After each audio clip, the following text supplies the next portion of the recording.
between the new communities that are coming in, along with the communities which are already habiting these places. So these principles, this is an innovation done by CRDA in consultation with the people who are already living here. Again, we are creating a very safe and pedestrian-friendly streetscape design here. In the sense, every road in the city, even the roads leading to any residential places, will have a good pedestrian walkway all along with it. It also has a cycle track on either side of the road. So the whole city has a very good sustainable network of the pedestrian network as well as the cycle network. And we also seen that in the design itself, we have incorporated that a driving distance will be more than, when you reach out to any facility, the driving distance will be much more than if you want to reach that facility either by cycle or a walking track.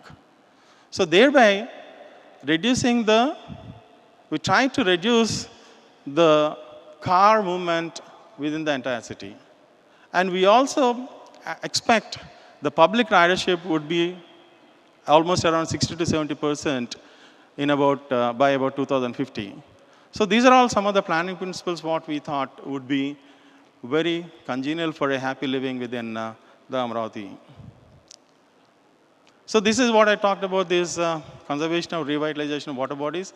Unfortunately, every village settlement has such communal spaces, such community water bodies, which we are trying to integrate within the planning systems. I'm talking about conservation of heritage and empowerment of the local economies. We have very few such examples, such heritage monuments are available. We are trying to preserve them, we are trying to conserve them, and then enhance them.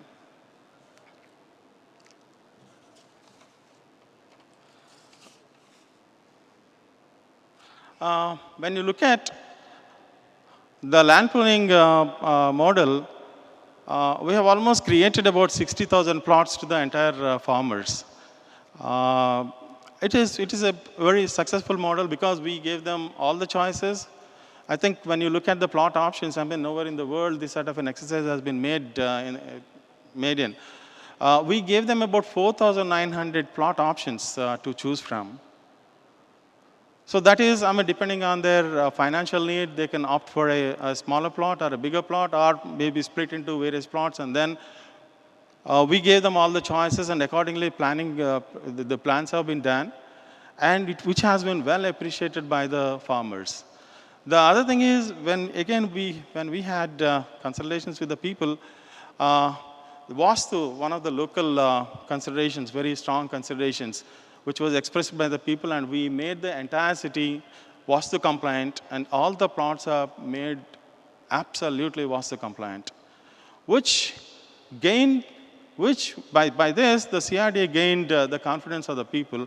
And when we conducted a study by ASCII, people have expressed happiness over the entire process. About 95% of the people have expressed happiness over the entire process that is done by APCRDA.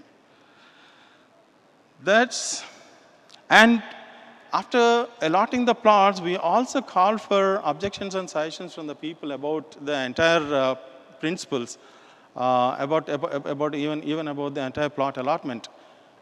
When I said 60, we allotted about 60,000 plots. When we really count the number of the suggestions or the objections came in, there are hardly about 300.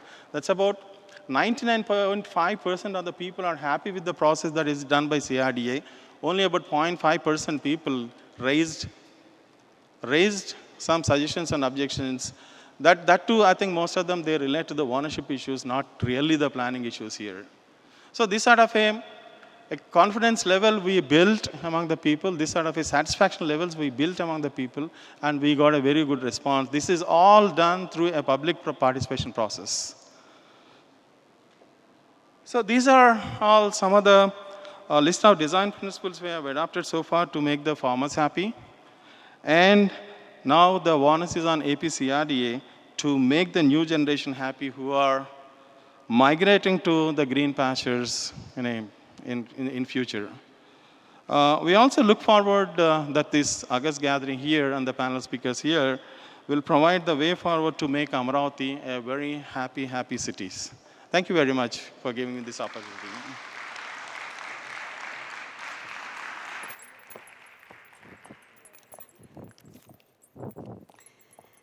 Thank you very much, Mr. Ramakrishna Rao Garu. So, we're at a Happy Cities Summit, and I was thinking, to me, happiness is feeling the wet grass under my feet. To some other people, it could be the food they cook or the food they eat.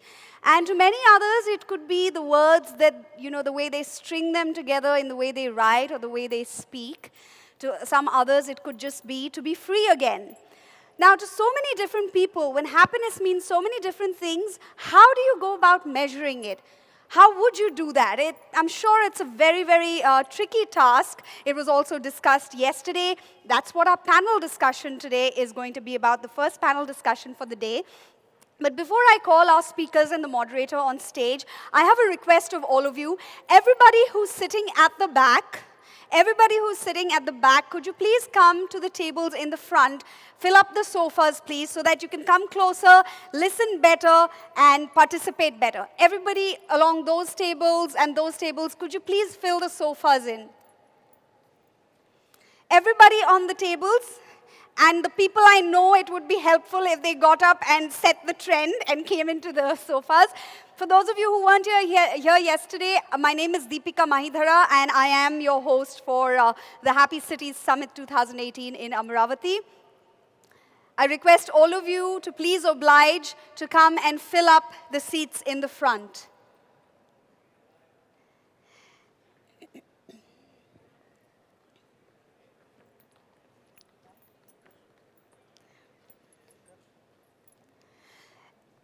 So we are waiting for you to come so that we can invite the speakers, and the hall is full by the time the speakers are on the stage. So it would be really nice if everybody just came up front, please.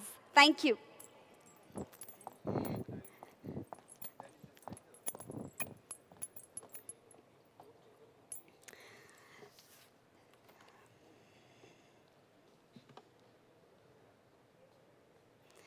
Please fill up the sofas.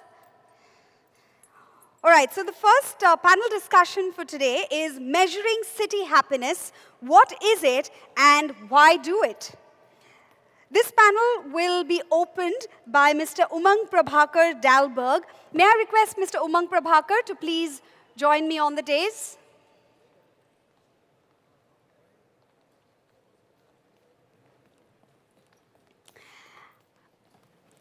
Along with him,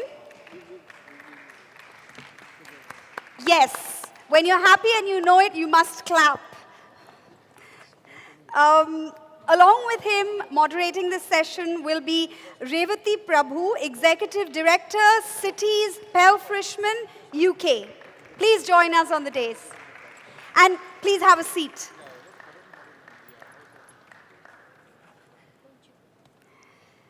The speakers as part of this panel discussion, Julie Rusk, Chief of Civic Wellbeing, Santa Monica, California, USA. Julie, could we have you on the stage, please? If you clap for one, you have to clap for all, and you have to clap for one and all.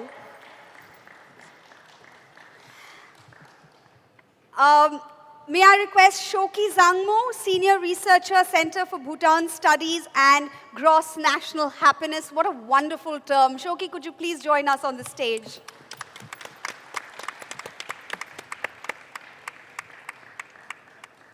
Jane Wiseman, Innovations in Government Fellow, Ash Center for Democratic Governance and Innovation, Harvard Kennedy School, USA. Thank you for joining us. Over to the panel, ladies and gentlemen. It will be opened by Umang Prabhakar from Dalberg, and it will be moderated by Revathi Prabhu. Thank you. Nilesh, can we also have you on stage?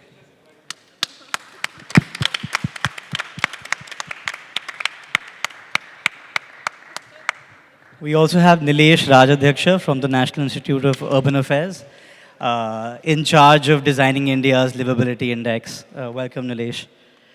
So yesterday we had a broad agenda-setting discussion, beginning with Sadhguruji and then with the panel moderated by Varad to try and understand how countries and regions around the world define and come up with a common language for happiness. Today we are going to try and go deeper into the importance of measurement and measurement as a tool for governance and governing institutions to understand their citizens better. This panel today will delve into specific case studies of how nations and cities around the world have designed measurement frameworks and have utilized the data from measurement to inform better policy making. Over to you, Revati.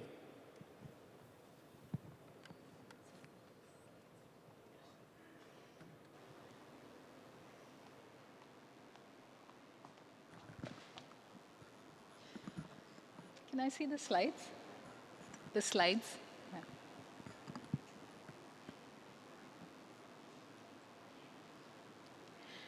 Good morning, everyone. Namaskar. Thank you very much for attending this session. I know compared to Sadhguruji, we are a modest bunch here, but we are trying really hard to delve into the subject of happiness because it's an important conversation to have. I'm an architect and urban planner by training, and I've been working in physical design, master planning, infrastructure for almost 18 years now. I'll confess to you that I wasn't very convinced by this whole business of measuring happiness until I started working on a program at the London School of Economics, which introduced me to how well-being is thought about, how it's measured for city planning. Around the same time, I met with Dr. Sridhar Cherukuri and Mr. Ramakrishna Rao, who were thinking about Amaravathi Happy City and also questioning themselves, what does this happiness mean? How is it defined? How is it measured? So what we did was we came up with a piece of collaborative research between the London School of Economics, CRDA, and myself. And what I'm going to do today is try and give you a little bit of flavor of that research. Of course, it's a very large piece of work, so we'll just do a few of the highlights. And then we will talk to the esteemed panelists and learn more about their experience in developing and implementing well-being indices. So let's get to it. Why do governments care about happiness? I think Shoki mentioned very beautifully yesterday that it's the main purpose of government. So on a sort of moral, philosophical level, governments are for the well-being of the people. But it turns out that happy people also have a lot of secondary benefits. So happier people are healthier, they are more collaborative, they are more, they add more value to benefit because, to the society because they are more productive. And in all, it seems like happier people provide more value and therefore, in fact, create more economic benefit for society. So the economists love this, that happiness actually saves governments money. It's a great way to sell the happiness story to economists. I was also curious about why this sudden focus on happiness and well-being. What was happening for the last 50 years? I know Bhutan has been thinking about it for a while. But in the West, in the US and in the UK, there has been a flurry of activity in happiness in the last decade. And what really set this off? So two pieces of information that came up in my research, which really were trigger points. One is this graph that was put together by a famous economist, a British economist, Richard Layard, who showed that despite GDP having nearly doubled from 1973 to 2000, life satisfaction as proxy for happiness has more or less stayed the same. In fact, in some cases, it has even deteriorated. So that got a lot of people thinking, we're getting richer, GDP is growing, but we're not getting any happier, so what's going on here? And there's a lot of very interesting reasons why that happens, which I won't go into right now. That was one piece that got everyone's attention. The second piece, around the same time, President Sarkozy of France, he commissioned Amartya Sen, Joseph Stiglitz, and Fitoussi, very acclaimed economists, to try and understand why GDP isn't quite able to measure progress in a more holistic way. So the piece of work that this team came up with is called Mismeasuring Our Lives, Why GDP Doesn't Add Up. And this proved to be a really seminal piece of work, which again got a lot of governments interested in happiness, well-being, how to measure it, etc. As of now, happiness is well embedded in most urban metrics. I think there are about 300 urban indices right now, of which there would be about 50 that look into some form of happiness and well-being. In our research, we looked at about 16 of these. So apart from the three reasons that I mentioned earlier, why should Indian governments in particular be interested in happiness? And there are three big points that I'd like to make. One is, of course, the World Happiness Report that was quoted several times yesterday, which has ranked India at 133 out of 155. 133 out of 155 isn't very happy. And what is even sadder is that we used to be 122 and now we're 133. So what's going on here? Why are we ranked so low? It's worth exploring. Number two is the looming mental health crisis that we seem to have on our hands. And there were some allusions made to that in the panel yesterday as well. India and China today carry the biggest mental health care burdens in the world. And what that means is not only are cases of mental disorders, stress, anxiety on the increase, but our ability to care for them and to provide services that will help such people are very limited. So the global mental health burden, this is why India is carrying the largest in the world. And then thirdly, again, a point that was made yesterday is the massive inequity that exists between the rich and the poor, which leads to a lot of unhappiness. Oxfam recently put out a report that says 1% of the population of India owns 70% of its wealth. Now, that to me is a staggering figure. 1% of our population holding 70% of India's wealth. Clearly, this is going to cause not happiness. That's a very important point. Why that's happening, what government policies can do to bridge that disparity. And finally, it's not all doom and gloom. What I'd like to say is also that there are big assets that India holds, which it needs to nurture in the form of its societal cohesion, the fact that families are still a very strong unit, as well as the fact that we have a tradition of faith and spirituality, which seems to be eroding somewhat both the family and the faith in cities, but it's something that governments need to look into, how to nurture this without giving it a particular sectarian kind of color.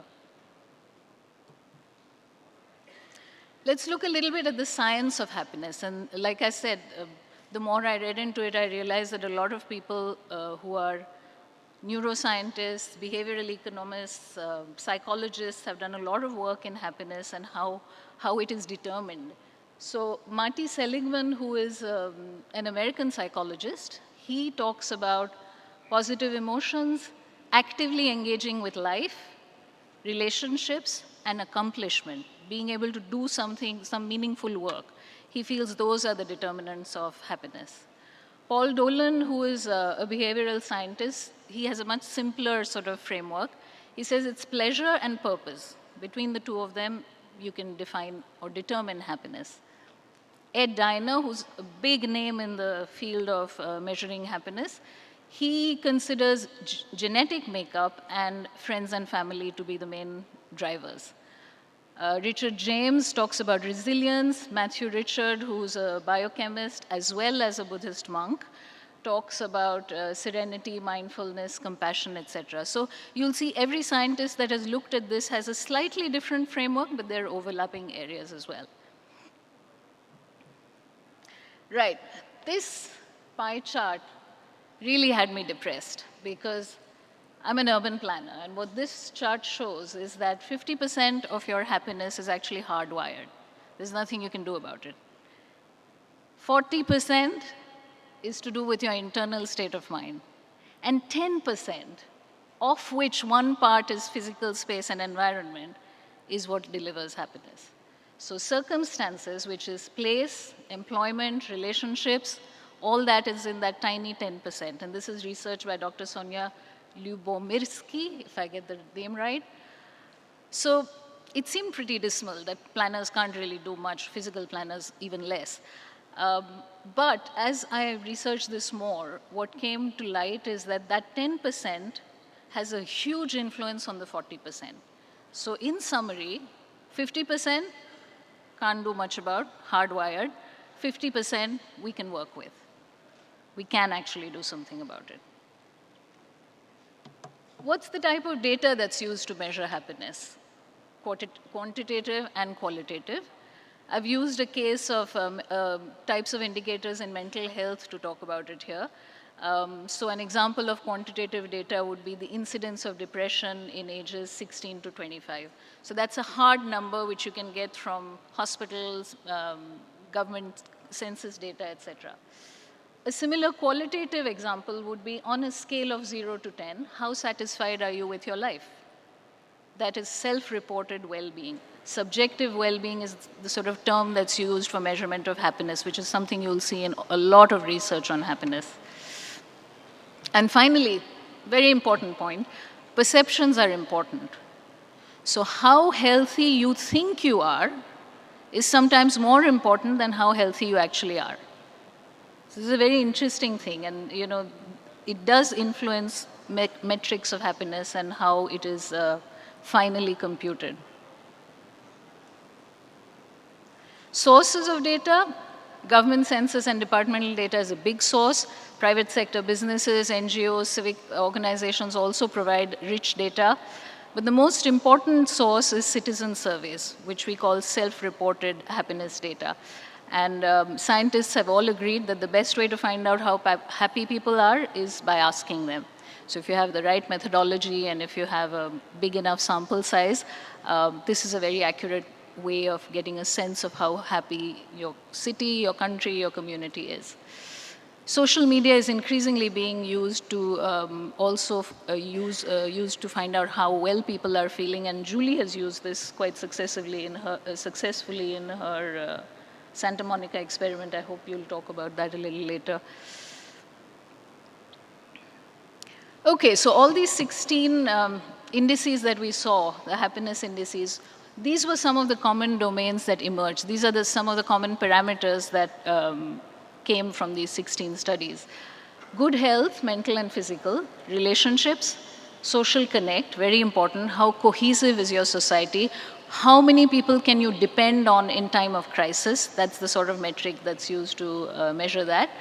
Basic income, meaningful work, generosity, connect with nature, and equality. Now you look at this list and say, isn't that something we sort of already knew?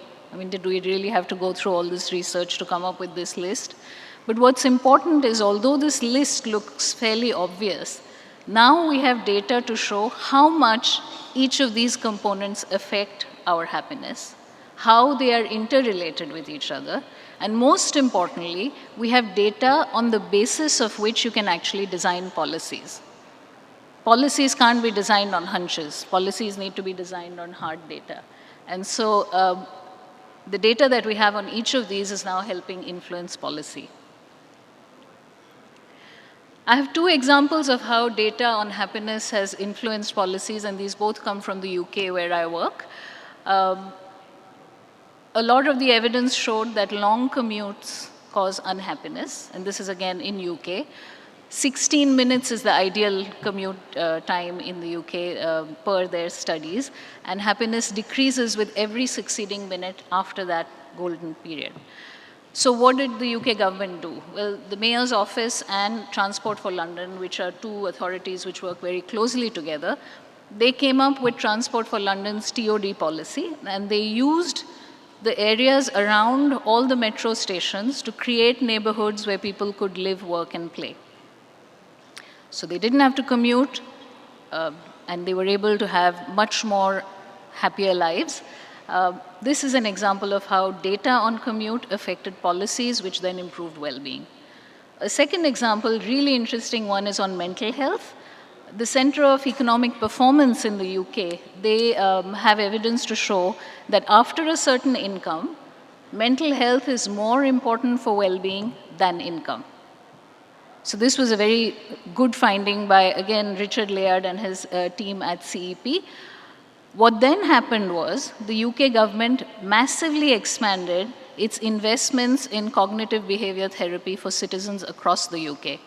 And that was an example of how policies were based on happiness evidence and data, and they increased well-being among UK. I'm going to end with this slide because we have a lot to talk with the panelists. This is a picture of the World Happiness Report, the 2018 one. And I've put it up to show what the parameters they have used to measure happiness. And this is the same one where India didn't do so well. GDP per capita, social support, healthy life expectancy, freedom to make life choices. That's an important one. How much can you influence the surroundings around you? How much can you trust your government?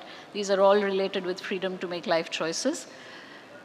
Generosity and perception of corruption. So not just corruption, perception of corruption. I'll end with that.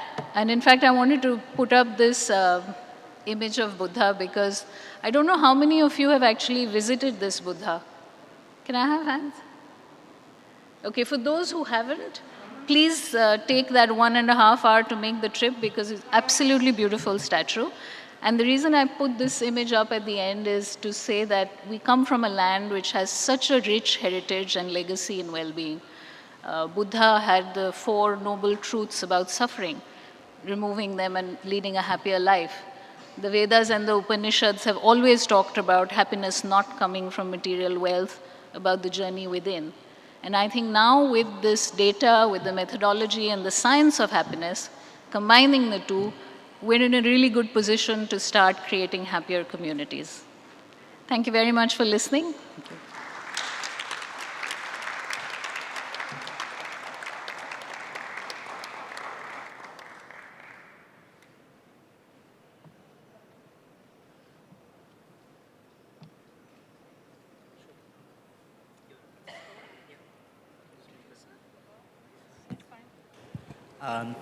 Next, we'll have Shoki Zangmo from Bhutan. Tell us a little bit about Bhutan's over a decade of experience using the Gross National Happiness Index and how that's evolved over time and the data that helps inform their policy making.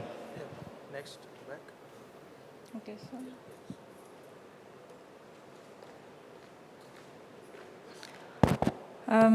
Thank you for that introduction. May I have the slides up, please? Yeah, thank you. As I mentioned yesterday, GNH, it aims to generate societal happiness by cultivating a meaningful life and good living conditions. Well, although the concept was discussed way back in the 17th century, and the term itself was coined in 1970, the efforts towards measuring GNH, it began only in the early 2000s. So what was happening in Bhutan until then, yeah? Well, until then, the leaders, the bureaucrats, they were trying to internalize these values and trying to translate these principles and values of GNH into public policies.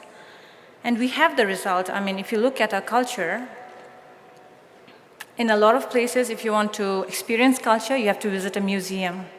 In Bhutan, it's the opposite. It's just living, it's thriving. And our environment, if you look at it. So these are all, in a way, how the values of GNH got translated into public policy. But that's not enough, is it? So why did Bhutan choose to measure GNH?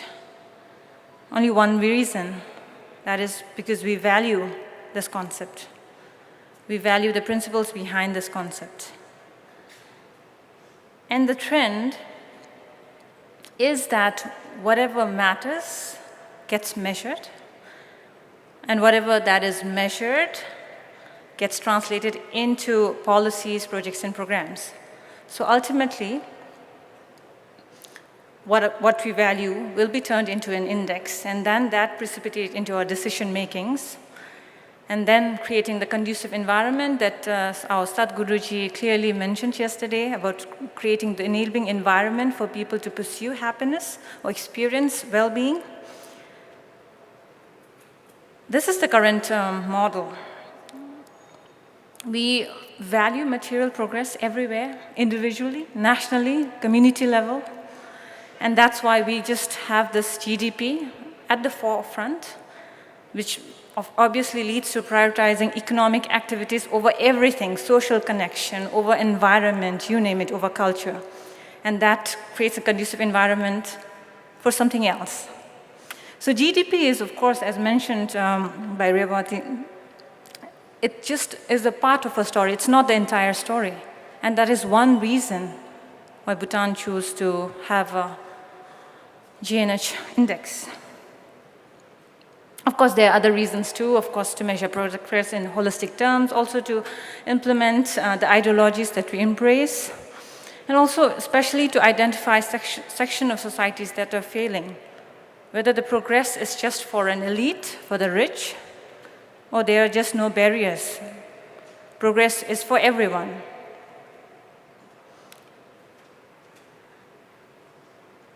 Well, before we begin the dialogue about index, we also have to think about, again, as Amaravathi clearly mentioned, of what kind, happiness of what kind? I mean, the term happiness has such a long history. Its history is, again, in fact, characterized by continuous debate about what it constitutes. In literature and philosophies, there are various meanings of happiness. And that often causes confusion and misunderstanding on especially people like us who are actually pursuing it to achieve it as a societal goal. Sorry. In scientific language, there is an objective side to it as well as a subjective side. So every culture seems to conceptualize it differently. I mean, in spiritual terms, again, I'm a huge fan of Sadhguru. I'm going to recollect what he mentioned. I mean, true happiness for him, for his level of consciousness, it refers to attaining equanimity. You know, this intrinsic happiness, prayers, meditation, yoga might be some of the skillful methods to reach that state.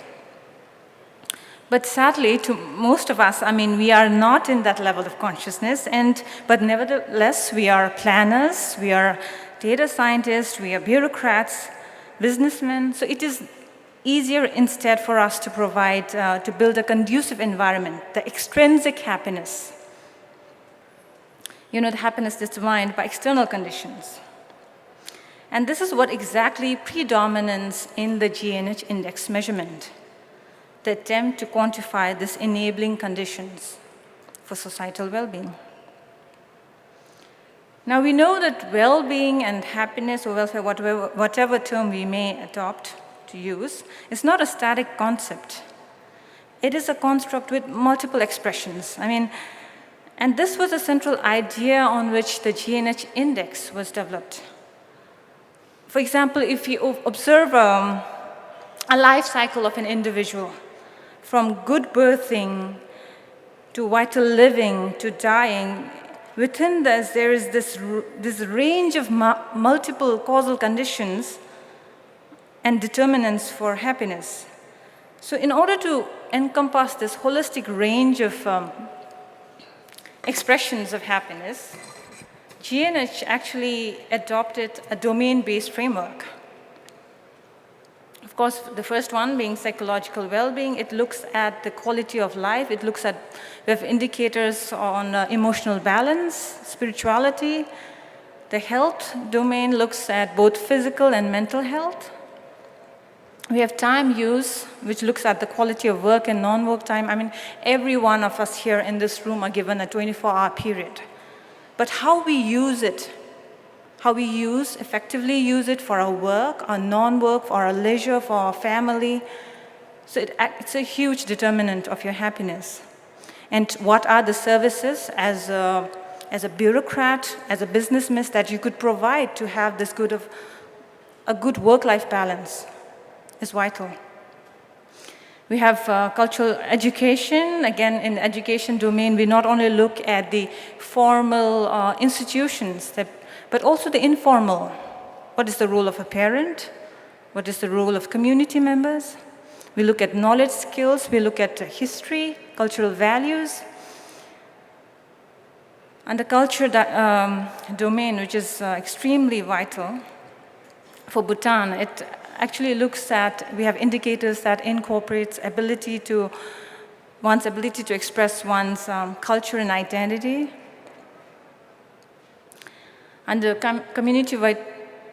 under good governance, we look at performance of various government functions. Jane mentioned that in American culture, it is not very common to ask government about, to rate government services.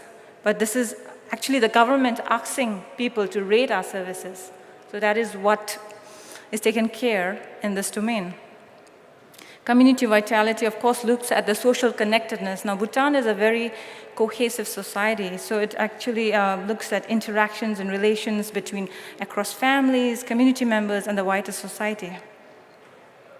Under the environment domain, we look at the state of both physical environment and also the state of the natural resources, both the stock and the flow. And lastly, the living standard. So this is the proxy for the GDP that we have in our GNH index framework. It looks at the ability of a person, of a Bhutanese, to earn a decent standard of living. So it is through these 9 domains that our government tries to create that enabling environment, that conducive environment for people to create a happier society, happier city, you name it. And it is basically the determinants that we assess to measure progress. So we have about 33 main indicators, about more than 150 sub-indicators that actually compute together to form a single number index. Now, okay, before I go into the, index, I hope I have time, I just wanted to say that this model is an interactive model, that whatever you invest in, if you invest in psychological well-being programs, then it's going to affect health, it's going to affect your time use, education. So it is not, they're not disconnected. This is a symbol for interdependence.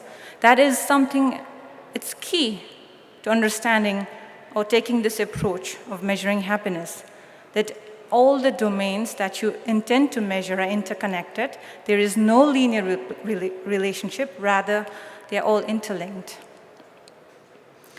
So likewise, when you're actually adopting policies based on a particular index, that information has to be in the consciousness of the person who's developing the policies. So how did we measure? Well, there are a lot of steps we need to consider while developing an index. Of course, a lot has been shared by Amaravathi. But this is the framework that we have adopted. So it starts from conceptualization.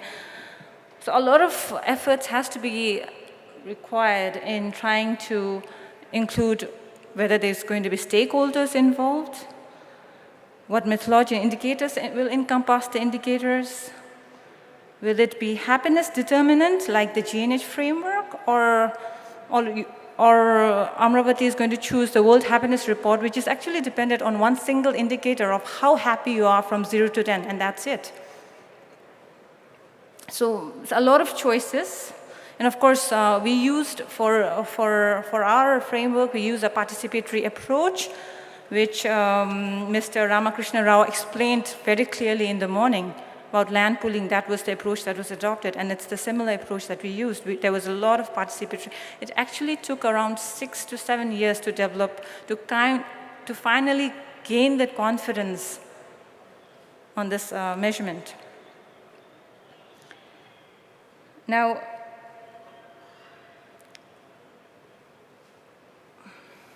so this is the current tools that we have. We have a single number index. Of course, this index is highly decomposable because of the methodology that we have used, which means we'll have index by districts, we can have subgroup levels, we can have by demographics, and that is used by our government, by the Planning Commission, to internalize it into the 5-year plan documents. So they use it to target goals for each of the sectors. We also have screening tools. So beside the single number index and the data collection that we do, we also have individual screening tools for each of the policies and projects evaluated. So again, that screening tool is dependent on the 9-domain framework. So each time a policy, if a health policy, for instance, okay, health policy is not so controversial, but if it's a mining policy, then it has to go through this GNS screening tool as well, just to tick the marks. Okay, how is it affecting health? Is it affecting psychological well-being? What are the impacts on culture or community, for that matter, on the environment? So after all the boxes are ticked, and then only the policy or the project gets through. And much more recently, we have GNH for business, because trying to achieve happier cities or societies or people, it's not only the domain of the government. There's no way we can achieve a happy city just by the government, by the bureaucrats. There's so many roles, for instance, by the business community, by the media, by NGOs. It's only through collaboration.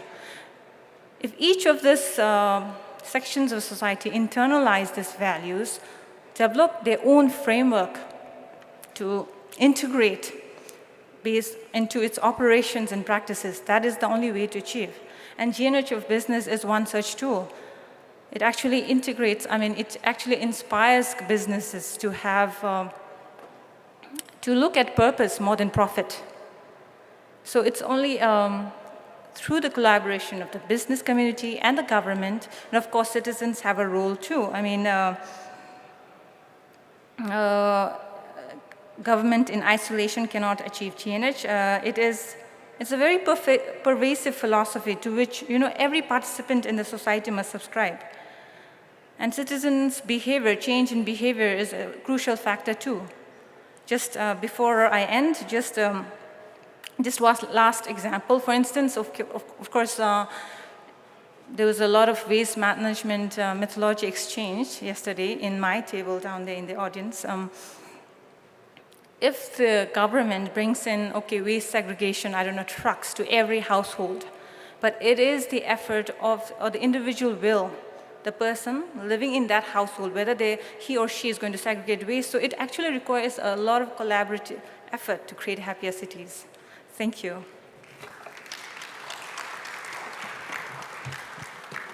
Thanks, Shoki. Both Revati and I have a lot more questions for you, but before we do, we'd like to invite Julie Rusk to the podium. Nilesh. Nilesh to the podium and hear about Nilesh's experience designing India's first livability index and walk us through what it took to get there. Yeah, so it's apparent to me that I have lost a lot of weight because I'm suddenly invisible to everybody who's introducing me. So since I have also not been introduced, I'm Nilesh Rajadhyaksha. I work with the National Institute of Urban Affairs. And I had the opportunity to work with the ministry when the livability indicators were being developed. What I'm going to quickly do, because we're also probably short of time, is to quickly run you through the indicators for a lot of people who are not familiar with the framework and take questions, I guess, as part of the panel. One thing that became apparent to us as soon as we started working on it is that there is surely no universal framework that one can work around. Any kind of indicator set would at least be determined by three broad logic points. One is, can I please see the slides?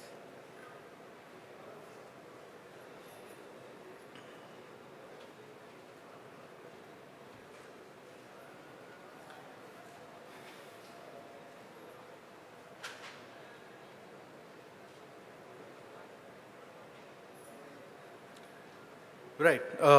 So the first is very clearly who is measuring and why is that being measured. So there is a clear strategic or ideological position or an agenda from which the measurement is taking place. The second very clearly is there are surely constraints and hurdles when one is developing a framework. So how, when, where is the measurement really taking place?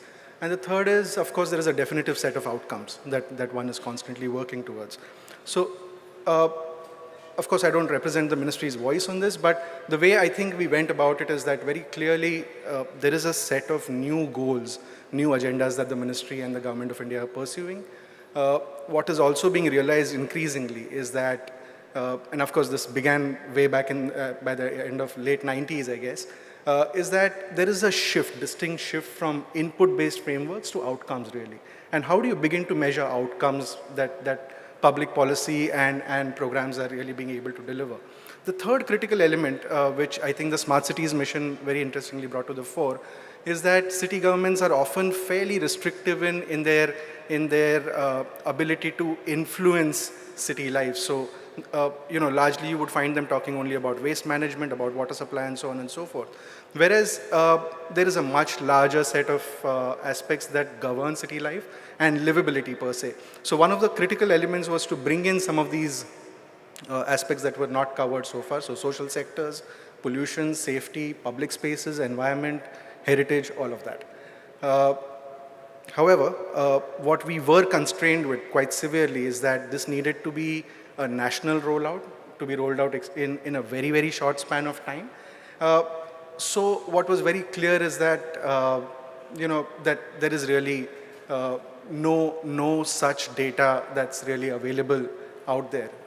Quite simply because there's no culture of collection of data, of measurement, of performance measurement, and so on and so forth. It simply doesn't exist. So that, one needs to begin all the way there.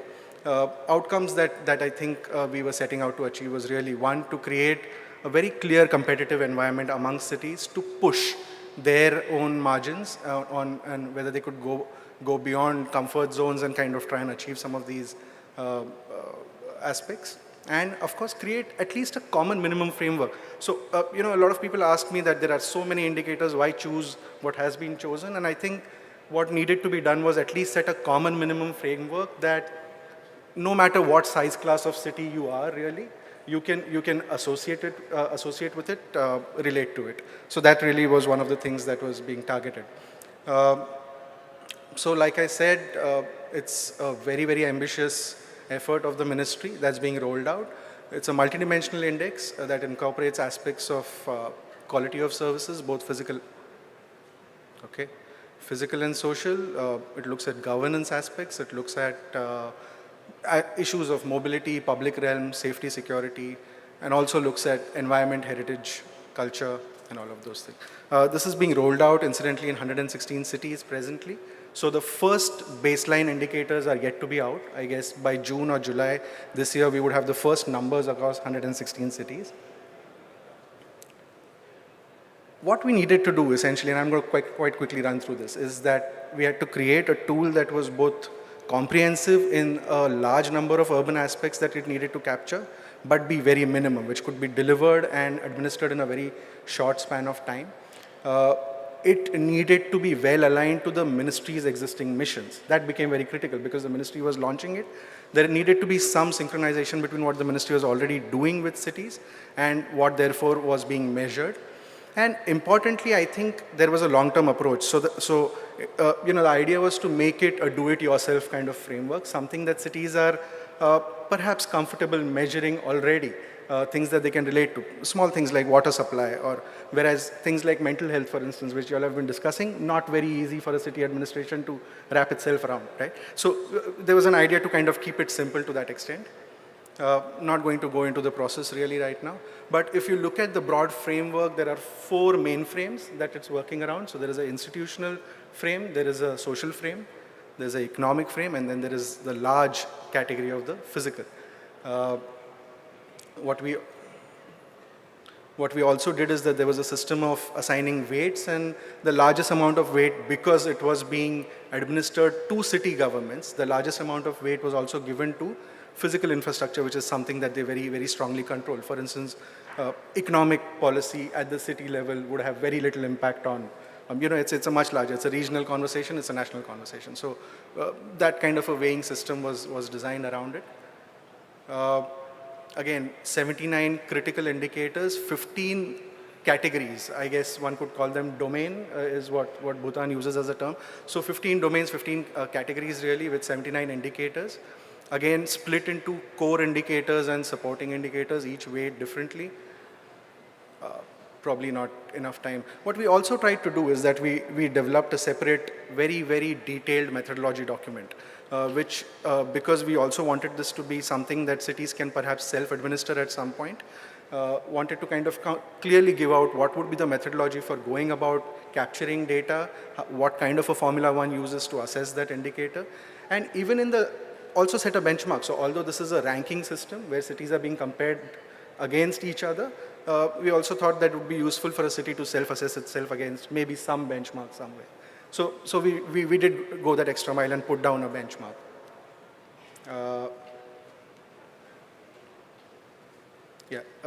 Also try to draw a link between some of the sustainable development goals that we have committed to and how each of the indicators perhaps links to those. Again, I'm not going into the methodology really, but there was an entire normalization method used, etc.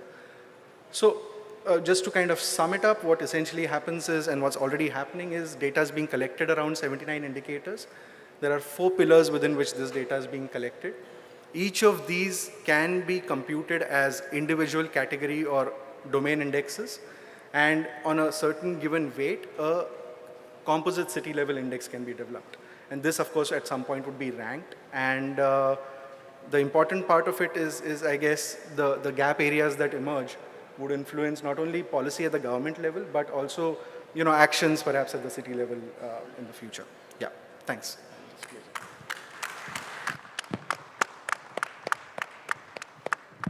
Thank you, Nilesh. Next, Julie will walk us through the very interesting story of the city of Santa Monica in trying to come up with a well-being index for its citizens. Thank you, and I just want to thank you again for inviting me to be part of this. It's really exciting to learn from what everyone else is doing, and I think it's important to start off by saying what we've been doing in Santa Monica really stands on the shoulders of much of what we've heard about, and I want to particularly acknowledge the work in Bhutan because we were so inspired by what that small, mighty country has done to live these values, and just I want to acknowledge that that's been so important for what we've done in our city context. So thank you. I think I also want to note, I was reading on the board outside that Liz Zeidler, who is with Happy Cities Bristol in the UK, had a quote on the board which I think sums up much of what we've heard. And that's, if we measure the wrong things, we strive for the wrong things. And I think this session is about trying to really figure out how we measure the right things, and then we use what we learn to make our governance and our communities stronger, because we know that's what we all want and need and deserve. So that's really what this work is about.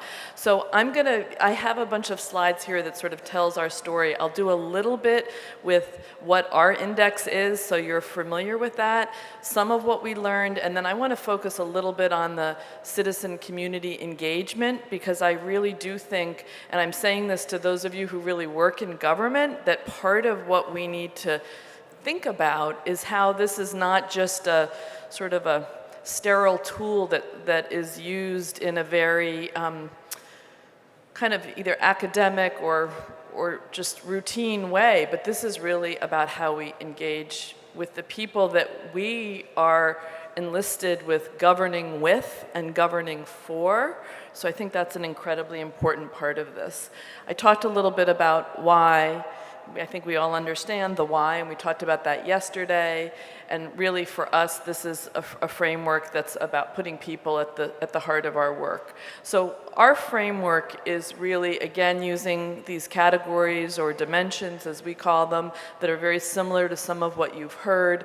But again, this was really designed by local government. And what we did was we partnered with the RAND Corporation, which is an international research organization that happens to be headquartered in our community of Santa Monica, so that was a real asset that we had, that we tapped into.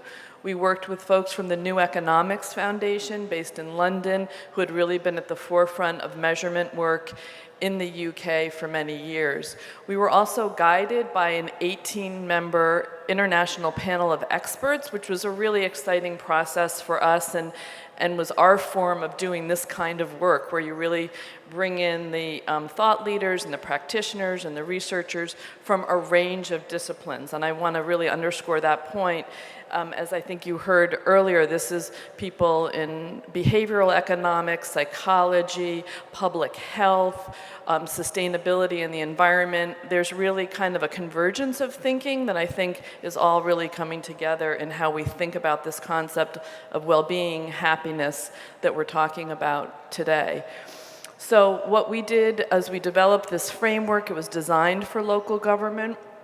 We then looked at data sources, and I do have to say on this point of data, you know, I think there was a false idea that we could do this very quickly. This has been one of the themes that's come up, and I think myself as someone who worked in government for a long time, I thought, well, we should be able to take this research, figure out what to do with it, and kind of get going. And it's not quite that simple, because part of what you have to look at is the culture of how you use data within your organization as a city government, as a municipality, a development authority.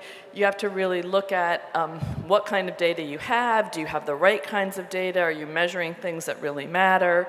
In our case, what we found pretty quickly was that even in a city like Santa Monica that is a relatively sophisticated, small, but relatively sophisticated entity and organization, our data wasn't as in good shape as it needed to be. And I think that's a very common part of the stories of measurement. So you have to take a step back, and if you just kind of take the same old things that you've been measuring, it's not going to tell you anything new. So for us, the data sources, just briefly, were some of our city administrative data, the survey, which was really measuring subjective well-being, as we've been talking about. That's part of the new mix of this, to really measure information about behavior and perceptions of people. And it's behavior and perceptions of people that aligns with the research and science about how you're sleeping, how you're exercising, your social connections, time use, etc. And then again, we began some look at new data from various social platforms. All of this was kind of analyzed, and part of what we think is very important is to be able to look at data not only at a top level where you can see things across an entire community, or in our case, our city, but you can really look at the distinctions in different neighborhoods. You can look at how different people, based on their age or their gender, their race, ethnicity, how things are going well or not. So this ability to disaggregate is incredibly important. And then finally, the whole point of this is about using it for policy, for practice. And I really want to underscore the point made earlier that this is not simply about government doing for, but government sharing this data and information so we can do with. There's really something for everyone in this. So again, it's a data project built on a data map. We can share a little more about this in follow-up sessions later, but we have about 150 sub-indicators that we're measuring in these areas. So again, part of what I want to underscore on the engagement point is you don't just put out a survey and expect people to take it. You've really got to get out there and look at what networks and systems you have of engagement. So if you have public health folks that are working in a community, in our case we used our public libraries, which are really important gathering places in our community. We did some work with our religious institutions. For instance, we had a hard time in the first time we did our index reaching the African American community in Santa Monica. So what we did was we talked to folks in the church communities, and we set up some special engagement opportunities to really go out and meet people where they live. So the whole point of how you collect this information is quite important. And there's much more I could say about sort of how we changed up some of what we did between our first and our second index, but again, I'll leave that for questions or follow-up. So I'm going to move on to a few of the top things we learned. There was much that we learned in Santa Monica about the sort of personal well-being, the things, individual behaviors, how people are getting along in their lives. I think what I'm going to do for the sake of time is skip to some of what we learned about community. This was kind of interesting and where we had some particular surprise findings. Santa Monica is a very engaged place. People do a lot to let us know in government what they think about what we're doing. And yet what we found is that while people do things like they vote and they volunteer in our community at relatively high rates, only 29% of people, or a third of our population, really thought that it really mattered what they said, that really anybody paid attention, that they could really influence decision making. And if the point of us as government is to be here for them, finding out that only a third of the people in our community really felt like they could influence what happened was sort of an alarming and surprising finding. So that's something we've been working on, and I'll come back to in a minute. So we had some other interesting findings on health, on what we call place and planet. I think this point about traffic and housing costs and the sort of infrastructure of community is really important. We found out a lot about the sort of connections between people's commuting times, which was something you heard about earlier, and really their felt sense of personal well-being. So we're really looking at the sort of infrastructure in place is certainly part of those enabling conditions that government has a real say-so in. So we think this is important for us to work on. Again, in the area of economic opportunity, this is, again, where you can look at by many measures, Santa Monica is a very strong economy, but many, many people within that economic ecosystem are really struggling. People are very concerned, they can't pay their rent, they're really stressed out about this, and we got quite a bit of information about those economic concerns and kind of are learning a little bit more about particular populations and areas where we really have to pay particular attention in our policies and our partnerships. So again, part of this is about using it.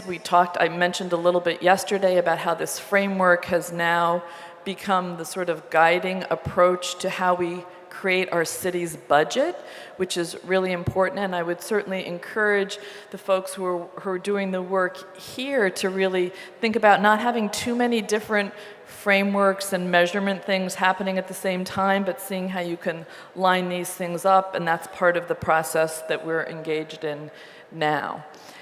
I could talk a little bit more about this, and perhaps in follow-up, we've got an interesting pilot going with the Fitbit, which are the wearable devices that people wear to see how many steps they're walking and that kind of thing.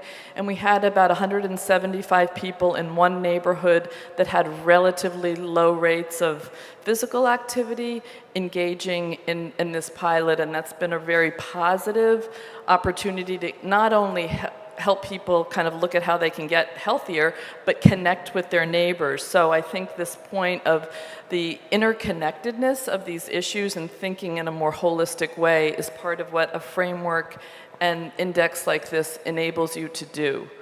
Think about how people really live their lives. And then finally, as I wrap up here, again, a little bit more on community engagement and innovation. I'm going to show you another quick, and this one's shorter than yesterday, about a 2-minute video that was developed by a group of college students who we engaged with to help us with the sort of the language and the messaging on this, because we know that part of what we wanted to do was share this data with our community, but do it in a way that felt interesting and meaningful to community members. So we had a group of design students who really took a deep dive into all of our data. They also went out and interviewed people and did a sort of immersion in the community and came up with a couple of interesting ways to help connect people with the story of well-being, and particularly the social capital, social connection part of well-being. So this video gives you a little bit of a sense of something that these students came up with, which was shared through our farmers markets and some of our community festivals as a way to actually bring people together and then learn about the data at the same time. So let's see. I think I may need some AV help on the video. Thank you. Nope. Hmm.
Thank you. Yeah, so this was something that I can tell you a bunch of us in City Hall never would have come up with the idea of creating a family photo booth. So I think this idea of engaging with young people like you're doing through your work here is incredibly important. So I thank you and look forward to answering questions. Thanks, Julie. That was super interesting.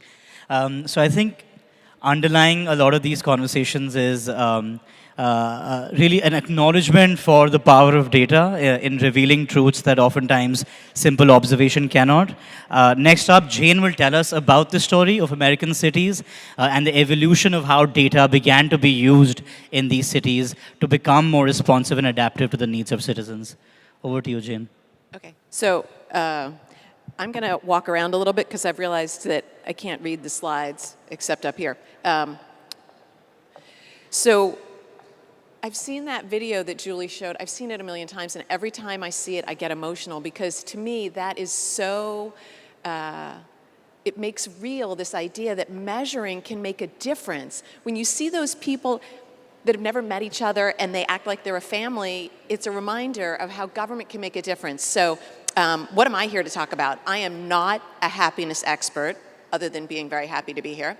I am a keen observer of government, and I'm passionate about the use of data in government. So I'm going to sort of talk about some things I've learned and some successes in measurement. And we're going to, Oh, okay, can you hear me now? Okay, great. So we're going to go take a trip back in time. We're going to talk about the past and the present to tee up this great conversation about the future of measurement and happiness. So let's go back to 1994. I was working in our federal government, and this thing called CompStat was just beginning. Bill Bratton was the commissioner of the New York City Police Department, and we had him at a meeting, not as big as this, but it was this meeting of about the 20 smartest police chiefs in the US. And Bill Bratton, who ran the New York City Police Department, which is our biggest police department by far, said he was going to start measuring crime. And he said, I'm setting a goal of reducing serious crime by 10%. And everyone in the room looked at him like he was crazy. But you know what? It worked.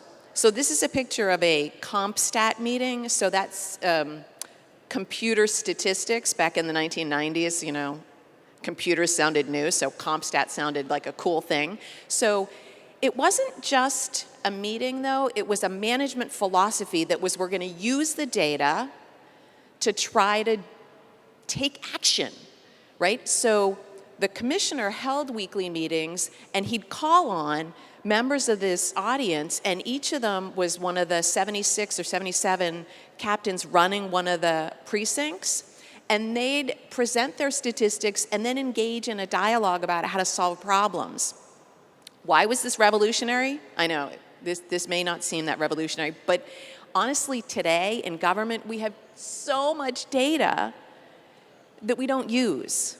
And it's kind of similar to, in 1994, this quote I like, up to 1994, police departments all across America collected statistics with the sole purpose of sending them to the federal government, right? So we had all this data that was being collected and just shipped off to Washington, D.C., and no one was using it. And for the first time in 1994, Bill Bratton said, I'm going to use this to manage my department. And he did. Did it make a difference? Would I be telling you about it if it didn't make a difference? So he set a goal of reducing major crime by 10%. Then what? 47% drop in homicide, which, you know, we saw the graph yesterday from Medellin. That was very impressive. This was, you know, our attempt to also address crime. So every single one of the police precincts showed a drop in crime, every single one of them. So to me, this is proof that it makes a difference when you decide to measure things. So there's New York City, huge city. I'm going to give you another example, New Orleans, much smaller city. And this is a city that has a vibrant cultural life, wonderful restaurants, but also has tremendous inequality, and they've been affected by a number of hurricanes, which caused serious property damage. So they set about doing a measurement project. They call it BlightStat, but it's part of an overall performance management approach that's called Result NOLA. And I wanted to show you a screenshot of their website, because any one of you right now can go to the Result NOLA website and you can find out how they're doing on any of their city goals, whether it's crime or public health. Everything is there on their website. It's wonderful use of open data to engage community, to improve the faith and trust in government that is so lacking in so many places. So what happened when they decided to take on blight? Well, blighted properties they're vacant, they're abandoned, they're growing weeds, they're permitting crime and graffiti, they're an eyesore. So what did that city do? Well, they did a bunch of things. They applied this stat management process, which is weekly meetings, collecting data, but they also used social media. They got the public involved by saying, you take a picture of a blighted property and send it to the government. Well, then what? Government's then going to have a whole lot more problems to solve, so they better have an efficient process. So they streamlined the process, went from 160 days to 80 days by streamlining steps in the process. So they got the blighted properties cleaned up. 15,000 blighted properties were solved. Now, I think solving one blighted property in my neighborhood would make a difference, but they did 15,000, returning millions of dollars worth of property to the tax rolls, giving the city more money. They added a full FTE by just making the process more efficient. So they also used behavioral economics, the nudges, if you will, that we're copying from the great work that was pioneered in the UK. They nudged property owners to take care of the property before it became a serious blight. So New York City, New Orleans are great examples of STAT. which is a management philosophy, CompStat, BlightStat, CityStat, measuring and consistently following up to get results. So that's kind of the last couple decades of measuring operational results in government. I want to talk a little bit about, one other, but we're out of time. I would go into the state of Washington has 5 goals that cross all sectors, and they roll everything up to those 5 goals, and they have a stat process and a process improvement program where they've saved millions of dollars, and we can come back to that. I know we're low on time, right? Okay, so I want to talk about advanced analytics, big data, right? There is so much data out there that government could use, and we are only just getting to the tip of the iceberg. But I'll give you a couple examples. In my home city of Boston, we have the fire department now gets faster to a fire and is alerted to any possible hazards along the way because our analytics team created an integrated dashboard with 7 different sources of data, right? They were all stovepipe data all across the city, and they were put into one place so that the firefighters can avoid streets that are under construction. They can avoid biohazards. So public safety is an area that's being improved. New York City and New Orleans have also done great work in public safety. Public health. The city of Chicago, if anyone's ever been there, they're famous for their restaurants. What do you want to not happen when you go to a restaurant? You don't want to get sick from the food. Well, Chicago used big data, 35 different sources of data they used from existing city data sources across all different departments, also public data on weather and so on.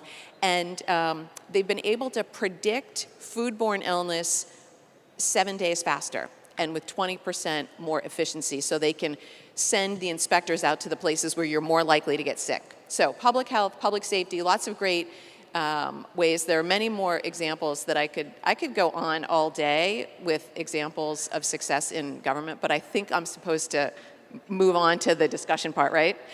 So last thing I want to say is there's so much data out there. 90% of the data ever collected in the history of time was collected in the last 2 years. How much of it have we analyzed? 1%. There's so much more to do. Thank you, Jane. And since you went last, I'll ask you a follow-up question on that. Oftentimes, as you mentioned in your case studies, data can reveal answers that are uncomfortable for administrators, data on crime, on public health. And for you to really respond to it, for the administrator to respond to it, there needs to be a certain level of humility and openness to take it in their stride and then address it constructively. What are some examples of how you've gone about creating that culture of openness in America? I know I'm kind of loud, but I guess it's easier if I use this. So I want to give a couple examples, and then I think actually Julie is one of the great successes of how to engage people with data. But I'll give an example of the city of Chicago, where the rodent problem was one of the first ones they took on. And why is that? Well, because if you're trying to implement change in government, you don't want to have to go up against an interest group that's going to fight you on it, but there was no interest group of rodents that didn't, that were going to rise up against government. Anyway, so to do this, the city analytics team worked in partnership not just with the department heads, but with the managers who actually run the inspections program. And this was the program that goes out and puts poison or traps, goes out and tries to eliminate rats before they infest a home or a business.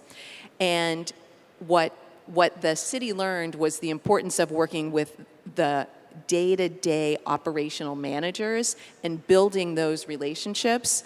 And I think of it as a success because at the end of that project, the person in charge of inspections in the rodent abatement program decided that big data was so interesting, she was going to take a class at night school to learn data analytics. So to me, that tells us that it's the one-on-one connection where you show someone the value. And you have to make it easy. You know, handing someone a giant spreadsheet is not as helpful as saying, your business process is that you have a list of places you're going to inspect. Guess what? I'm going to use big data, and then I'm going to hand you the list created by big data, and nothing in your process has to change. So they made it really easy. So I guess I would say is build relationships and make it easy. Thank you. First, can I say that there is so much incredible knowledge in this panel that I don't know if the CRDA team is here, but we really need to use all the experience that's here at this table when we build the Amaravathi Happiness Index. There is so much real experience that can be relevant and adapted to what we're doing here. So thank you for being here. Nilesh, my question is to you. The cities that we've been looking at through Jane and Julie are data-rich cities, and some of what I said was also from London, which has got huge amount of data on lots of things. You were in a position where you had to actually create your index based on what could be easily procured. So I wanted to understand a little bit about the challenges of India not being data-rich and how you gather that data, set up processes to do that. But also how we should not get into the trap of just creating new indices for the sake of it, how we could perhaps fold in the idea of well-being into what you already have begun as livability. Look, I have a feeling that one of the things we often don't realize is that the act of measurement, a measurement framework, is by itself a reform. It's a cultural shift in the way we, I think, practice, in the way we think. Now, what tends to happen is that when you're trying to develop a broad-based indicator set, like what happened with the livability, it was to get implemented at a scale where you had cities that were just about 1 lakh of population, and then you had the metropolitan cities, all of which were going to be kind of taken under one umbrella. I think what became critical for us was to kind of streamline the indicators to keep them at a level where they became relatable to cities across the board. And what I want to only say here is that, I think reforms, just like reforms, indicator sets are also very generational in nature. So I think if the idea was also to have the first generation of indicator sets that cities can very easily relate to. So, for instance, under the service level benchmarking framework of the ministry, there's already a practice of kind of beginning to measure waterworks and efficiencies in water supply and things like that. There, however, is not enough to look at, for instance, health systems in the city. So the way I think the ministry also looked at it was that it was literally the first generation of reforms, or the first generation of measurement tools that can make cities kind of bring a lot of this information together. And I think I completely agree with you, and all of the panelists here have, I think, shared that there is a much larger universe of indicators, much more softer information that probably needs to get integrated with, for instance, supply. If one was to just take the example of water again, supply alone is not sufficient. The quality of supply, equity of distribution within the city, how difficult is it for somebody to get a water license, for instance, all of those things matter. But that's a much softer level of data that at present and at the scale at which the ministry wanted to implement it would have perhaps not been possible. So it really, to my mind, I think it's a step at a time. It's the first generation. And if one can look at this as a mainframe around which a lot of city-level strategies and indicators could be developed. So, I was also having a conversation with Julie on the side. And one of the things that came up is that how many cities do we have in India which could be self-propelled to assess their own performance? Probably very little. Even if they had a will to do it, perhaps they won't have the capacities to undertake something of that nature. And I think in that sense, I think it's a longer-term generational kind of work I think that we need to do with cities. Right. So even when you started it, you're saying the act of creating that itself was setting into place a kind of culture shift within governance about performance-based metrics. Absolutely, and talking about sectors that they probably don't directly deal with. So you will find not more than 2 or 3% of municipalities actually dealing with health systems in cities, but they are now being measured against health systems suddenly. So they're now suddenly responsible for having that conversation with the health department. Right. I think that change is, I think, seminal. In fact, that's a beautiful segue into the question I was going to ask Julie, which is that you mentioned that it took about 2 years, which was unexpected when you started to build your index. And you were also talking about the challenges of getting internal buy-in from various government sectors, which again speaks to Nilesh's point about collaborating across various departments. Can you talk us through a little bit about what those challenges were and how you negotiated them? Yeah, I think part of it was first this idea. There were many people who really asked, is this notion of well-being, happiness, even the business of government? And there were other people who said, it is the reason government exists. And so there was sort of a tension between those points of view. And I think part of it, as we worked through that, I think there were concerns on behalf of many of my colleagues about, were we now going to be held accountable for things that we can't possibly control? And I think there were further concerns about, we're already doing so much. How can you ask us to do more? You know, so, and I think these are very human concerns, right? And, you know, one of the things we've often talked about is how ironic it is to be doing a project on well-being, and yet we sort of scratch the surface and find out how many people inside of our systems are struggling themselves. And, you know, so this sort of speaks to the culture of not only our communities, but the organizations in which we're working. So I think the sort of short answer is it does take the relationship building. In our case, we set up some interdepartmental structures where you had sort of point people, the sort of formal structures that we're all used to creating. But I think the other thing that's perhaps more important and powerful is really finding the early adopters. And there really were people who raised their hand and said, oh, this makes sense to me, I get it, and I want to work with somebody in another department to make sure my program works. And then celebrating those successes starts to create some momentum. So I think it is incredibly important to spend time and attention on the sort of people who raise their hand and want to help step up. And then the last thing I'll say is this. It really does take the community becoming, and our citizens and residents becoming, their voice becoming part of what forces us to move in government. And I think that's just a reality. So this, I call it the inside-outside part of this work. It's really about staying connected with the leaders in the community. And similarly, what I really found, and we've really found, is that there were people ready and willing to stand up, community leaders, people in the NGO sector, people in our faith-based community, neighborhood leaders who said, this is what I want, and I want you to do this. And so tapping their involvement was incredibly important as well. Very interesting. Thank you. Did you want to ask? Yes. So I think this is a question for all the panelists here. Today we've touched upon almost 2 types of indicators, things that are easy for the government to collect, data that is almost automatically generated through the systems of cities. And then there's data that is that's responses of citizens, things that you ask them about, their sentiment about things. And oftentimes, I think, Jane, you mentioned this yesterday, we live in a time where we are asked for our feedback for a number of services, whether it's Uber or whether it's a restaurant you go to, but many of us lack that kind of a relationship with a government institution.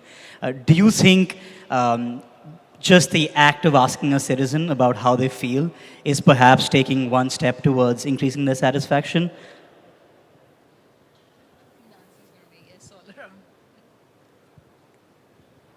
Thanks for that question. I love it. I think that I think Soshi's or was it Rewati? Somebody had in their presentation that perception matters, and I think that how we perceive government is so important, and just asking says that I matter. And that's step one. Step two was, of course, actually doing something with my feedback. But I say absolutely, it's a necessary first step in moving government to being more customer responsive and happy customers. Just to add on, Jane, of course, that's the very first step that's required when you translate the ultimate goal for any kind of, this kind of a questionnaire asking about the services that's provided by the government has to ultimately result in change in their performance. Yeah, that's the end goal. It's not it should not be an academic exercise at the end of the day. So how do you institutionalize it? So that you have to get the planning commission on board, you have to get the finance ministry on board.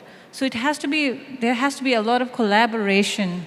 It shouldn't be just an exercise just to produce a report annually, but how that report is actually implemented is actually the next crucial step. Thank you. I just wanted to ask one more question on the Bhutan Index, and then we'll open it to the audience, which is, we've seen today that this process of measuring happiness and doing something about it is fairly complex on multiple levels.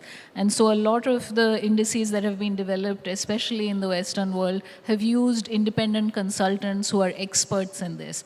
Bhutan did it quite differently. So I want to ask Shoki about how they went about doing this very complex task on their own.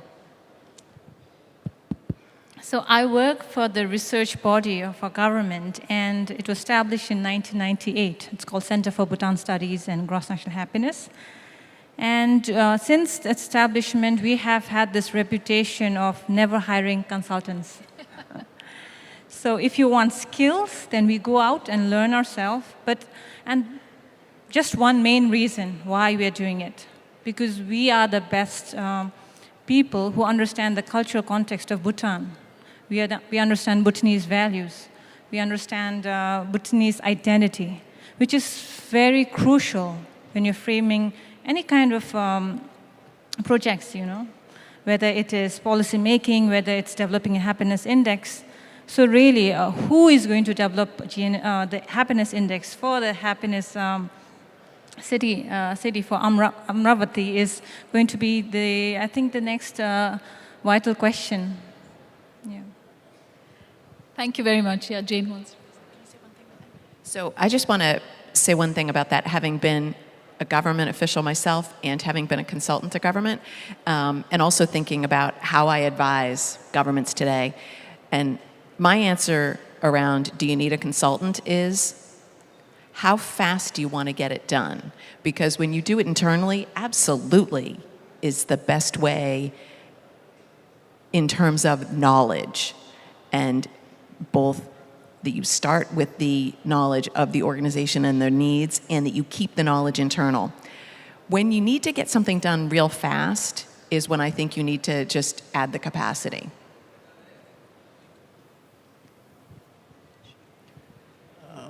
We'll now open it up for any questions that the audience has. There's a question in front, if someone can pass on the mic. Yeah. Firstly, thank you. I think we're very privileged to have such a diverse variety of people who really thought about this stuff for multiple years, and it was a fascinating conversation. And I think there were two dimensions of the discussion which were particularly interesting. One, I think you all already discussed, which is how do you balance objective metrics versus perception-based metrics? And I think that's an interesting conversation that was had. The other is also a more fundamental thing I think we're all sort of trying to grapple with, is whether you should go for a very bespoke, custom-made index such as Santa Monica, where you actually even ask citizens, what is it that we should measure? Or Bhutan, for example, right? You start there. The advantage of that is it's very, very context-specific. It gets buy-in early on. It's engaging, etc. But what it doesn't allow for is then rich cross-city or cross-context comparison. The other is, of course, what Nilesh worked on, which is, if I may use the word prescriptive, but very, very comprehensive and focusing on the fact that we want a minimum standard that cities across a large range of circumstances can relate to. And so you say, this is the framework, these are the indicators, and now let's just go and measure this across cities, allows you to have competition between cities, compete to get better, and so on. So I'm curious to get your sense, now that we want to go down this journey of developing a happy city index with Amaravathi as sort of the first, but probably not the only city we want to be using that. What should be the right starting point? Is it this whole context-specific, bespoke starting point, or a prescriptive not in a bad way, but a ready-made but highly scalable approach that NIUA and the ministry adopted? I think you can do.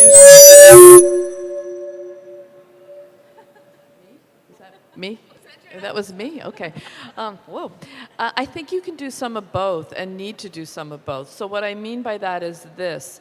Our survey, which we're happy to share, has about 50 questions, and it was developed, as I mentioned, by the folks from NEF, the New Economics Foundation. And part of what they did, and it was co-created, we worked together on this, was there are some so-called item-banked questions, which are questions that are used consistently, really, across. So the life satisfaction question is one that is often used in these surveys. And the more you're using some key questions and you're getting at measurement that can be compared, it starts to give you a little bit more of a template. And I think there really is some consensus on some of what can be measured. Now, of course, there is cultural context that's incredibly important. But let me give you an example. So the area of social capital, sort of our connectedness as human beings, I think we are now coming to understand that much as we value and need physical infrastructure, social infrastructure is a thing. How we're connected can be measured. So while there are some perceptions in that, do you feel connected to your community? That's not the exact question, but do you belong in your neighborhood, for instance? The reason that's asked is because there is research and science that now starts to talk about the more that people feel this sense of belonging, the more likely they're going to do better when a crisis hits in their personal life, when a natural disaster happens. When you've got this social fabric that's strong, it really matters, and it can be measured. So using some of those measurement areas that the researchers and applied researchers have considered to be valid and sort of good proxies is an important way to go about this measuring of some of what seems like the softer areas. People have used the word soft or perception, behavior. Those things can be measured too. And I think thinking about how to do that in a way that has some consistency is really the best approach. Can I also, one of the things that I don't think we've experimented enough with is to perhaps take a modular approach to indicators. So for instance, while there would be some mainframe that could be created, which also speaks to a much larger regional audience. And why I think scale is important is because a lot of livability indicators or well-being indicators can't really be controlled at the city system itself. It has a larger, regional kind of outreach that one needs to speak of. So my own feeling on this is that if we can adopt some kind of a modular approach where there is a mainframe that speaks at the regional level, and then cities, based on both their own socio-cultural context, their own abilities to kind of take certain things forward, and in fact, some of the findings of that preliminary mainframe, if they could identify priority areas and develop much richer, much more deeper, softer kind of indicator frameworks to pursue certain areas, that might be one way of integrating perhaps a very prescriptive so-called, mainframe and things that plug into that. All simultaneous, all able to inform each other. We'd love for everyone to have a chance to reply to this question, but we want to have more questions from the audience and perhaps 2, 3 at once, and then do mention which panelist you want to direct your question towards. Hello. Yeah. My name is Sridhar Potukuchi. I represent GMR Group. I have a couple of questions. One is, at the end of it, it's the subjective well-being, as Revati has mentioned. So, is one person's happiness the same as the other person's happiness? Is one city's happiness the same as others? Is the culture of, as per the Indian culture, there's one aspect of happiness or self-actualization. Is the same as the one of Western? How do researchers compare happinesses across cultures? Because it's very subjective at the end of it. And second question is there a size element to the city's happiness? Has there been any research done as to what size of a city wherein the happiness, the curve actually starts dipping? Are some of these proxies that we are talking about, either the 9 domains or the 79 indicators, do they, disefficiencies or diseconomies start setting in, and once the size grows beyond a particular level from New York experience or anything that we can think of? Thank you. Thank you. Can we have one more question added to that? So we can take 3 in total. Good morning. Ahmed Al-Hamadi from UAE Prime Minister Office. Thank you for sharing all the knowledge and the experiences you did across all countries. I have one question regarding measuring happiness. So when we use open data or social media to get all this data and information, how we can verify that this data or information are correct or can be valid to use as a measure for happiness in cities? Thank you. Thank you. Yes. So the first question is about the subjectivity of happiness from context to context, and how do you sort of address or normalize that? Was that towards any direct, anyone in specific?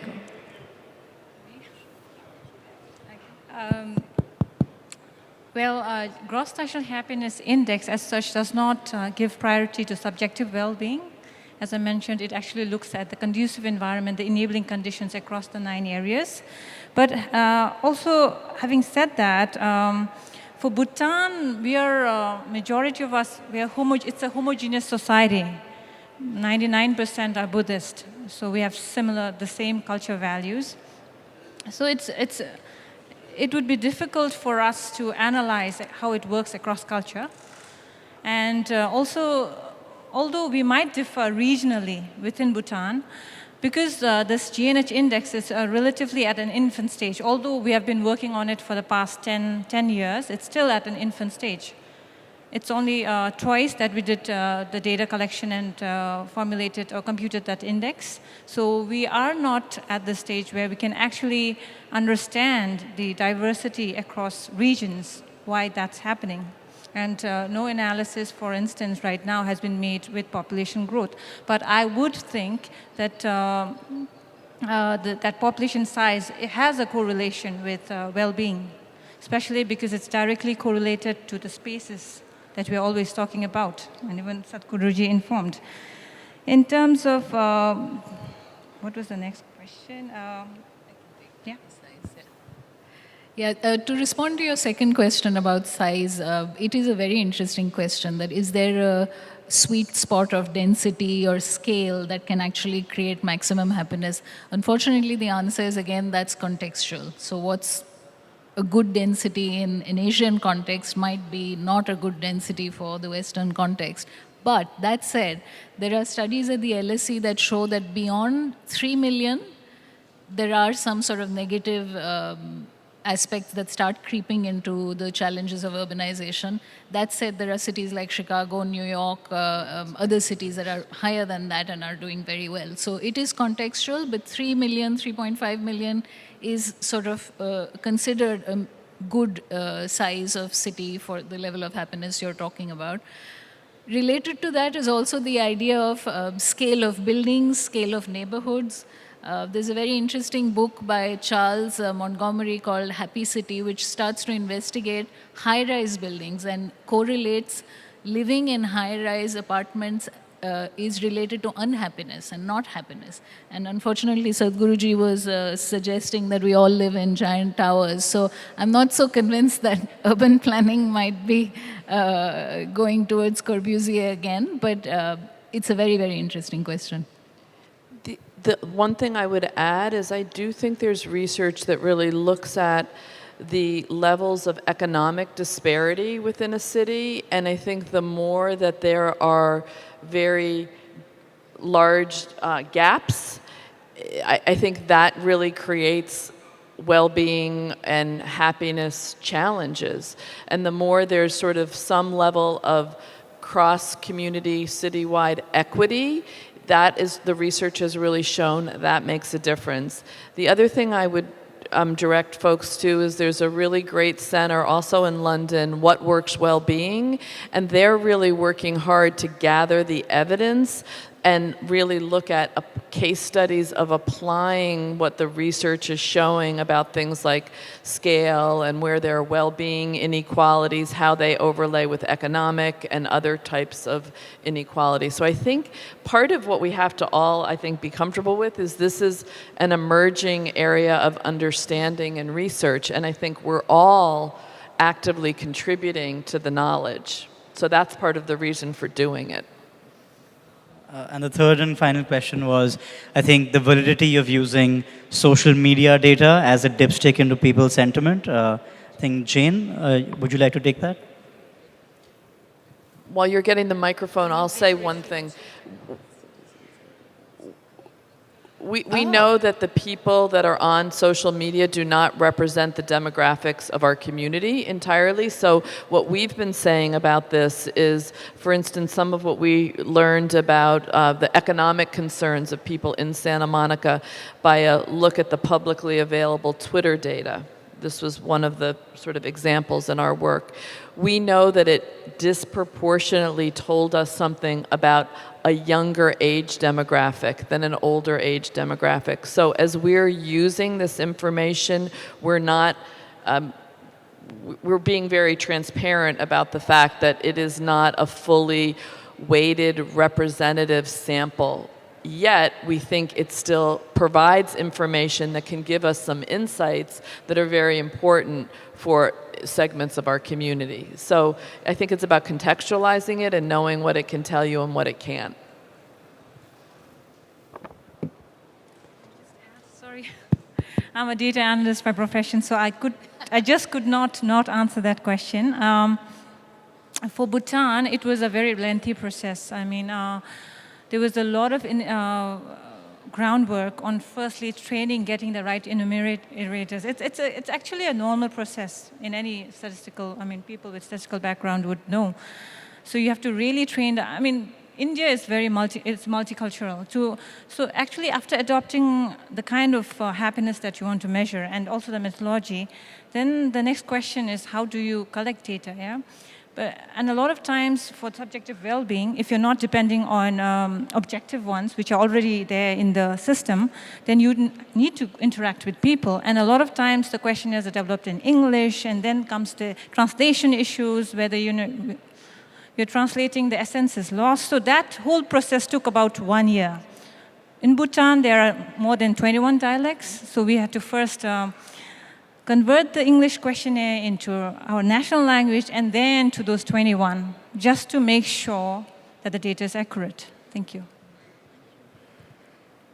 I think that's all we have time for, but I want to just thank everyone for attending this panel. It was an intense one. It was about a lot of information, a lot of very, very good information about how we can create happier communities through indices, through measurement techniques, by learning from different experiences around the world. And I certainly learned a lot, so thank you for being here. It's not just about numbers, it's about people, and it's finally about happiness. So thank you very much for attending. Thank you very much, this panel of speakers. I think measurement of something as intangible in so many ways as happiness is really, really critical, but also very tricky. And thank you for all the information that you shared.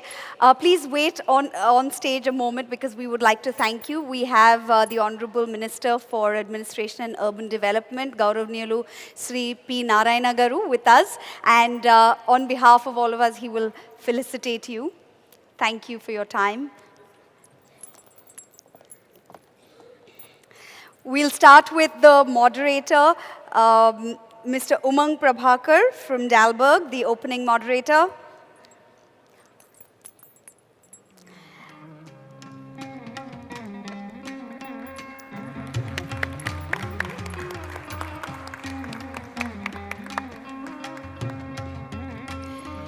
Revati Prabhu, Executive Director, Cities, Pell Frishman, UK, also moderated this session for us.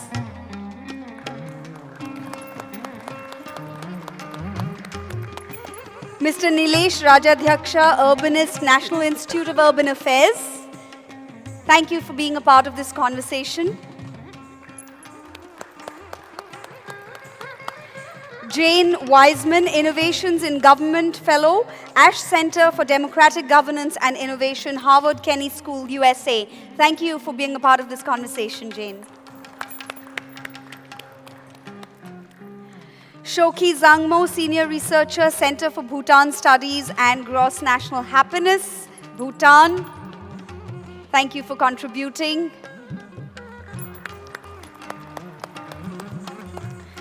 Julie Rusk, Chief of Civic Wellbeing, Santa Monica, California, USA. Thank you for your contribution to this conversation.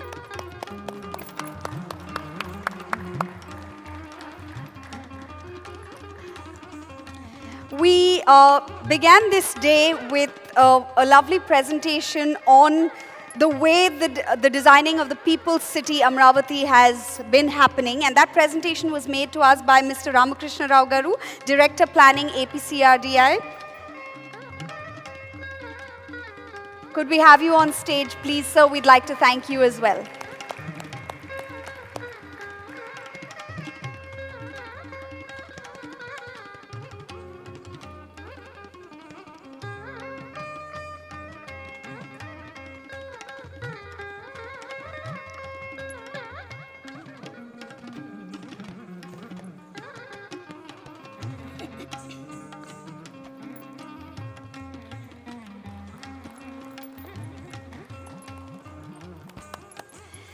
Thank you very much, panelists, moderators, and thank you, Narayana Garu, Honorable Minister of Urban Development, Government of Andhra Pradesh. Coming up next, we have the much-awaited pitch competitions. As you all know, in the run-up to this event, there were about 125 applications for solutions, people who had solutions and would like to implement those solutions towards managing pollution, managing waste, mobility, housing, citizen engagement, everything that constitutes creating a happy city. Of those 125 applications, 12 pitches have been shortlisted, and those 12 pitches are going to compete today in front of a jury. Now, we need an expert to moderate this session, and so we have one from who's come all the way from Delhi. He's part of our knowledge partner team, part of the Dalberg team. His name is Kunal Walia. He's an associate partner in New Delhi office of Dalberg. He brings with him over a decade of experience in management consulting and ICT, working in India and other emerging markets in Asia. He has worked with stakeholders across the communications value chain, including telcos, infrastructure providers, media companies, digital service providers, and PE investors, helping them around strategy, feasibility, investment advisory.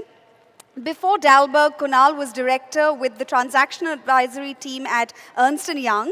He also worked with TMT strategy specialist firms, Analysis Mason and Spectrum Value Partners.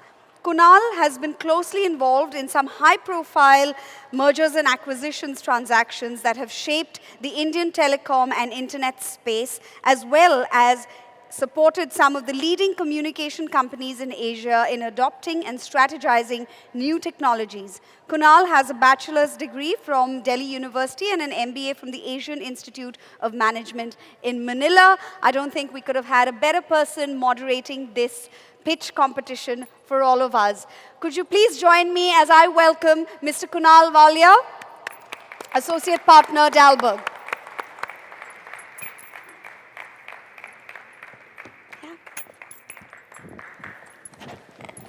Thank you for that introduction.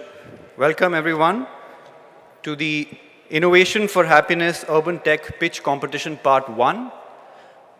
I think it's safe to say that we're all quite excited the way the summit has gone so far.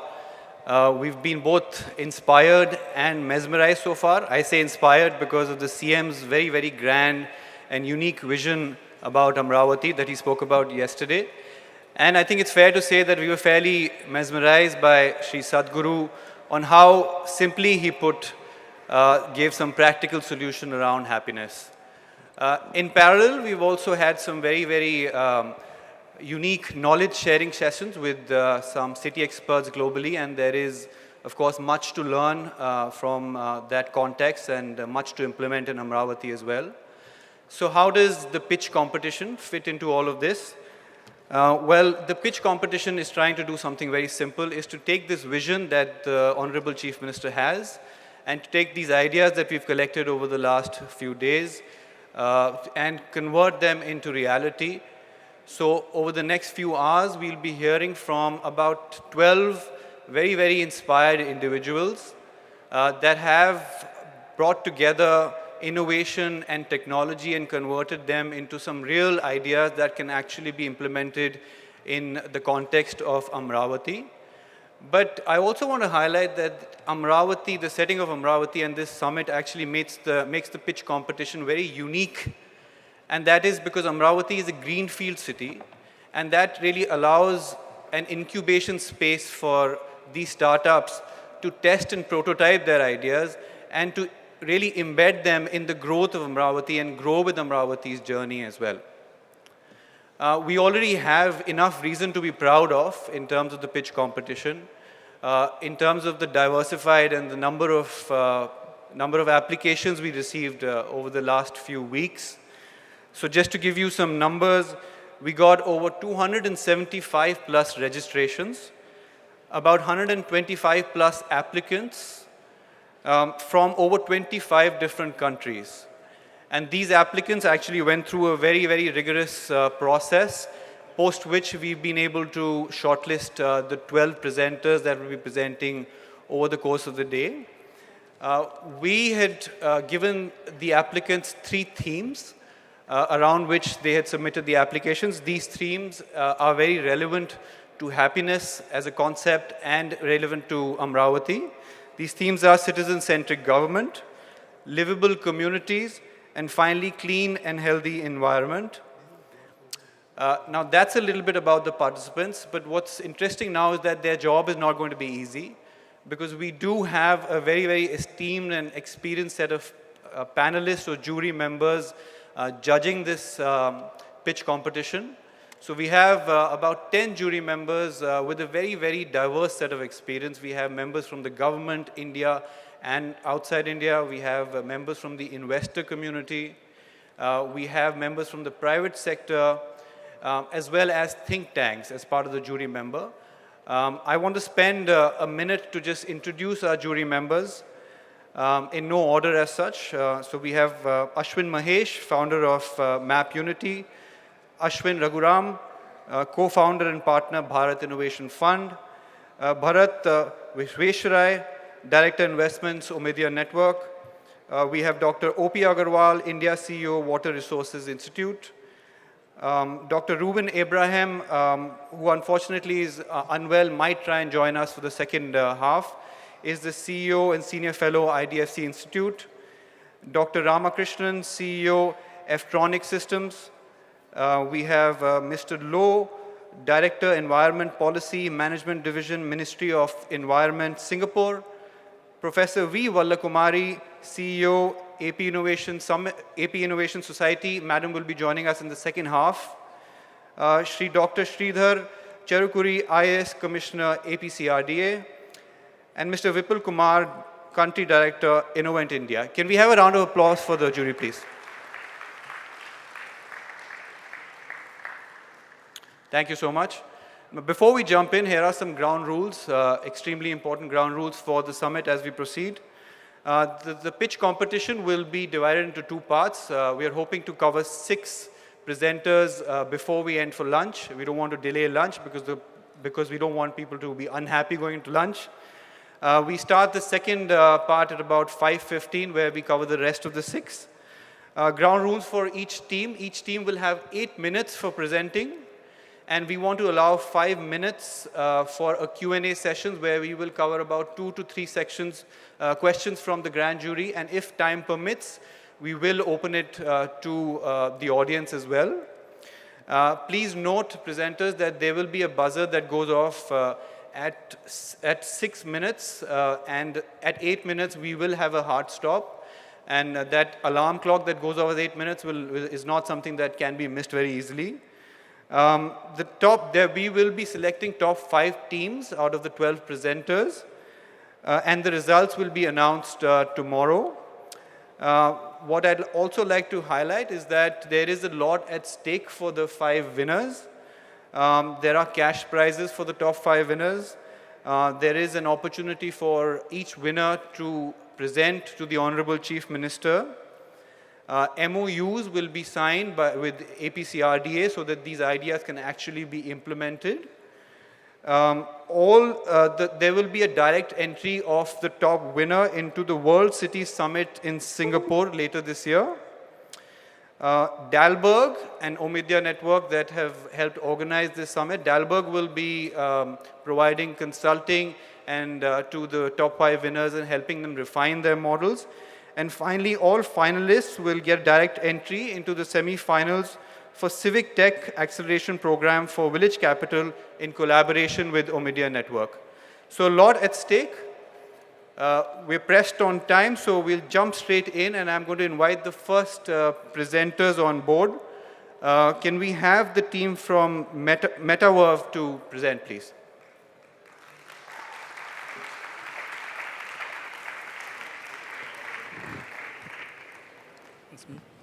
Thank you.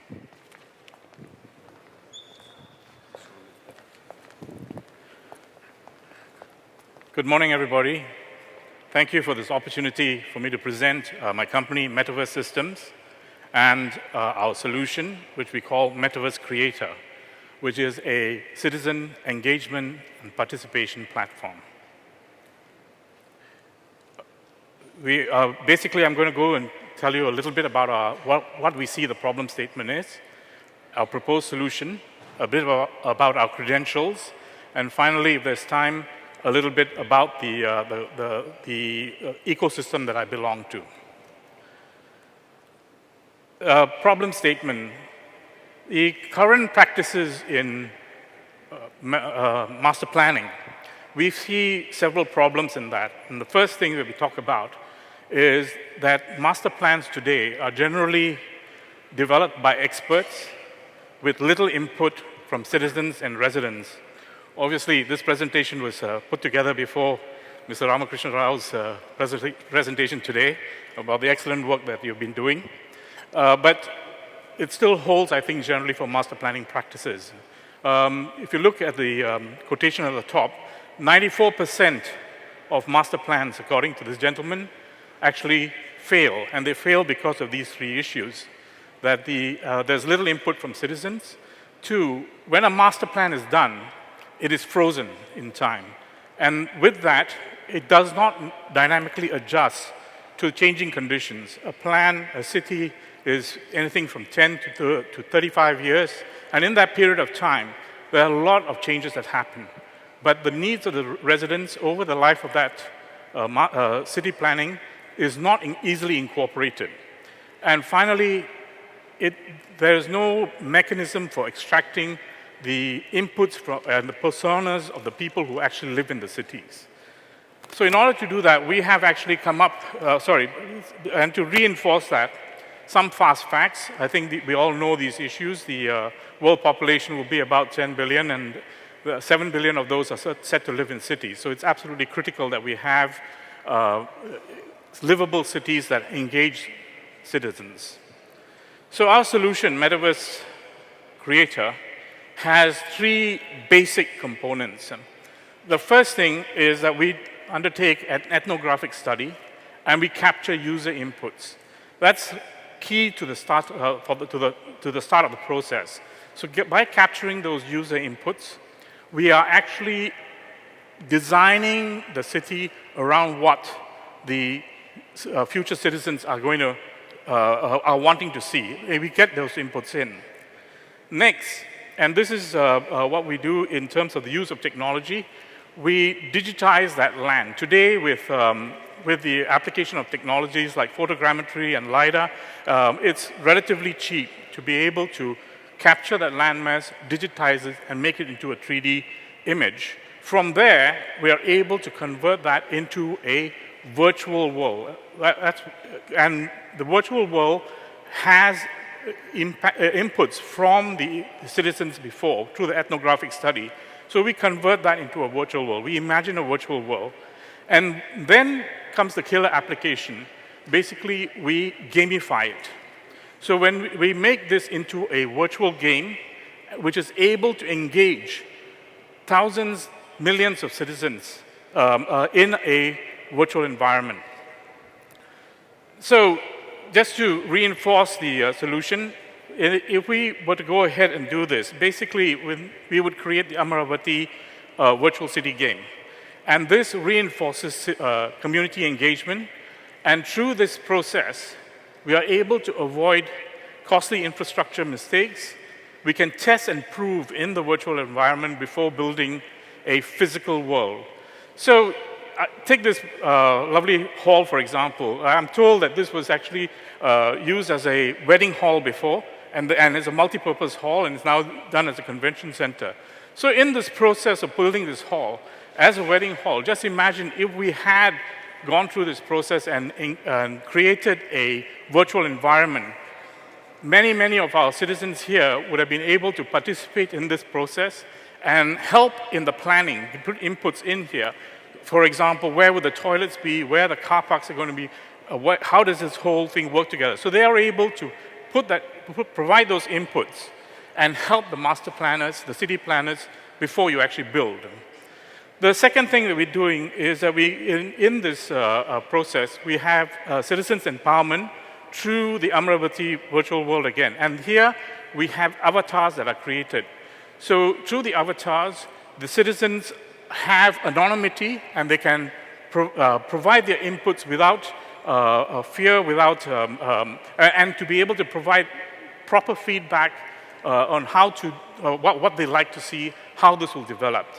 And finally, the other issue that we have is about a master plan that is able to dynamically adjust to changing profiles over a 20-year period.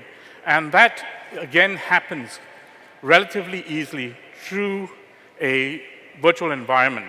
And therefore, we can ensure perpetual happiness. This is a fairly complex diagram in terms of how the data flow will go. And how the various inputs and data will be captured before we translate it. But what I want to highlight here are 2 points. The middle of the diagram, which shows the metaverse virtual world and the real world. So there is a continuous interaction and flow of data from the virtual world to the physical world. That process helps in several things. It continuously engages the citizens. It continuously provides feedback. You are able to get information through IoT and the various technologies that are available today. So this, in this diagram, those are the two key things that we want to focus on. How the virtual world interacts and reinforces the physical world. A mock-up of what an Amaravathi virtual city would look like. This is just a photograph here. And here we are able to capture, for example, the various aspects of citizenry, transportation, shopping, dining, entertainment, and various activities. Here, I want to show you a little video, a mock-up. Could you put the video, please, of what we mean by a gaming environment.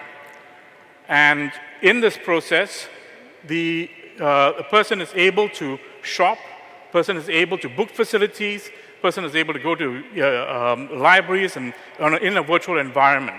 So this helps for the planners at all times to collect the data, to be able to reinforce and capture what the citizens are actually wanting. So finally, the unique benefits of Metaverse Creator, just to reinforce. So there's through the virtual game, we are able to massively reduce costs. We are able to measure, plan, analyze, and simulate in the virtual world before building the physical world. we dynamically adjust the master plan over a period of time with the changing profiles of the citizenry. We are able to promote the virtual city of Amaravathi to a wider audience, not just over here, but in Andhra Pradesh, in India, and across the world, make this place famous relatively cheaply through a gaming environment, and coexist with the Amaravathi virtual city at all times. So there are issues of e-governance, e-residency, and e-customers are going. All right. Thank you. Go on. Thank you for that. Thank you for the presentation. It's good to see certain design tools actually involving citizens in the planning phase of planning their own cities. I'm going to open it up to the jury for questions now. Kapil is right there with the mic, so he can direct this. I had a question. It seemed like for a greenfield situation like Amaravathi, a lot of the citizens that would end up living in this space would actually come after you have built it. And therefore, this idea of a tool that allows people to pre-engage in the kind of city that they want to see, it seems much more appropriate for a builder or a developer-led process for being able to pitch the right product, rather than to be able to engage with potential users and customers who are not there yet. Thank you for the question. Yes and no. I think the first thing is we start with an ethnographic study, right? So that captures those inputs from all citizens first. I mean, of course, it's a limited study, but we are able to capture those initial inputs. Now, those inputs are then translated, of course, through the knowledge base into a virtual city in which we engage people to be able to give their feedback about what that city should look like. So yes, it does apply in a developer-led process, but I think in a place like Amaravathi, with a greenfield site, it offers tremendous potential in actually getting a process of citizens' engagement and citizens' empowerment. Any other questions from the jury? Otherwise, we can open it up to the audience.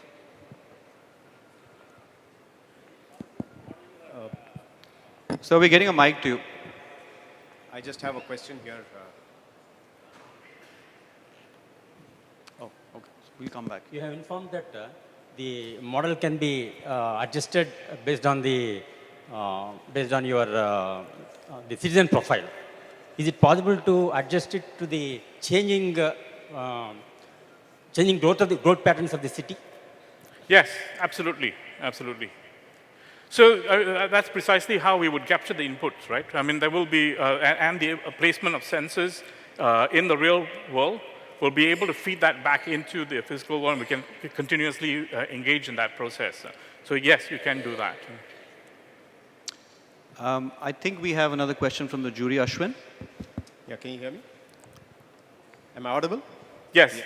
All right. So between the data that you've captured using your game. Sorry, you need a bit louder. The data that you've captured from your game, right? And to translate that into some sort of incremental improvement on a continuous basis, is all of that technologically enabled, or does that require inputs and review of that data again from the planners itself, and they have to then implement it? A lot of it is technologically enabled, but ultimately that process will have to have inputs. Yeah. So we use things like Kahonan methods, for example, to be able to extract and do the data mining and stuff like that. But I mean, as in every case, there will have to be the interpretation of that data, and that is definitely a physical, a manual input.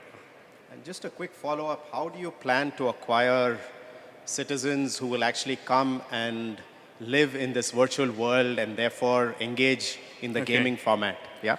So yeah, that was the part of the presentation I couldn't get to earlier on. In terms of our credentials, one of the things is we've come from an environment of having built games and actually built up databases from 0 to 37 million in Southeast Asia. So we have processes in place to be able to do that. And that's a key part of the solution, where we are able to be able to engage people to come in and through a process play in the virtual environment. Yeah, that's part of our USP. Yeah, please. Can you hear me? Yes. In Singapore, I'm just referring to Singapore, there's a big silent majority. Big silent majority. The silent majority, and also they are less technical savvy. Older folks like me, not so savvy technical IT-wise. How does this tool, can this tool help to get them to participate in your feedback? So yes, that's a very valid question.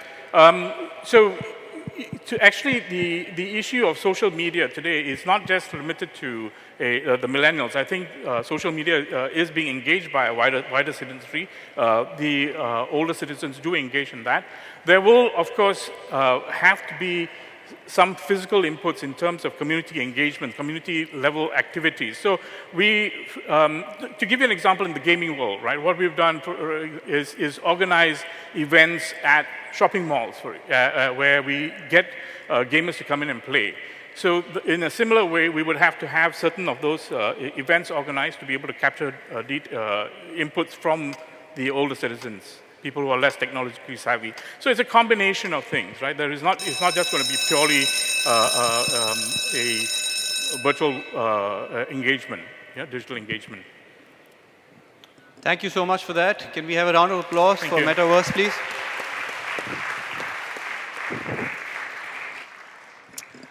The next presenter is a company called Valet Ease. I hope I've pronounced the name properly.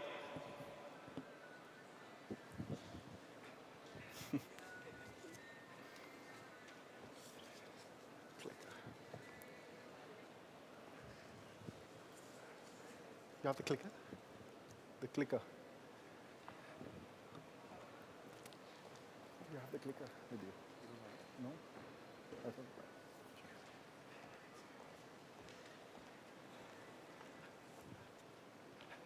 Good morning.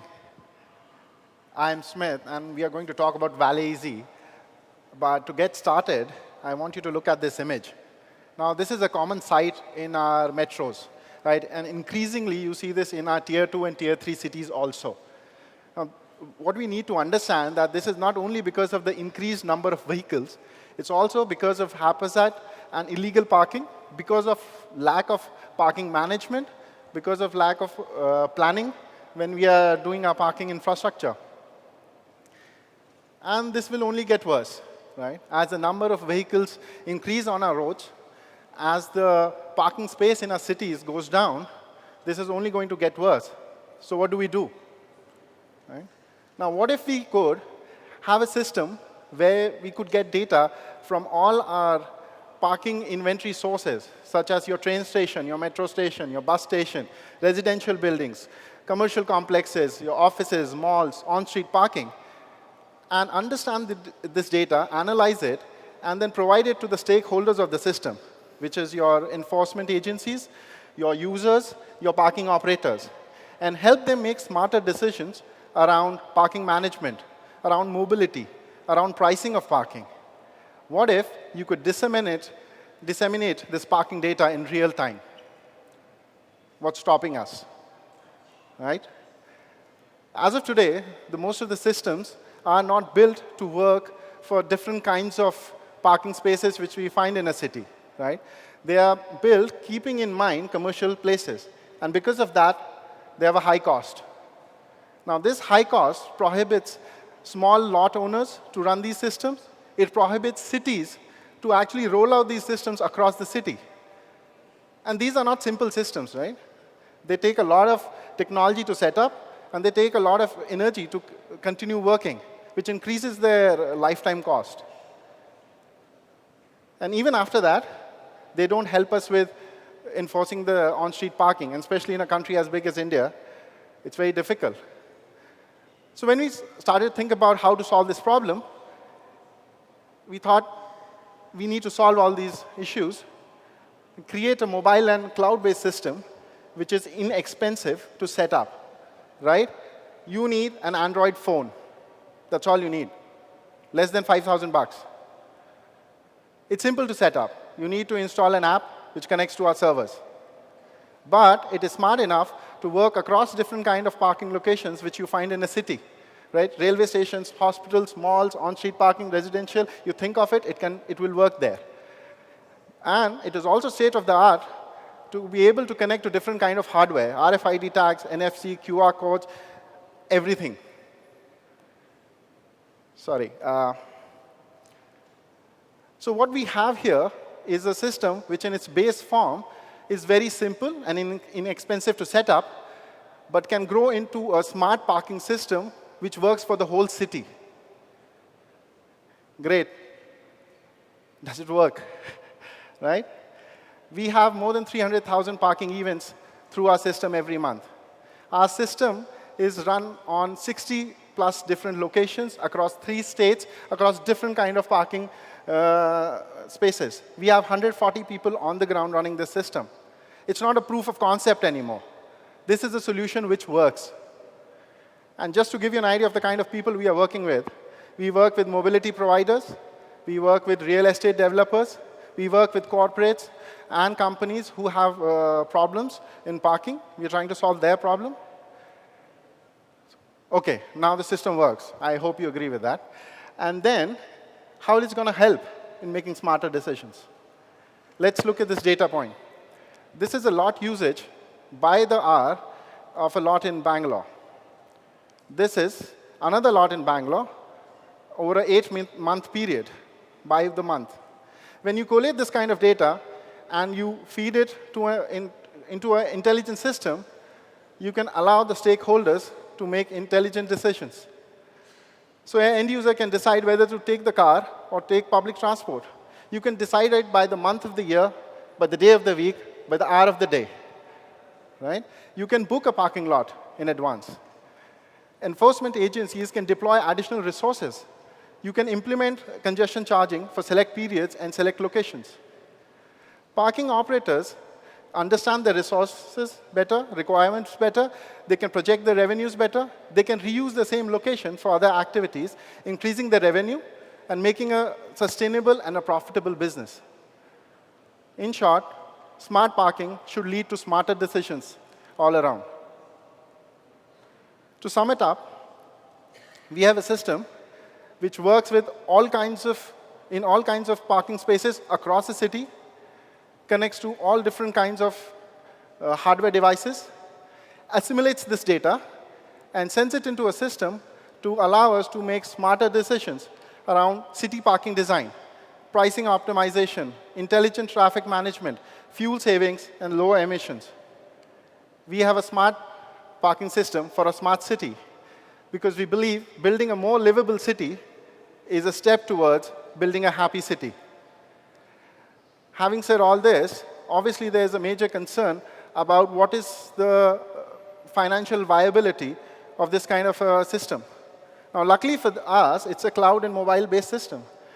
That means it allows us to work in different kind of revenue models, such as system licensing, where we provide the tech and support for a yearly license fee. So it sort of works in a SaaS model. Transaction-based pricing, where we take a very small percentage of every transaction. Revenue share, where we operate the parking, and we take a share of the net revenue. Now, because of this flexibility in the system, it allows us and the parking operators or the cities to work with terms and conditions which work for both of us. Right? Yeah. That's the team. I'm Smith. That's Prashant. We are both classmates from Oxford. He has hair, I don't. We are very lucky to have a great advisory group.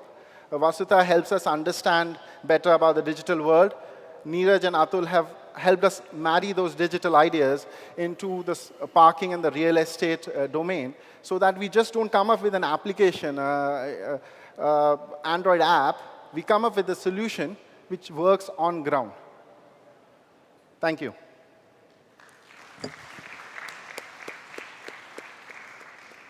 Thank you for that, Smith. It's certainly a very relevant urban problem. It's good to think of these solutions up front when a city is being planned.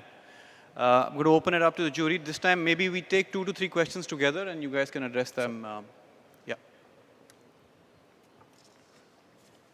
Could you say more about your process to actually acquire some of the locations, the actual parking locations? So for example, the on-street locations, the residential ones and so on. Say more about the process by which you actually acquired them. So what we do... And sorry, actually, a second question there is also, I'm curious about the competitive environment. I mean, it sounds like it's really easy to set up, but I would imagine that also leads to a ton of competition. So can you say more about that? Okay. So, Sid, can we have one or two more questions from the jury, and then you guys can answer that? Can I? Okay. My quick question is, you spoke about the financial viability, and you had different revenue streams. Can you talk a little bit more about, based upon your operations till now, which of them majorly contribute to your revenues? Sorry, among the three? I didn't... Among the three revenue streams you spoke about, which is the one which is the major contributor to your revenues? At this point? Yes. Okay. I was talking to one of the mall developers in the city in Bangalore a couple of weeks ago, and he said, our problem is that we have very large amount of parking space that is not used by anybody because people are coming on in Uber and Ola rather than bringing their cars. When they built the building, they assumed lots of people would come in their personal cars, but that's not happening anymore. So there might be an angle to explore in what complementary uses of space there can be around parking, and being able to flexibly, even on a day-to-day basis, create that environment in some of the facilities that you're managing. Yeah. So can we just get the answers now, and then if we have more time, we can go for another question. So if I miss anything, just please. So the first question was about how do we get a lot of these guys on board. So obviously, we have a BD team, they go and talk to people, but that's not scalable. So we usually tie up with contractors, right? We tie up with mall management companies, right? We tie up with builders because they have access to all this and they need that sort of systems in build. So it makes it a little easier and faster for us. Forgot. The competitive environment, yes, it's not easy to set up. It looks like it's easy to set up, but when I said it's an app, but it also connects to RFID, NFCs. It connects to a lot of hardware, right? So when you start actually building something which will work across the city, it becomes really difficult to build that kind of thing. The app part is the easy part, right? But that's why a lot of people have come and gone. I think I'll only add to say, I hope I'm audible. Yeah. I'll only add to say that I think when we say it's easy, it's meant to be easy for the guy on the ground who has to use it. There has to be a lot of engineering and complexity in the back. And that's what helps us sort of probably build a sort of competitive moat or a strength and capability for ourselves. About the major revenue stream at this point of time is two of them. So we are not working in transaction modes at this point of time. It's usually revenue share. We operate some of these parking. The reason of operating these parking lots is we want to understand how these parking lots work. It's a real-life business. It's very easy to make an app, very difficult to run a parking lot.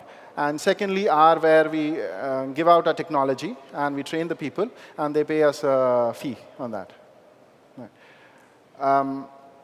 Mahesh's question about the usage of different kind of usages.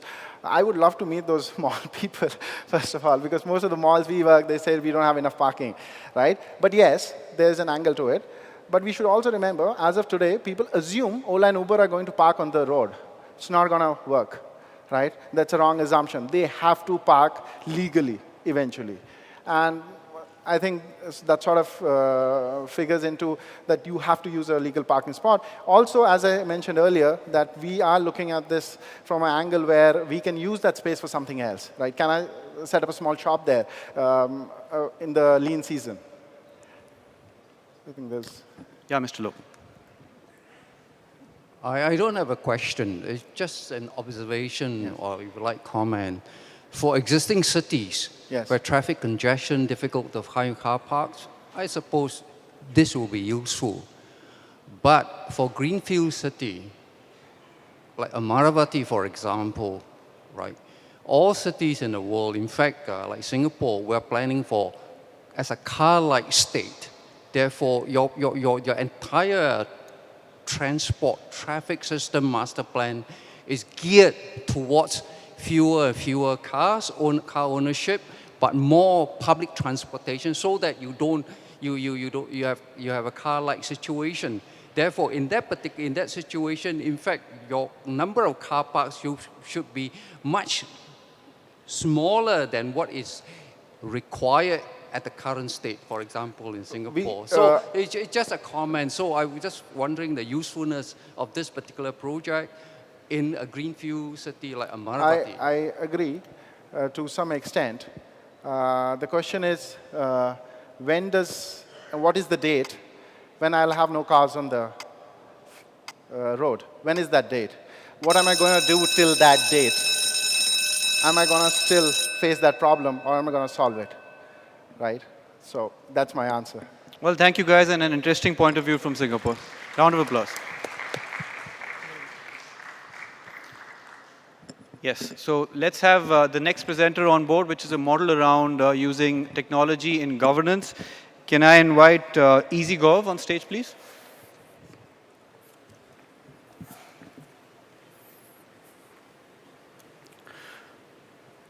Good afternoon, ladies and gentlemen. Thanks for this opportunity. So, EasyGov is an Aadhaar stack-based cloud solution that was trying to connect basically the government welfare schemes with the public. And we had some great vision that we wanted to do after 2 to 3 years. Considering Amaravati is a greenfield, we thought of bringing that vision of our down the line 2 to 3 years to now, right? What we can do in Amaravati right now. And I would like to start with a quote from Kautilya ka Arthashastra, that the welfare of any country should be supported by the half or the same amount for the intervention that removes that welfare requirement. So for example, if you're giving a scholarship, then are you putting 50% of the fund to the intervention so that you do not need to give the scholarship to the minority? So with that philosophy, the IT system should be very flexible, very agile, and should recommend government the strategies so that government can get away with the welfare and move to the progression.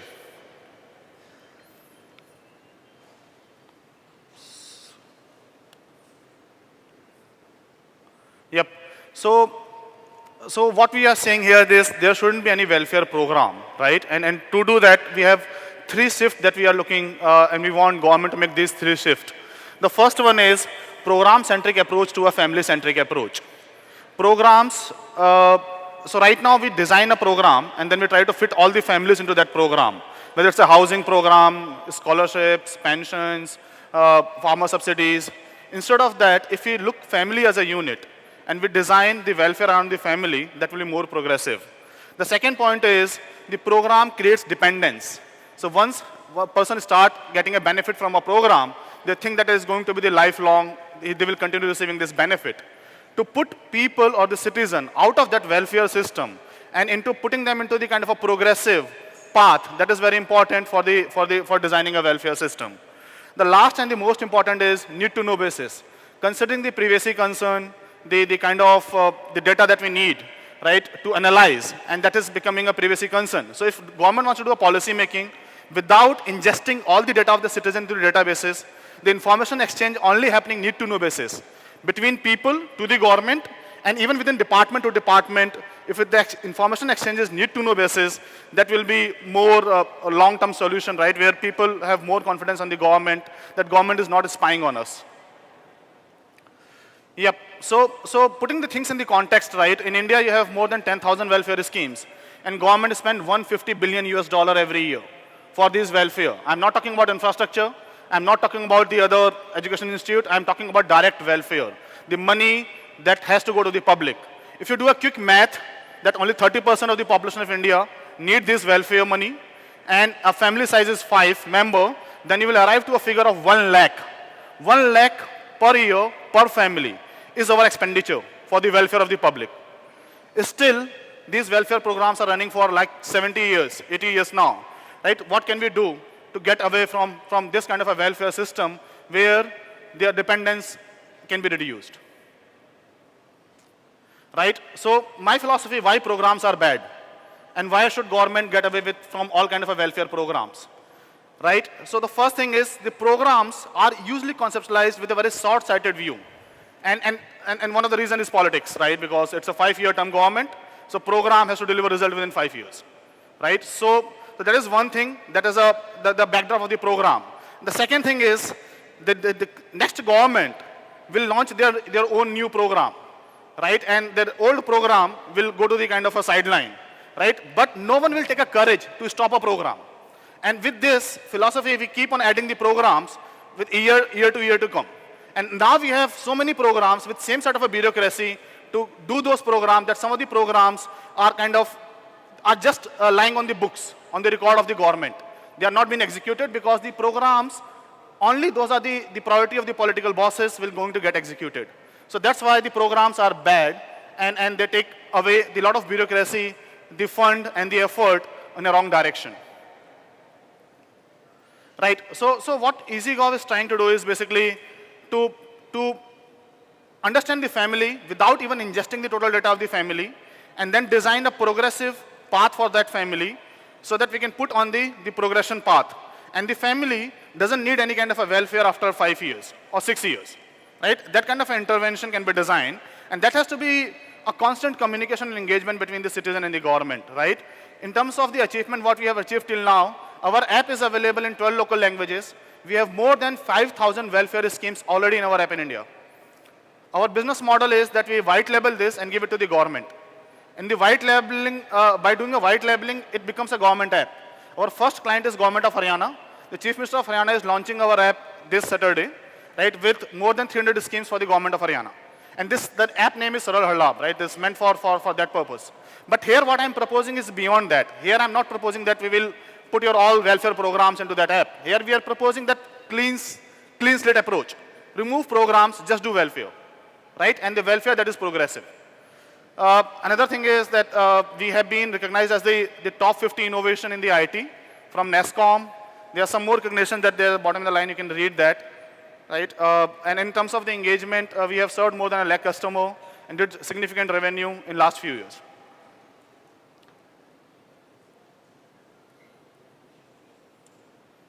This is just a small video that I'm playing just to make you understand the solution, because there's not much time, I cannot give you a demo. So this is a quick walkthrough of a solution. So this is the way people select the state and the services, right? And then they start going through a survey. The survey is a very small survey, though we have a 10,000 or more than 5,000 questions, but anyone by answering only not more than 15 questions can know the eligibility from the thousands of the welfare program. Right? From there itself they can apply for this, right? And government, without involving any bureaucracy, can deliver these programs. So right now we have these many schemes available on EasyGov app, and we are available in 12 local languages in India.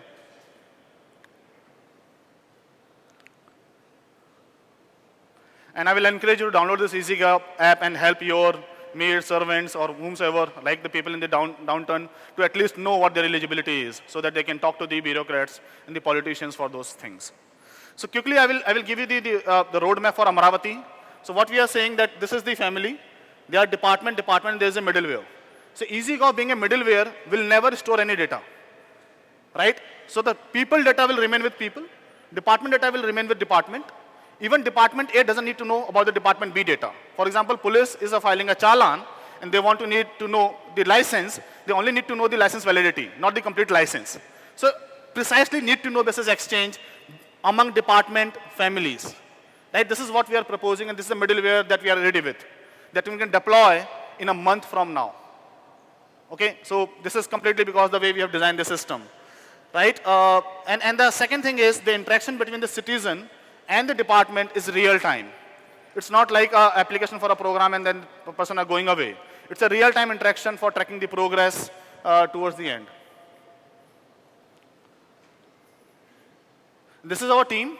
So I've been did government consulting for 10 years, worked with KPMG, Accenture strategy before starting this EasyGov.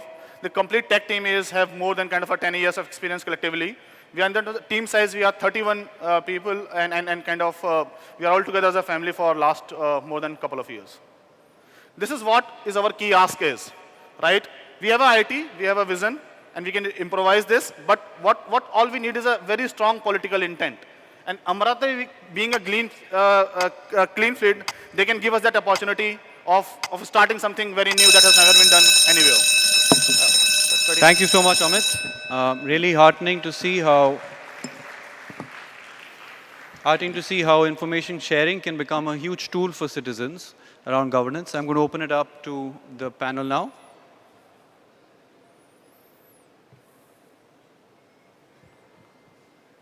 Quick question, what's your revenue model?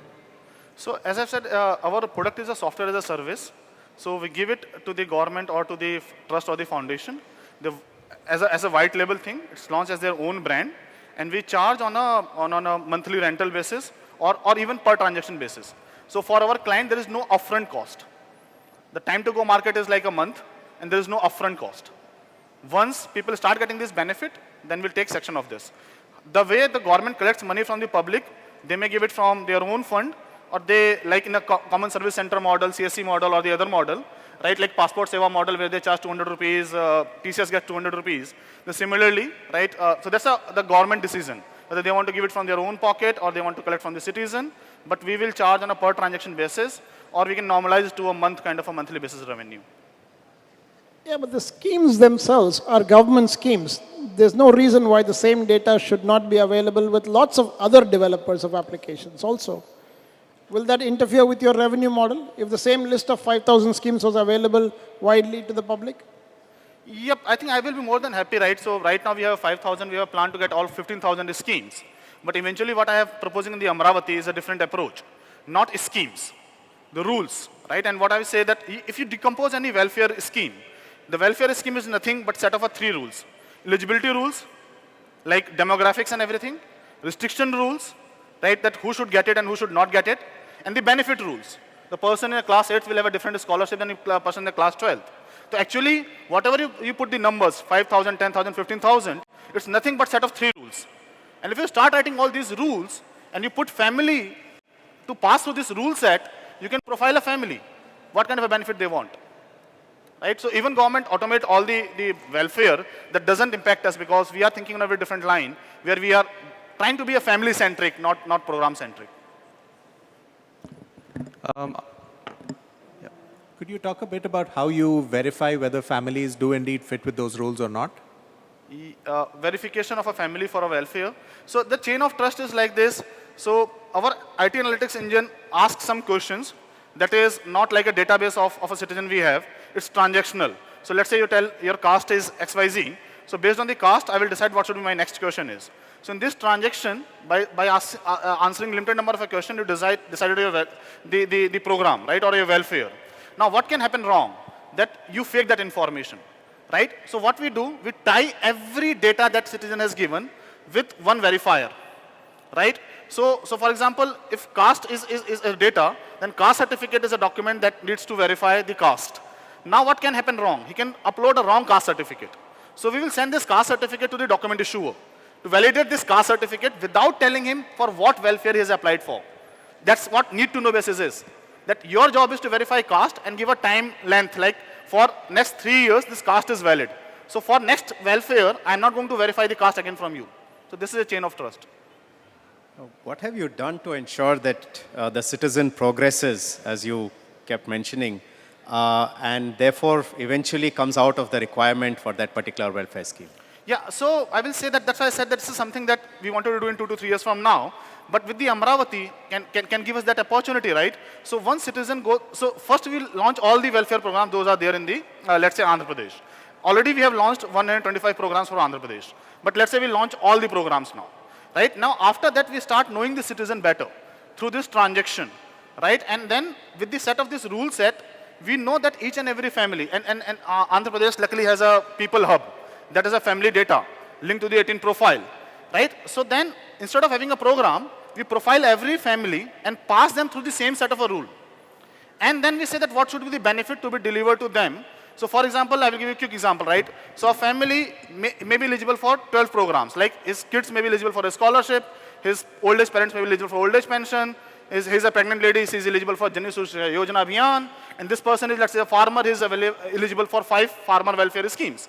If I put this money together and tell him that this is a project that you need to work on, right? And this project is like that you will more do better farming techniques. And I'm not going to give you the scholarship benefit, pension benefit, housing benefit, maternal benefit. I'm going to give you this money, chunk of money, and not like a monetary, but through an intervention that help you to make this amount of money in a year from now, right? So that is the only way you can put families away from the welfare programs, and you can drive them to the self-sustenance path. Thank you so much, jury members. Thank you so much, Amit. I think there are a lot of questions around this, but I really love the presentation. Thank you so much. Can we have a round of applause? Thank you. I'd like to call upon the next presenters from Reese City, please.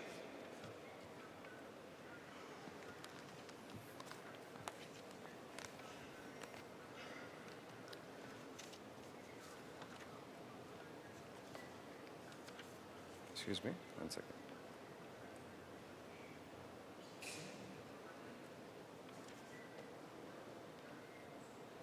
How does this work? Okay, super. Thank you for the opportunity to present in front of an amazing audience. Let me start by telling you a story of a man, a city, and the informal waste workers. The city of Ambala in Haryana. The informal workers here are the little children, and the man is Professor S.P. Sharma. These children prefer to follow their parents' footsteps instead of going to school. Professor Sharma teaches a bridge course to equal the life chances of a waste worker's child, that to a normal child. His perseverance and dedication to improve the life chances is a powerful example of being mindful to others. Being mindful to others is a culture that is developed by cultivating a sense of ownership, responsibility, and sustained dialogue to collectively solve a problem. This is the core foundation of ReCity. We are a participatory urban planning platform that works with citizens, experts, stakeholders to reflect, identify, and take ownership of urban issues, and envision to make stakeholders integral to plan, implement, and sustain city development projects. Being mindful to others was the core motivation that drove countless individuals, institutions, government bodies such as Haryana State Government and Ambala Municipal Corporation together to contribute a holistic, sustainable transformation. Ambala was historically known as the dirtiest city in India. 35% of the city was occupied by waste. And in Swachh Sarvekshan 2017, Ambala was featured in the bottom 100 cities. In a mission mode, together in 120 days, we achieved 0 to 90% source segregation, ensured end-to-end transportation of segregated waste, processed 47 tons of biodegradable and 21 tons of recyclable waste daily, reduced 60% of dumping at the landfill, and gave an improved chances for informal workers to improve their chances to 1,000 people. Ambala still continues to sustain these practices with its own staff since the last 10 months. In spite of all our efforts, 40% of Ambala's waste is still untreated and is dumped in the landfill. Today, landfills are an unavoidable part of Indian cities, and 80% by weight is untreated and dumped across Indian cities. The problem is even bigger in rural India, where due to no service, all waste is burnt. Here is a defining moment in the history of India. Amaravathi presents an enormous opportunity to rewrite the waste culture in India and across the globe. Founded as the people's city, we have the opportunity to show a collective future that is developed by a citizen-led model that enforces reuse, refuse, recycle, gives opportunity and equal dignity to waste profession, and maximizes recovery from various waste streams. To ensure deeper ownership, responsibility, and dialogue, the first step would be to develop a formal structure to deliver holistic waste management that sees representation from waste generators, academic institutions, waste worker cooperatives, and government agencies. The role of this structure is to implement policy frameworks, human-centric design and standards for waste infrastructure, administer waste services, formally manage stakeholders, and ensure behavioral change. Secondly, it's imperative to measure the waste ecosystem to build capacity and be prepared. Amaravathi will create its measure with a social responsibility charter. This can be achieved by harnessing waste data for governance, performance, transparency, funding, and overall accountability. This is also a systemic solution to mitigate environmental damage and data-driven reasoning to upgrade, replace, and adopt recyclable alternatives. Lastly, what if all the municipal waste from Amravati is brought to a world-class, first of its kind, circular economy zone? This unique opportunity would generate revenue, create thousands of new jobs, develop a skilled workforce, design synergy that works for Amravati, and above all, enable informal workers to lead respectable lives. Amravati can be the first mover by enabling a circular economy zone by providing basic land, basic services, design unique procurement strategy to onboard local players, set waste and facility management directives, and an overall spatial plan with adequate forest buffer and agricultural land to utilize compost for, oops, just take this please. Utilize compost for food production. This multi-vendor integrated model will process waste from all streams, including fecal waste, biodegradable waste, recyclable waste, and construction and demolition waste into a high-quality raw material that can be consumed readily by manufacturers locally and across India. We wish to bring this change with this multidisciplinary team of founding partners and also a mentor-implementer relationship with our specialized domain experts. Our core team comprises of young, grounded urban planners, urban designers, architects, education and team building experts, behavioral change experts, ground operations teams, waste disposal and processing teams to deliver a comprehensive solution. ReCity wants to design a system with people at the center, measuring as a tool, and circular economy zone as a solution. Together, we can unlock and reap the benefits of a mindful culture seeded in Amravati. Let's get to work. Thank you. Thank you.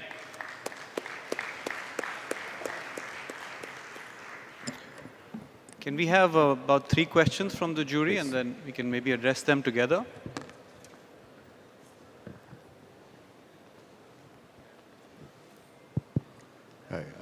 What is your business plan? So here... We'll probably get all the questions first. Sure.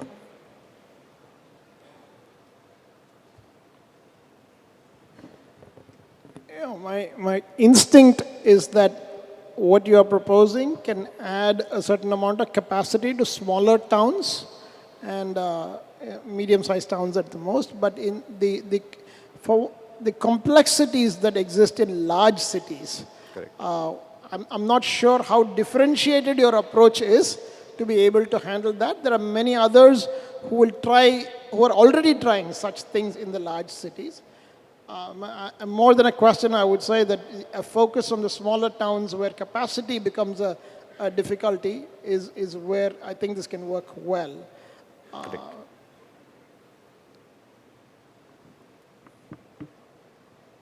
This subject matter, solid waste management, is very close to my heart because I've been a practitioner in the Singapore government, in Singapore for 30 over years doing solid waste management.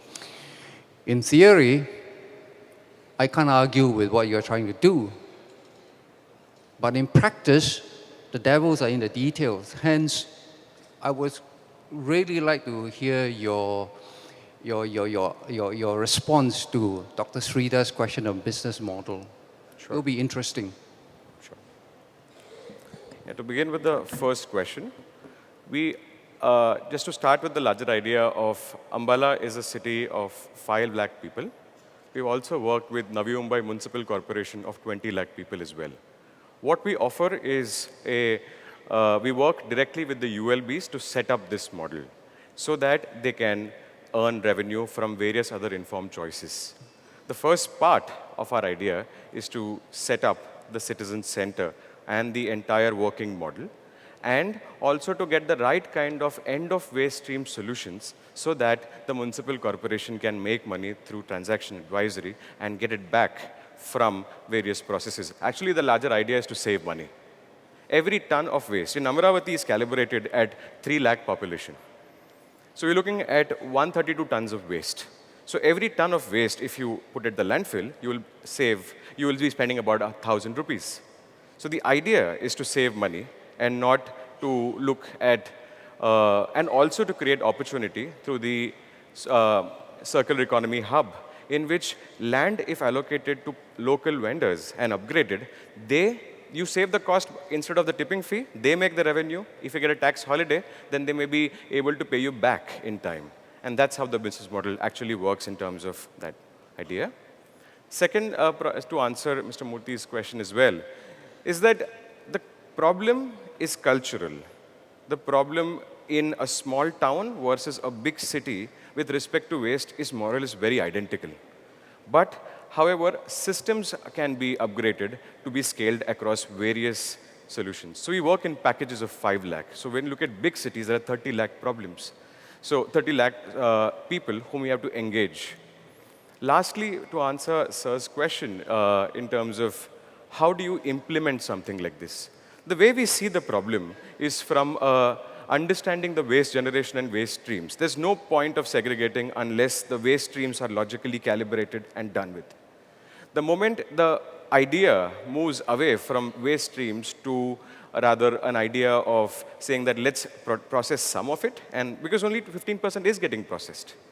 So the idea is that first we set up, understand the capacity required, the preparedness required by a ULB to process this kind of a waste stream. Second is to understand the governance model and understand, because people don't tell you, do what you're telling them to. They actually do what they know. So it is to actually create a value system and a culture in a particular governance model and to reflect that with the larger people and to have them on board is what our expertise is in.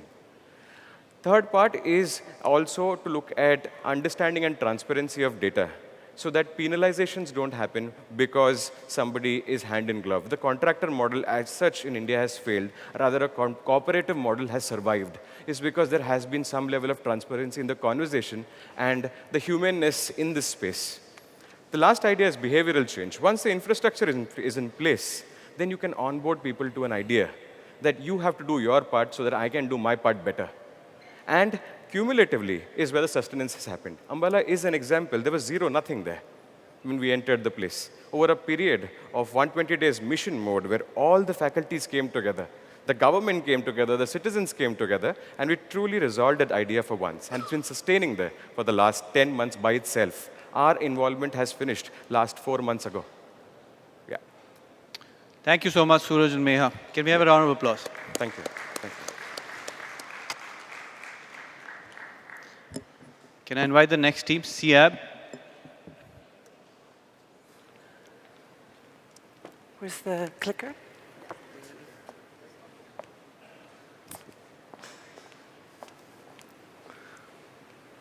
So good morning. My name is Sandra Sasso, and I'm here from the UK, and I have a product that will take care of this. Everybody here has waste. We've just been hearing about how you should recycle it. I'd like to talk to you about the value of your waste. This waste in that bag, if you take 4 of those, you can take it and fill a Hero motorcycle. It's money. It's money in a bag that you're currently putting into a vehicle. This morning, as I arrived at the convention center, a vehicle was picking up the waste. If you take this waste all over the country, today, the waste will move in a vehicle like this 480 million miles in a vehicle that's getting very, very bad mileage. Downhill, maybe it gets good mileage, but on a flat terrain, it's a lot of fuel being used to move the waste. We have a different idea, and I've got a video I want to show you of what's happening around the world in different cities. This is the world as it is today, and I would suggest that Amaravathi wants to be a little bit different. This is London.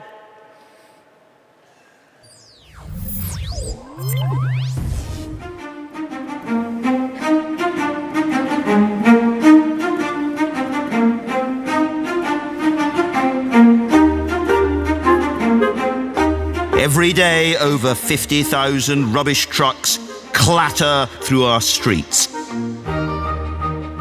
collecting almost 85,000 tons of grunge.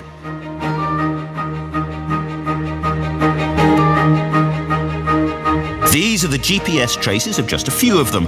Westminster's fleet of collection vehicles spilling out of their depot towards central London.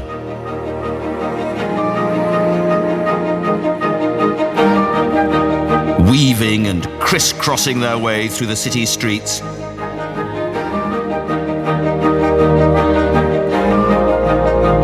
And finally ferrying their loads to giant incinerators on the outskirts of the city. We have a different model because I sat in traffic this morning to come here for almost an hour. 30% of that traffic will have been rubbish trucks moving the waste either to a transfer station or to a landfill or to a recycling facility. If you break that cycle and you put it into a device on site and reprocess it into energy and recapture the water, you're breaking that entire cycle. And a new city has the opportunity to start from the ground up and put this in those parking spots that are no longer going to be used for vehicles because we're all going to be taking public transportation. So don't move the waste, don't take your cars, put these in the basement of every building in every city, whether it's a new city or an old city. So our team, we're based in the United Kingdom. We are expanding around the world. We have 17 agents and resellers in various countries. I have one of them here with me today who's covering the Andhra Pradesh region for us in India. And we have manufacturing that we will be setting up in India once we have traction in the market. We currently manufacture in Europe, in the US, and in the UK. If you look at our technology, I'll give you another little video of exactly how it works. How it gets there. Why do we move waste? Wouldn't it make sense to turn your waste into something useful without moving it? Think of the energy saved and the resulting decrease in carbon emissions. Here at SEAB Energy, that is precisely what we do. We replace waste trucks with our patented award-winning anaerobic digestion systems.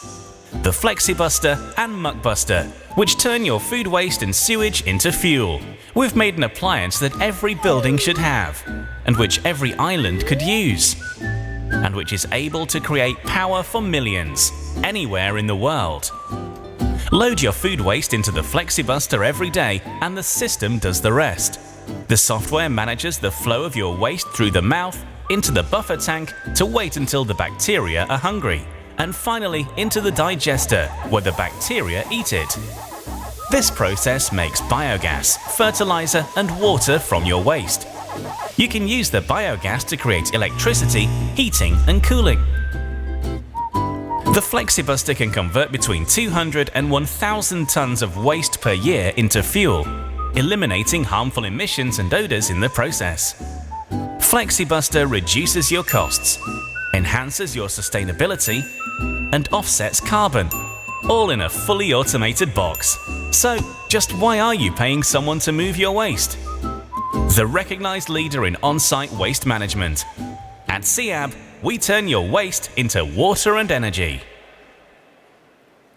Every building can have one. So as you're creating a new city from the ground up, we've been working in old cities around the world doing exactly that, putting them into buildings. We have one going into a building in central Manhattan, taking up parking spots. We have others sitting outside or next to buildings in cities where it's not necessary to put it in the basement of the building. We're working around the world. We'd very much like to work here. We are actually already working on a smart village program in Andhra Pradesh, down in the village of Mori, working with the government there to look at how we can do a program to change both the sewage and the food waste into energy and water and reduce the amount of health impacts and waste flowing into the river courses. I have a testimonial from the work that's being done there. It's done through the Village program. We are working with the University of California in Berkeley and the government of Andhra Pradesh, and this is actually my second visit to Vijayawada and to this region in general. This is a testimonial that was done through the group on the ground when they've been looking at implementing our technology at the smart village level. అయ్యా నా పేరు సుందర్బాబు విష్ణుభట్ట. అయితే దీంట్లో ఈ అన్నదానంలో కొంత wastage కానీ అలాగే భోజనం చేసిన తర్వాత విస్తరలన్నీ కూడా బయట వేయడం కానీ ఇలా చేయటం వల్ల మరి పందులు అవి రావటం దానివల్ల కొంచెం మరి ఏదైనా చెడు జరిగేటువంటి అవకాశాలు ఉంటాయనే విషయం అందరికీ తెలిసిన విషయమే. కాబట్టి ఈ ఆలయ పరిసరాల్లో ఉన్నటువంటి గోవులు మరి గోమూత్రం కానీ గోపేడ కానీ వేయటం ఇవన్నీ కూడా కొంచెం అపరిశుభ్రతకు కొంచెం చోటు చేసుకుంటుంది. వీటన్నిటిని సేకరించి వాటి ద్వారా ఏదైనా ఒక మంచి విద్యుత్ కానీ లేకపోతే మరొకటి కానీ దాన్ని ఉత్పత్తి చేసి దాని ద్వారా ప్రజలకు ఉపకారం జరిగేటువంటి కార్యక్రమం ఎవరైనా చేపడితే బాగుంటుంది అనేటువంటి నాకు కోరిక చాలా ఉంది. ఎవరైనా అలాంటి కార్యక్రమం చేస్తే మా వంతుగా కూడా మేము సహకారం చేయడానికి నేను సిద్ధంగా ఉన్నాను. Thank you very much. I'd very much like to bring our products to the city of Amaravathi and to introduce Pratik, who will join me on stage for the question and answer session. Thank you so much, Sandra.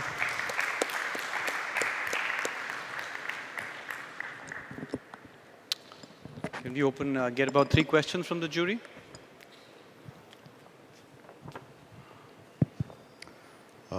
What is your business model again? So we offer it both as a product. You sell the product or you we manage sell the the product or we offer it on a service basis. We have a software product that goes along with it. So we have software as a service as a long tail, but we can do waste as a service as well. So typically one unit can serve how many homes? Typically 200 homes. 200 homes. So we have, and it's modular, so it can go from 200 homes up to 1,000 homes. Essentially, I have 2 questions. One, it's basically a biological process, and households throws out all sorts of things, and biological process is very, very sensitive to chemicals, household chemicals, for example. So that would affect it. Secondly, your biogas, whatever energy you produce, how are we going to connect to all these houses for reuse? Otherwise, it will just dissipate into the atmosphere. Sure. So those are very good questions. We get asked quite often on the biology side of it. We're finding that because we've put the waste units on the site where the waste is produced, the users are much more accustomed or ready to participate in keeping the waste clean. So because it is their own device producing their own energy, it is to their advantage, and also it's their pain if they break the machine. So they tend, what we're finding is the waste is 90 to 95% clean, and the machine can work with the rest of it.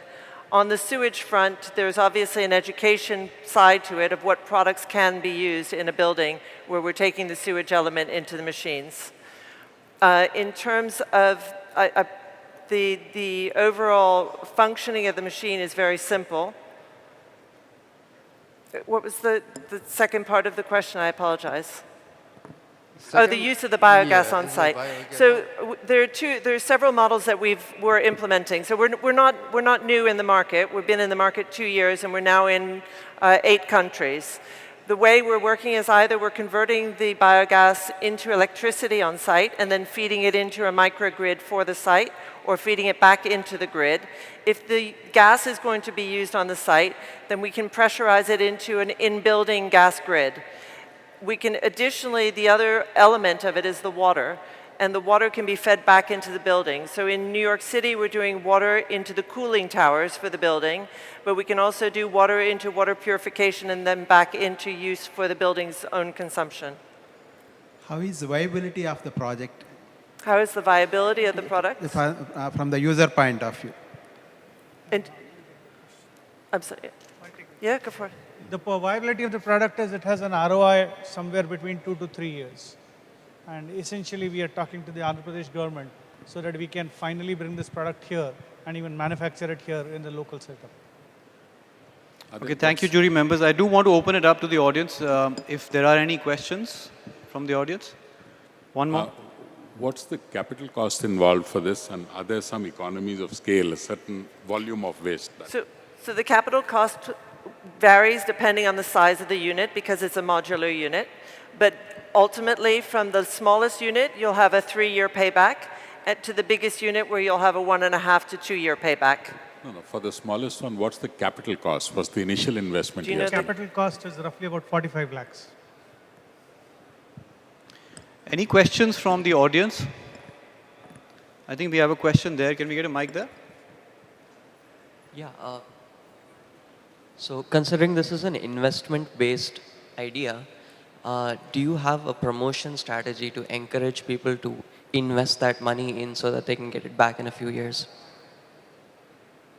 I didn't hear the question, I'm sorry. Right. So I'm saying, considering that this is an investment-based idea, do you have a promotion strategy for encouraging people to take up that investment so that they can make the money back in a few years? Yeah, so I mean, the model that we've proposed at either the village level or even some of our customers. So there are 3 different models. A customer can buy the unit, and then it pays for itself in anywhere from 1.5 to 3 years from the revenue or the savings that you're getting. So you're getting free electricity, you'll get free water, you'll get free fertilizer, and you'll get rid of your rubbish for free in the machine. And those offsets go to pay off the machine. We have investors that are deploying them as vehicles. So if you think of how people have invested in solar plants and are making money, you can do exactly the same PPP on our units off of waste, right? So you can farm waste just like you have solar farms. Thank you so much. Thank you very much. Can we have a round of applause? Okay, so 5 very interesting presentations, 5 very unique models. We have 1 more to go before we break for lunch. Can I invite the ladies from Asia Initiatives, please?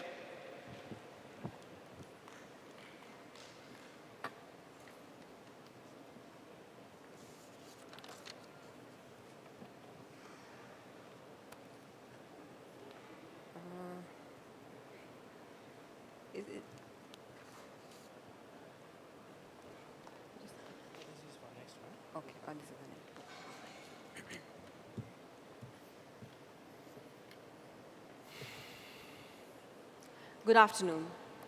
Amaravathi is poised to become one of the most coveted cities to live in and work in for coming decades. But how do we ensure that residents of the city stay happy?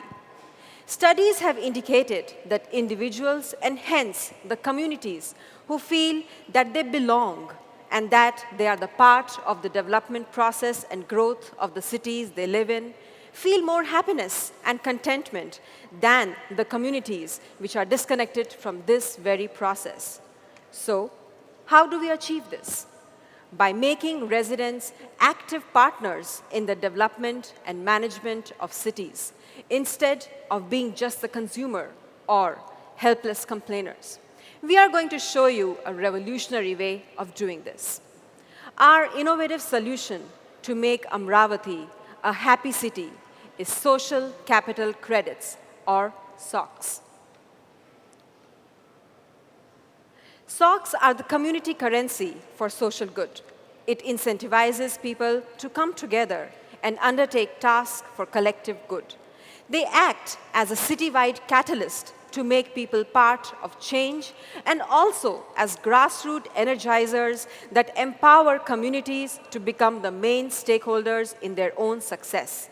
They can help the cities to crowdsource governance, development, and social change. Now let's see how they work. In a typical simplest of a SOC cycle, one does social good, earn respective number of credits, and then redeems those credits for other social goods or any other item as specified. And this cycle then repeats. It's like a barter of one social good with another. These redeemed credits can possibly be someone else's earned credits. And that's how the SOCs becomes part of network instead of being a linear process. Let me simplify even further. They are like airline points or carbon credits. But here, we multiply the effect of every development dollar. For every few SOCs earned by an individual, the community earns also. This stresses on the sentiment, I grow, we all grow together, making communities happy. Thus, we believe socks can help Amravati show the country and even the developing world a revolutionary new way to run a city. Socks can help crowdsource how we can engage citizens, make them partner in governance, or simply make communities better. We have seen through our projects in 5 different countries that SOX is a proven tool of engagement. It gives back the power of choice to the people. It incentivizes communities to engage with each other and the government. Hence, the citizens who feel disconnected could be part of and even affect change. Amravati, as a greenfield development, presents a unique case for people to engage in the process of actual physical development of the city. For instance, SOX engaged the citizens as a participant in the planning process, which would be a credit-earning activity, as they are the end users of the design. They participate in the design process. Later, they use those spaces and then again help to improve them, which is again a different credit. This process leads to happiness and to be able to affect change, and the cycle repeats. I would like to add here that we designers and urban planners need to take cognizance of the fact that this process of engagement itself builds social capital and cohesion in the communities, which leads to happy and resilient cities. Like the innovative Legislative Assembly for Andhra Pradesh government, as we heard yesterday, where citizens are welcomed in to have a seat at the table, SOX platform gives each citizen a virtual seat at the table at all times. Governmental agencies become more accessible and geared towards a top-down plus a bottom-up approach to plan and design and govern, rather than a top-down approach only. Moreover, the incredible data revolution which our country has right now makes citizen participation more penetrating and accountability more powerful than ever before. For instance, one of our proposed projects with Safe Life Foundation aims to make Mumbai-Pune Expressway safer with aim to have 0 fatalities by using SOX. The project has multiple partners, the government of Maharashtra, corporates like Mahindra, non-profits, and of course, the citizens. A tentative menu, as shown, gives choices to the participants for various credit accruing activities, like uploading geotagged and time-stamped photographs through the app to report incidents, for which the SOX will be earned, or volunteer, or helping injured victims, which are also credit accruing activity. And it can be redeemed for health insurance, driver classes, recognition from the state, etc. The strength of a SOX program is in its flexibility and adaptability based on feedback, discussions, and what we call as Socratic dialogue.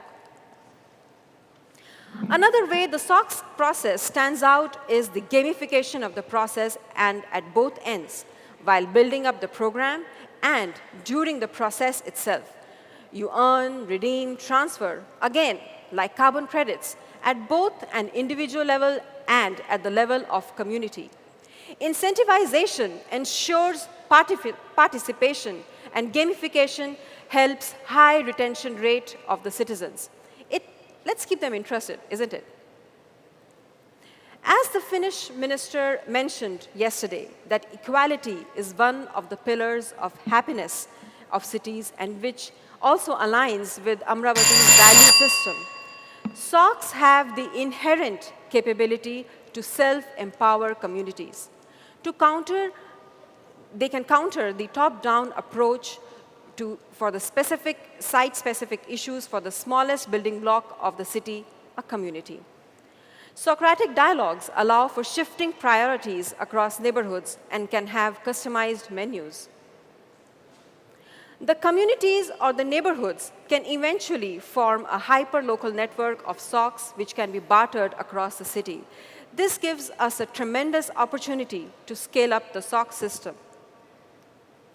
Thus, we envisage a holistic system of SOX for Amravati operating at different scales and at the very onset of development of this magnificent city. From hyper-local hyper-local community network to extensive civic engagement to crowdsourced governance. SOCs would prove to be a transformative and innovative development tool which can bring happiness to the citizens of Amaravati and make them say, yes, together we can. Thank you. I'll invite Surbi for the question answer session. Thank you so much for that presentation. Let's get 3 questions from the jury and try and address them together.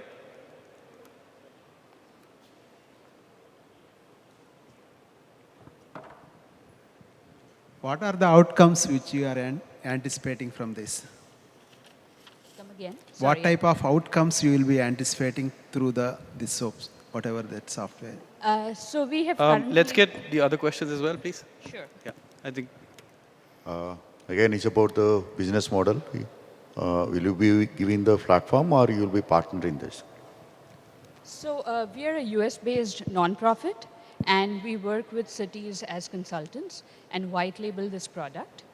So the app needs to be created. We have an online application which will transfer onto the app. The business model, there isn't a business model since we are a nonprofit, but we expect to partner with a lot of CSR funding and the government. And outcome. Coming back to your question about outcomes, so in the 18 projects that we are currently running, we have seen a tremendous benefits which truly give a multiplier effect for each developmental dollar.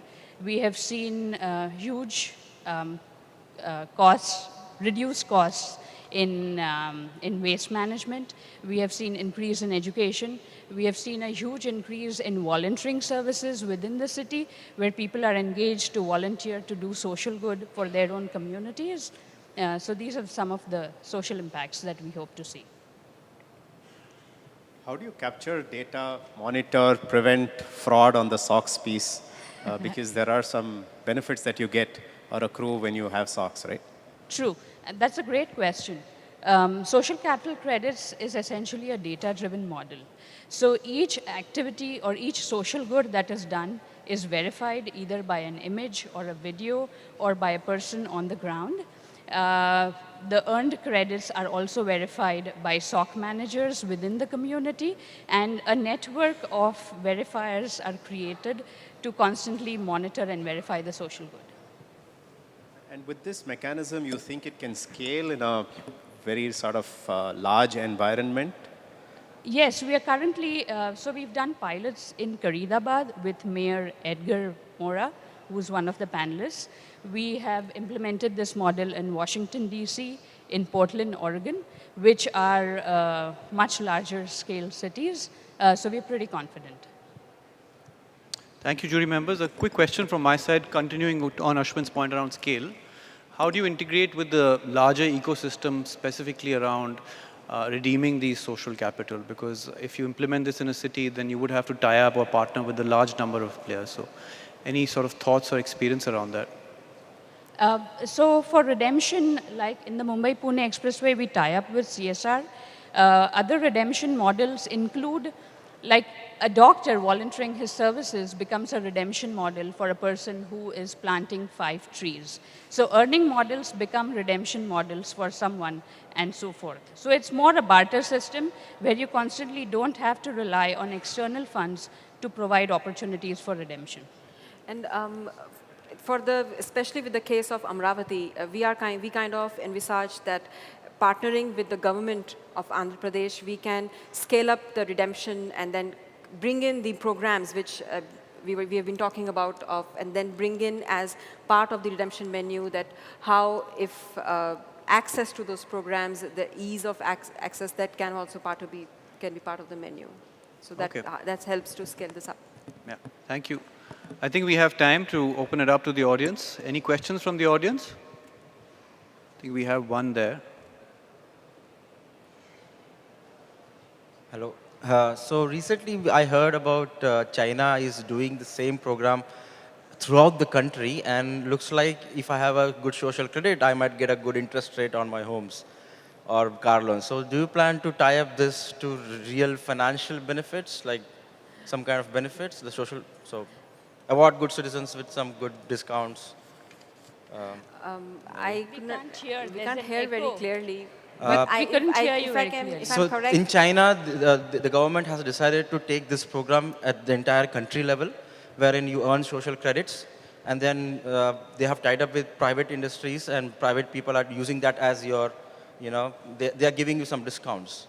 Like for example, you get cheaper loans for house and car and stuff like that. So do you have such similar plans of using social credit as a monetary benefit in real life? actually, I think it's a misnomer. With what China has as a social credit system, it's actually very different than from what we have. So we are a community currency for social good, but those social credits are based on a ranking systems. They kind of profile people, and then that's how they were based on it. So I think it's a terminology issue more than, so we don't have that model at all.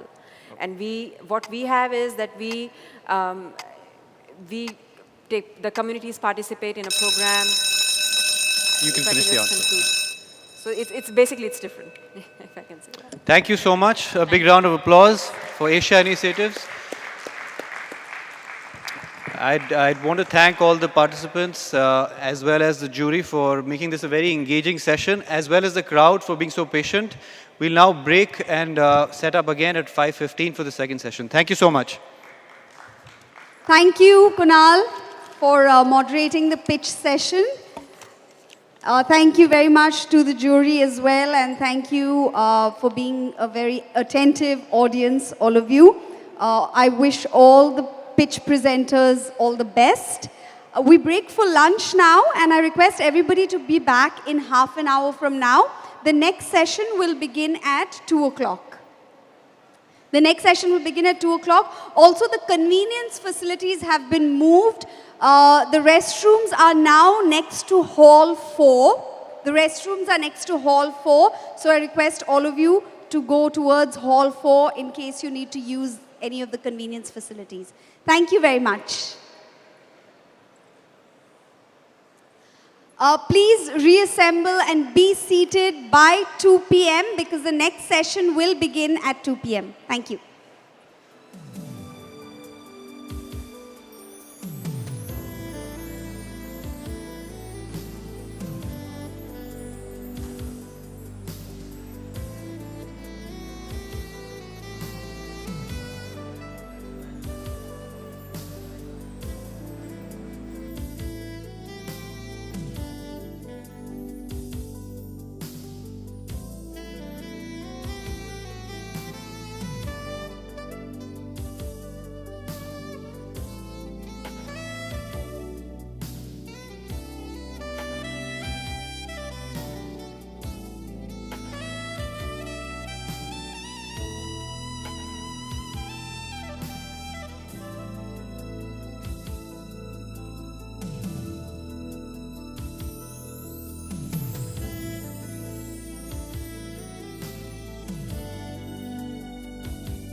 Welcome back from a hearty lunch.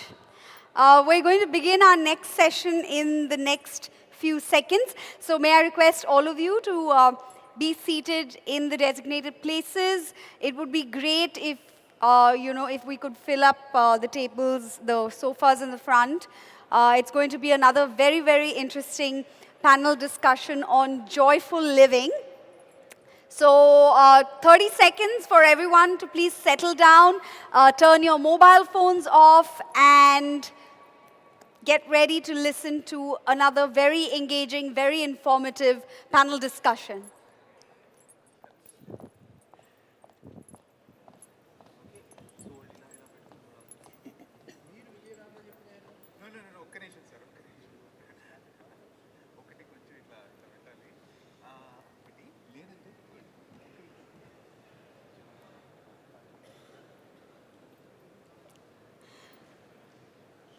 So ladies and gentlemen, the next panel discussion is on joyful living, livable and inclusive communities. I would like to start by inviting the moderator of the session onto the stage, Mr. Oren Ahubim, Global Leader, Cities, Dalberg, USA. Could you please join us?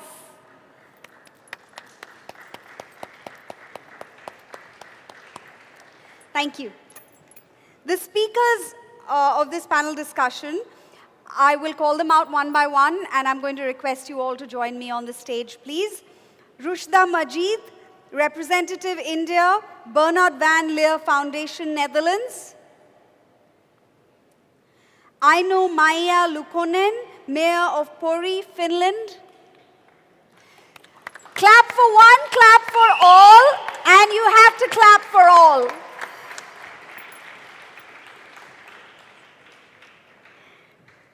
Thank you for joining us. Prasoon Kumar, founder, Billion Bricks, Singapore. Mr. Prasoon Kumar, thank you for joining us. Ms. K. Shakuntala, Commissioner, Tenali Municipality. She with us? Ms. K. Shakuntala, Commissioner, Tenali Municipality. I think she will join us in a few minutes. Dr. Sujata S. Govada, Founding and Managing Director, UDP International, Hong Kong.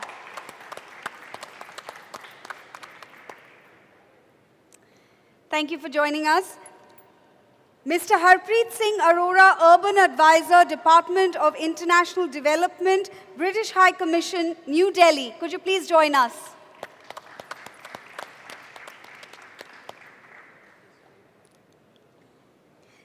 Mr. Vijay Ramarajgaru, Municipal Commissioner, Rajahmundry. Could you please join us on the stage?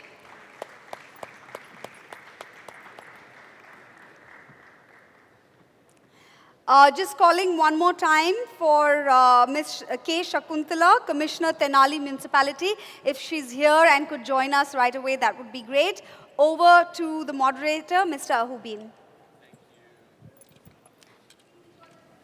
Thank you so much. And thank you, everybody, for joining us after lunch here. We have a fantastic panel discussion here. We have some great panelists, a very diverse group representing government, representing civil society, representing social sector, designers, urban planners, philanthropists. And I think we need all of them and all of these insights because we're going to be taking on some pretty big questions, right? Joyfulness. That's a pretty big word. Livability, inclusion. These are big concepts that we want to dive into and unpack together through these discussions. What does it mean to have a city that works for everybody? A city that's truly inclusive in every sense of the word. And so we're gonna dive into that. But before I turn it over to our esteemed panelists, I want to invite a little bit of inclusion from the audience in terms of our mindsets. I'm going to ask you to think along with us for a minute. Everybody is coming here from different parts of India, from different countries all around the world. Most of you probably live in cities or towns, maybe some villages and rural communities as well. What is it about the places where you live that is joyful? where do you feel joy in your cities on a day-to-day basis? What does a typical day feel like for all of you? What are the physical dimensions of your cities and towns that contribute to the way you feel as you walk through your lives every day? What brings you joy? Is it the physical environment? Is it the open space? Is it the availability of economic opportunities? I imagine a lot of it is also the foundational pieces of your connections to your neighbors, to your family and friends, the sense of safety and security that you might feel in your cities. All of these are going to be foundational to the type of discussions that we have today. So I invite you all to think about your own experiences as you hear from our wonderful panelists today, and then we'll have a conversation as we go. Oh, thank you for joining us. Fantastic. So I would like to ask the mayor from Pori, Ms. Ainyo Maya, to maybe kick us off. I know you have a short video that you wanted to show us as well. So take it away, please.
Ladies and gentlemen, dear friends, it's a great pleasure to be here and tell you about the possibilities a Finnish city can offer for the citizens in order to add their welfare.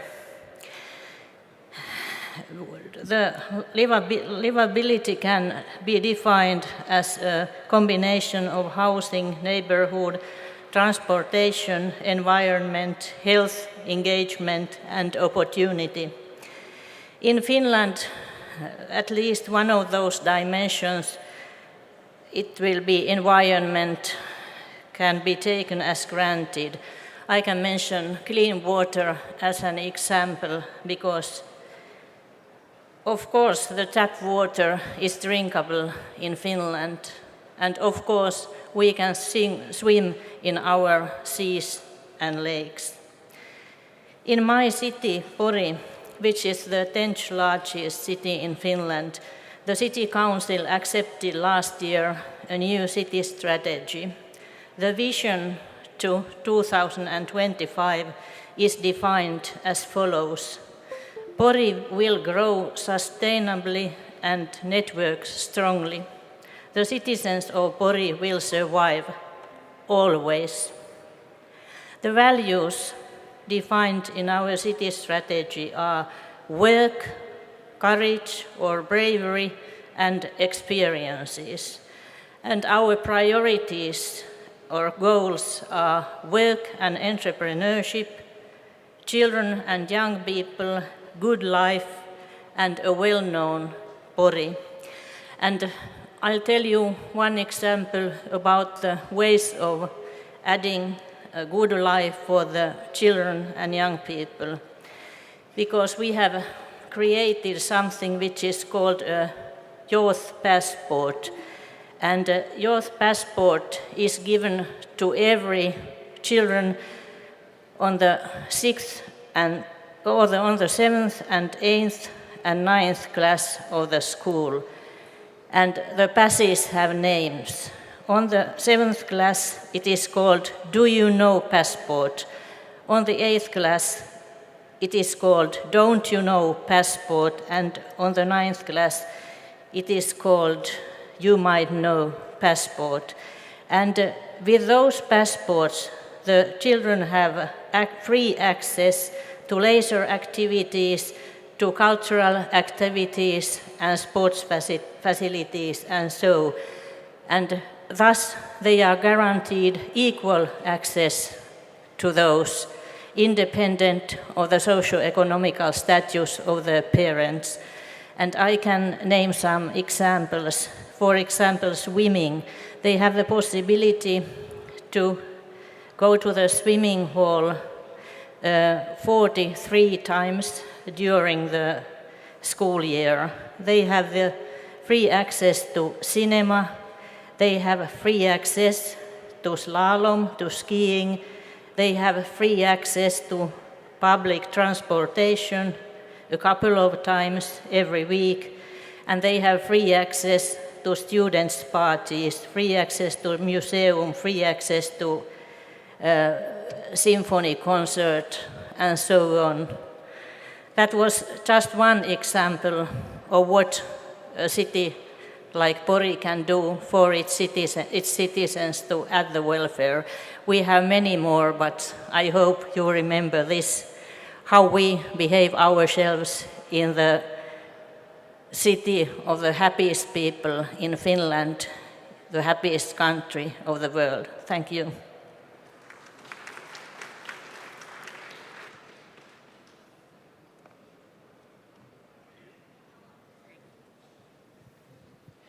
So just maybe a quick thought for the mayor around this. So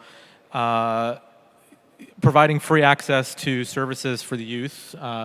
Can you tell us a little bit about what some of the challenges are around budgeting and trade-offs, right? Not every city might have all those resources. So how do you think about balancing those different trade-offs? There's an expression we say, show me your budget and I'll show you your values.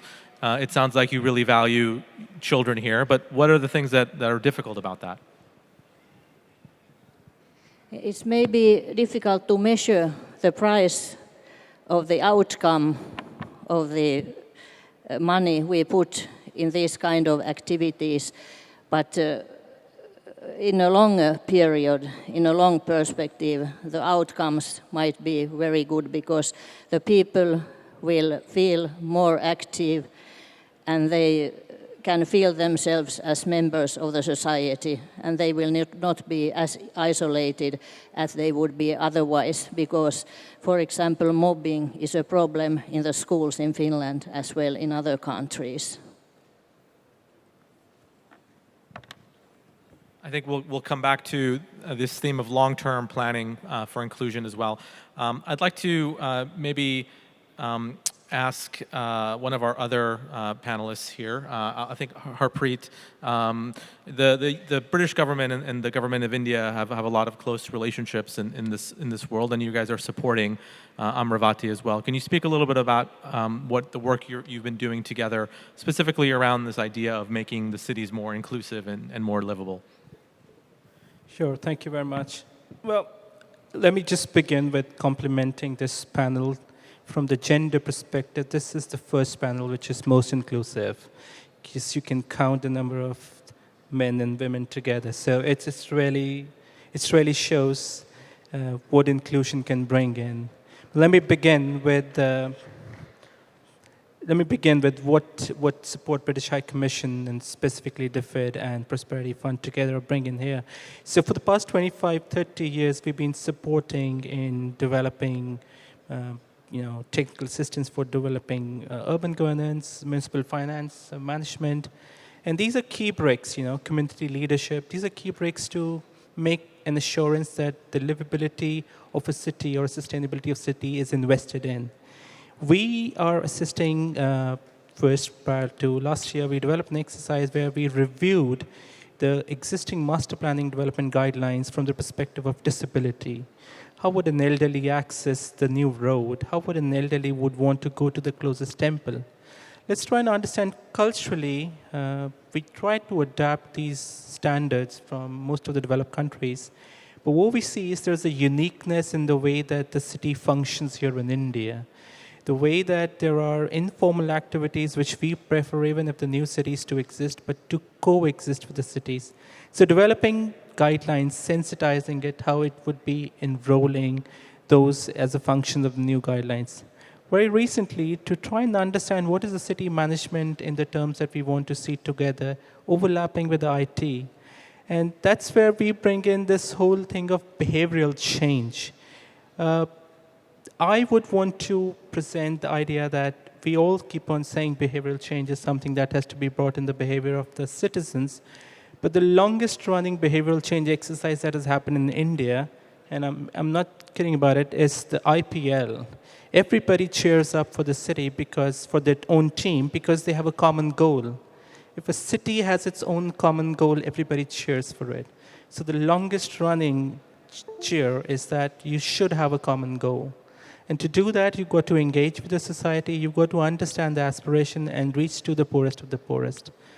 And that's where the inclusion part of the policy planning should come in. And that's what we are also trying to support, where we're trying to build activities, planning sensible development, which are more future integrated, but also integrates from the economic inclusion as well.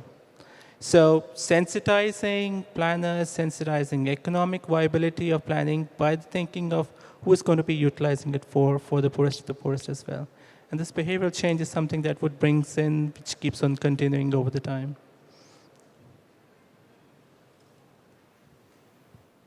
So we're going to continue along this path of different dimensions of inclusion. And I wanted to maybe ask Ruchta as well to speak a little bit to the work that you're doing and the types of inclusion that the Bernard Van Leer Foundation is driving here in India. Thank you. Great. Thank you so much, Oren. So my name is Ruchta Majid, and I'm the India representative for the Bernard Van Leer Foundation. Delighted to be here and very happy to be here. Should I? Sure. So I have a very short presentation and a very short video right after. And then, of course, during the Q&A, I'd be happy to talk more about our core programming.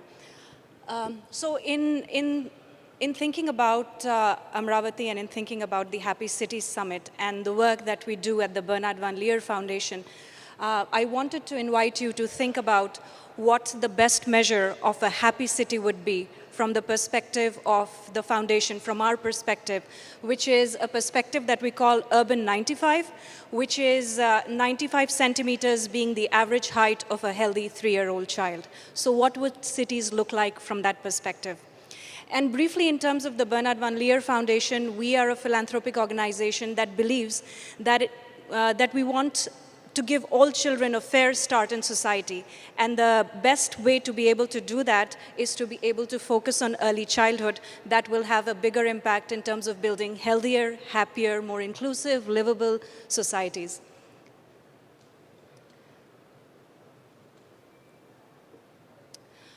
So in terms of just thinking about cities and why should we think about cities and children, This is a quote that encapsulates it much better than I could.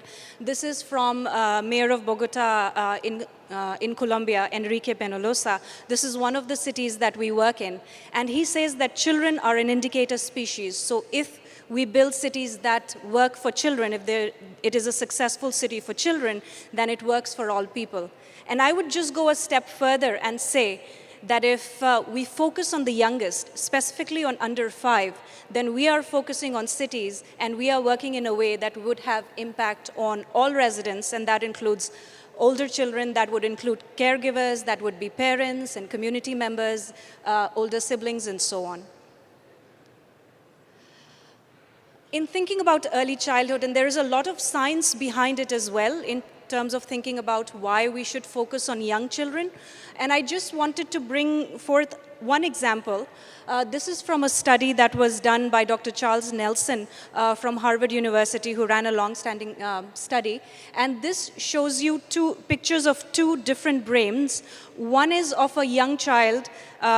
It is a picture of a deprived brain, and the other one is a picture of a brain that is thriving of a young child.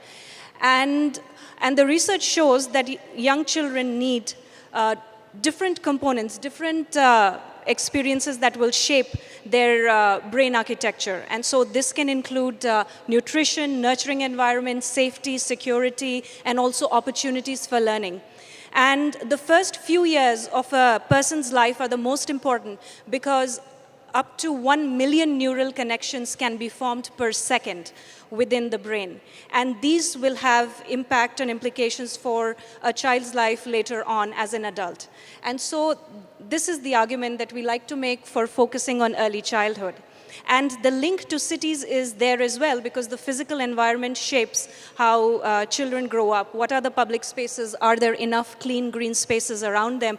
Do they have interesting things to see and to experience within the cities that they live in? And cities can make a great contribution to this. So I invite you to look at cities from the view of a young child, which is the elevation of 95 centimeters. So if you were indeed to go down to 95 centimeters, what would you see? Would you see that the sidewalks are higher? Would you see a set of stairs that seem impossible to climb? Would you be near cars with the exhaust pipes coming at you directly?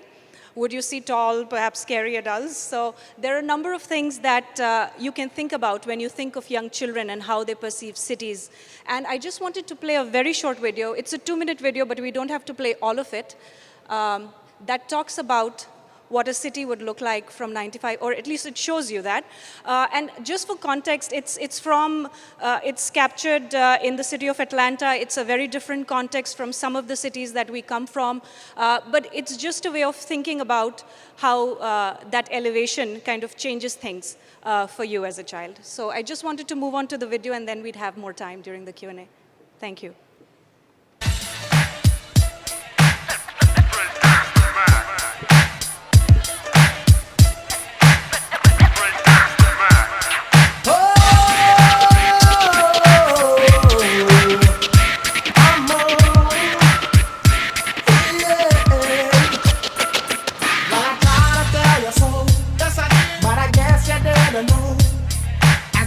Story goes, baby, now I got the flow.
Your lies are mine.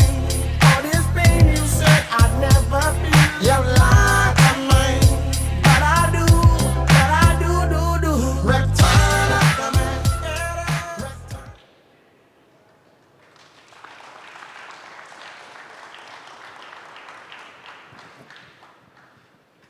That was great. Thank you for that. We're going to come back to the various dimensions of inclusion, children being one of those dimensions.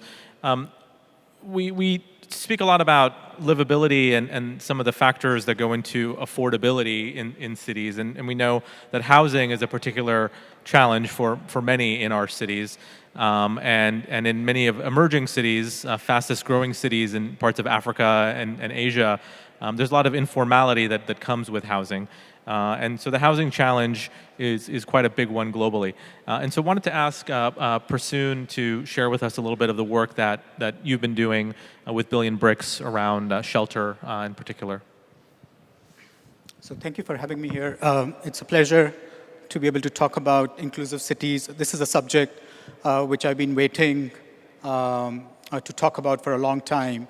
And I actually am an architect, and I worked in the professional design industry for about 10 years, designing homes, airports, office towers for people who were really in the top 1% economically in our country, never for the 99% who actually needed services of people like me.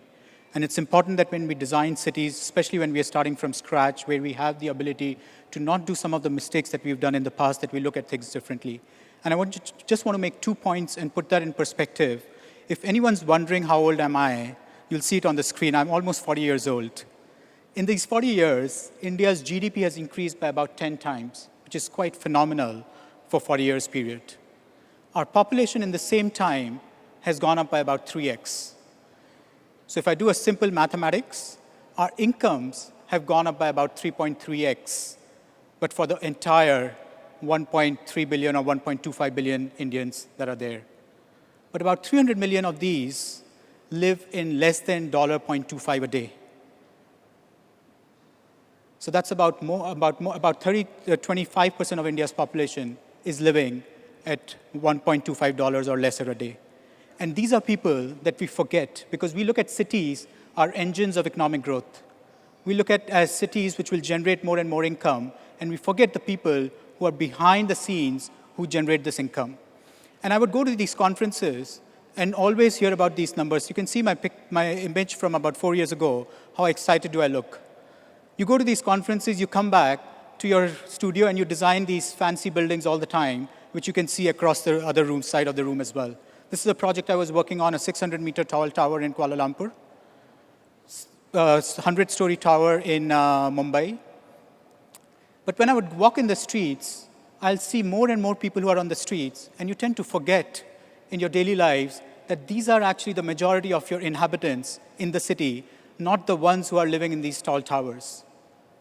And even if we have an opportunity to build homes for these, we end up building stuff which we don't want to live in, we don't even want to see in our cities, and they themselves don't want to live in homes like this.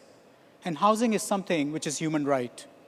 Inclusivity as well is something which is important. Cities have to be able to provide choice to everyone.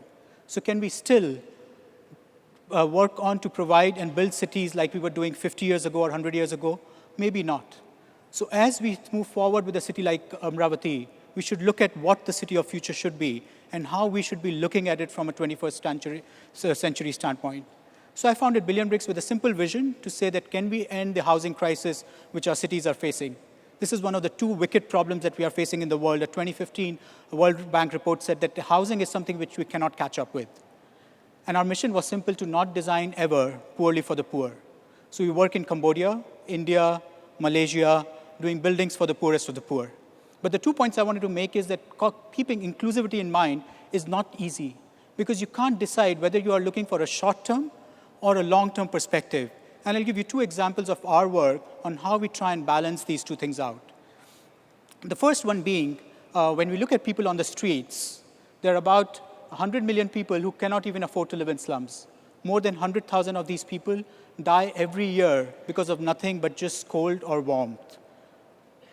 That's the kind of status that we are talking about. But you go and meet people in the cities, they always talk about the fact that we are looking for long-term solutions to provide shelters to the homeless, and these solutions never come. You can go on the streets of India, you can find people who have been living for generations on the streets, and this tomorrow never comes for them. And hence I ended up designing these shelters, which were designed only for about 4 months to a year to make sure that these people don't die, and they have an ability to wait for the next 25 years for the next generation to have access to shelters, making sure that they work in all sorts of environment. They're currently being used in United States, Canada, across 8 cities in India by refugees in Bangladesh. The point being that while the longer-term solutions are coming, we should not forget the immediate needs to make sure that our cities are resilient and they are inclusive to everyone. The second point I wanted to make is with regards to a long-term sustainability solution. So oftentimes, we look at sustainability from a perspective of, will the next generation be able to take advantage of the resources that we have on our planet? But it's very difficult to imagine what that would mean. So when the Prime Minister of India gave a challenge to the country saying that can we build 40 million rural homes to end housing crisis in India, we took notice of that. And we said that even if you were to build these 40 million homes, just like how you want to build Amaravathi as a new city from scratch, would it be sustainable for us to build? It will require about 300% increase in energy demand just to run these homes. So we came up with this idea of building homes which are completely self-sustainable from an energy standpoint and self-financing to make sure that they can reach the people. So the point being that you can build homes or you can solve a problem in short term, but what do you do about problem in long terms? So the point I wanted to make is that inclusivity is very important. It should be imbibed into our daily work. We should not think it afterwards. When we think about building these icons that we are planning to build, we should also think about building the workers who will actually come in and build these icons for ourselves. So thank you so much.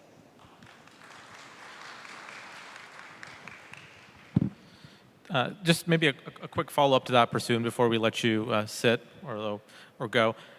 So this tension of short-term solutions for immediate needs versus longer-term, more sustainable solutions. So you guys are focusing, at least in part, on the very immediate needs, right? What is the argument for that? Why should we not be doing everything we can to build these more lasting, sustainable solutions for people? Yeah, actually the argument is pretty weak, right? Ideally, we should be building for long term. But the long term, the complexities and the unknown for the long term and the risk is very high, right? So for example, if you look at economists, right, they call long term as 5 years. But from a sustainability standpoint, social or environmental, long term is 25 years or 50 years. And nobody can look into that future, right? Even politically, we know every 5 years the government would change. And hence we can't see beyond 5 years. So we have to be able to, while we plan for the 25 to 50 years for a generation to change, if we can't plan for 1 year to 1 month, we are really making a mistake. In fact, the only reason we can do it because we are not empathizing with the users at times. In fact, each day, about 23 to 50 people die living on the streets just because they don't have temporary solutions. And each hour we keep talking about long-term sustainable solutions, there are people dying all the time.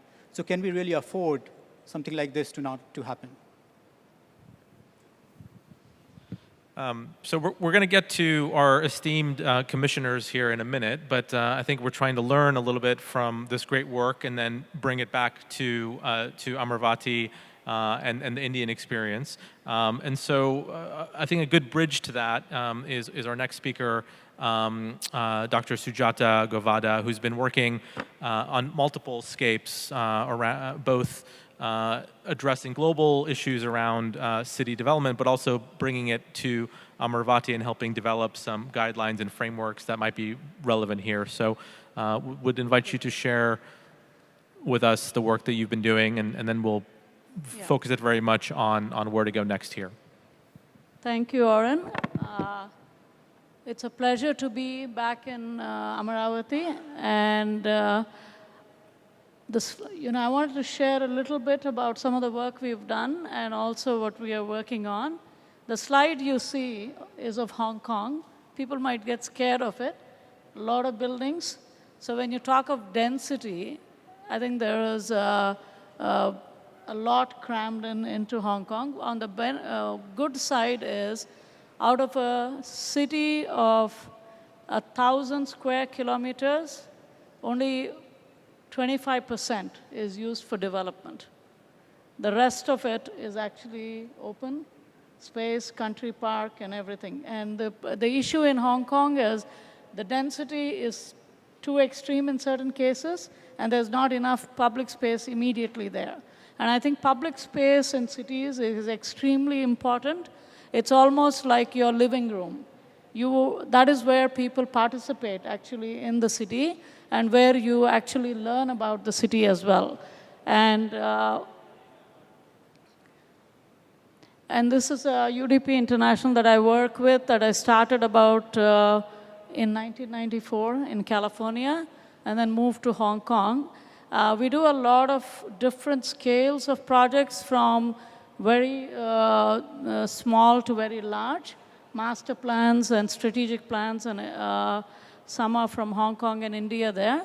But I'm quite passionate about shaping better cities. And as a result, I had actually started the Institute for Sustainable Urbanization, because I feel it's an area that we need to focus on. And in this forum itself, there were discussions about how rural areas need to be urbanized, so that you don't have enough, people clamoring to the urban areas.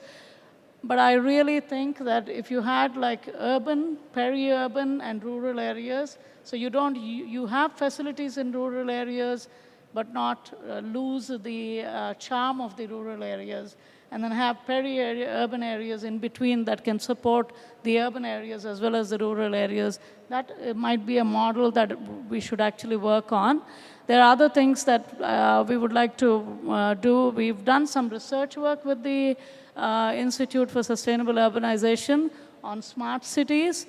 The reason why we looked at smart city is because it's a buzzword for everybody on our top of sustainability. India's launched a huge program under Prime Minister Modi, and I'm actually glad that it's not only focusing on new cities, greenfield sites, but actually on existing cities as well. And I think I've heard in other places that it's considered to be quite a successful program. But when you look at smart city concept, if you think about smart cities, why it was even developed to begin with, it was the software companies, the technology companies trying to get their inroads into cities, and that's how it started with software, hardware.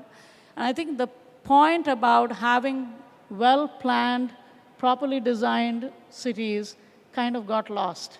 And I think this framework that we've developed, the one that you see in the previous slide was originally developed with by Professor Boyd before. The one that we've worked on is actually focusing on smart thinking, where people are central. People, place, and planet. I almost believe that any new city that you're developing, or any existing city that you're addressing, if you put this mantra of people, place, and planet, we would resolve a lot of the issues. And I believe a lot of the cities, the problems that we see are self-created by us, were not there before, and we have a responsibility to actually address these issues. And I think to create more livable and inclusive cities. And one of the common factor for livable and inclusive cities is people. And we are building cities, we are developing cities for people. So not to forget about that. And then you wonder why you go to cities and you see all these huge traffic, congestion, and everything. And if you look at writing principles for some of the existing cities, one of the first principles might be create a lot of traffic congestion or create pollution. You know what I'm saying is what you see in the city, you can track back to what the principle might have been to come to that output. So I think to refocus it back to smart thinking. Don't forget that human beings are quite smart. We don't use our intelligence as much as we should. And I think, like the Guruji said, through meditation and other things, we can actually become much more effective and useful, and bring the focus back onto people, place, and planet. We either forget the people, or we forget the planet, or we forget the place, and therefore we create the problems. And the new framework focuses on this, technology is not lost. Technology is an enabler, but it's not a driver. You don't want to get to the point where you get to a smart city talk and it's all about apps and new technology innovations that is coming up, but nobody is talking about what is the quality of life of people in the cities. And I think that's where it needs to go back to. And people can play a huge role in making cities both livable and inclusive. And I think the idea that only government can solve all the problems should also be relooked at. I really think maybe 50% government, maybe 30%, I think people actually can get involved, or even maybe you change to 40% government, 30 to people, and that means the community. But businesses, there are so many profitable businesses around there who just put, just like countries do GDP as their main measure. And I was very glad to hear Bhutan talk about their index and also the happy city indexes that we are talking about here. But if you talk about social responsibility, not just as CSR program, but that businesses need to give back to communities, I think we can solve a lot of issues that we have in cities. And talking about Amaravathi, we are actually doing the urban design guidelines and architectural guidelines for this new city. And not to lose the fact that it is along the Krishna River, and the city, Amaravathi is coming up on one side, there is city on the other side as well, Vijayawada. So I think looking at the river as the heart and soul of the city would be a good way of repositioning, I think, the new developments here, but also getting people involved. I know there was a lot of participation done. The LPS scheme was, it's incredible to hear that they've even managed to pull it off to this level. But I think getting it to the next level where people actually become involved and create the city through their involvement would be the next way to go. And that's how you can really create a livable and an inclusive city. Thank you.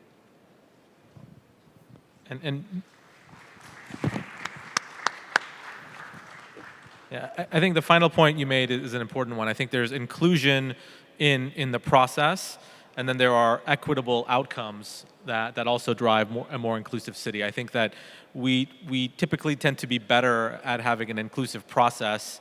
We're not quite as good as having equitable outcomes for our cities. So I think we obviously need both, right? So would like to turn it over to the two commissioners here, Commissioner Rama Rajiv and Commissioner Shakuntala, to share a little bit about their vision and the work that they're doing in their cities to make their cities more livable and inclusive as well. So why don't I start with you?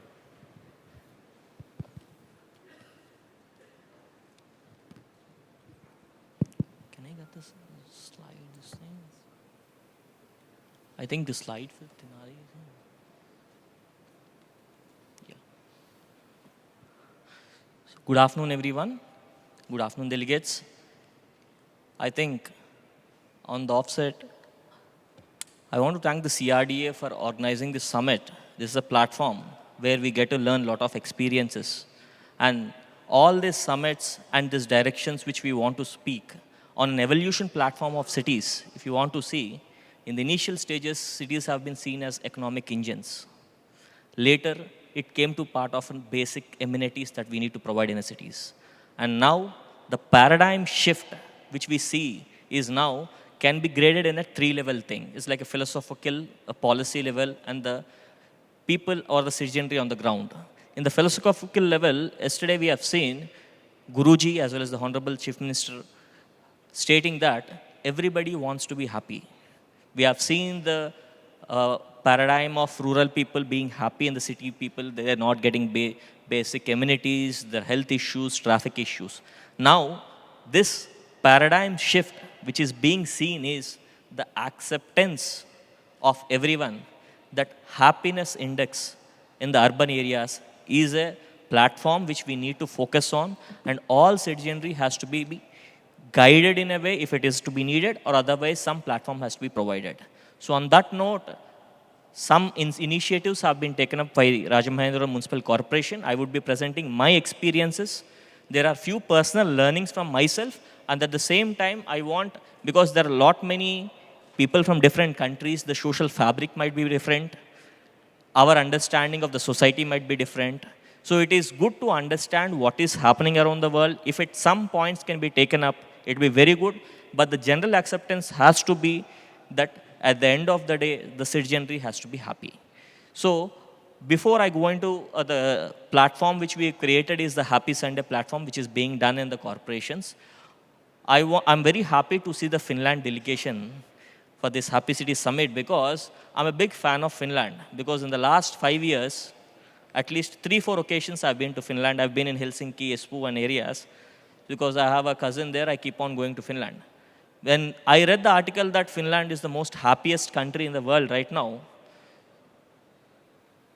so as the delegation has come here, you might have known there are so many government employees you can identify this is a government employee. In the last 5 years, I've spent some 15 to 18 days in Helsinki and the surrounding areas. I have not been able to identify one single government employee in any location. The design, the innovationness which they have taken into themselves is, people will be happy if they know things. Knowledge is everything in itself. The place, the signboards they design, the cities they design, the roads they design, the payments they design. Entire setup is based on an innovative design. So that way I want to congratulate the team. Please, there are some learnings from our side, from learnings which we can learn from your country. But this is a platform which we wanted to show as a Happy Sunday, I think. So this was initiated in 2016. So every Sunday, because Sunday morning is the most leisure time any citizenry can ever have. People will have a weekend, long weekends, and Sunday is a time when they don't want to come outside their houses. So we have decided on a process outflow. We say that we will organize and give a platform on Sunday morning at 7 a.m.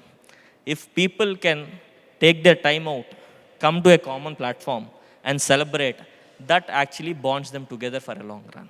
So that is the idea. So we have started as a process team. We have designed a lot of things. So this is what you see, a common platform which has been selected in a very innovative way. And we took a lot of help because there are many cities which are attempting to ensure that Happy Sundays run.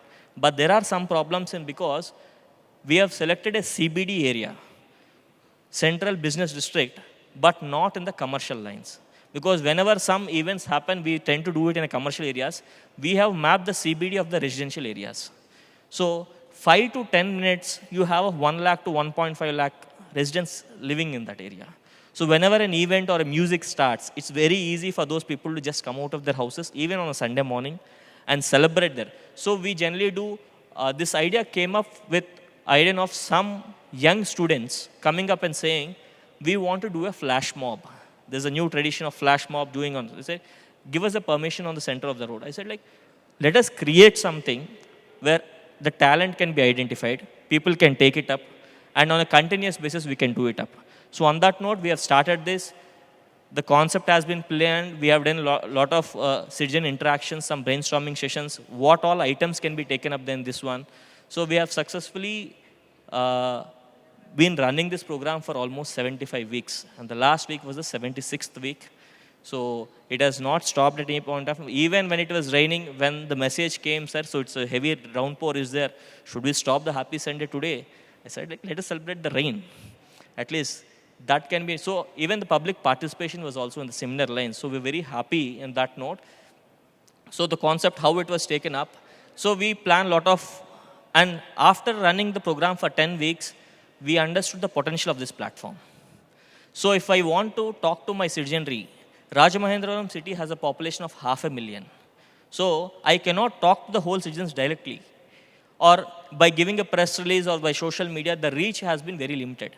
But when events like this, games, rangolis, yoga days, whenever this I have a good IMA, the Indian Medical Association people, they want to bring awareness about a specific disease like breast cancer or something.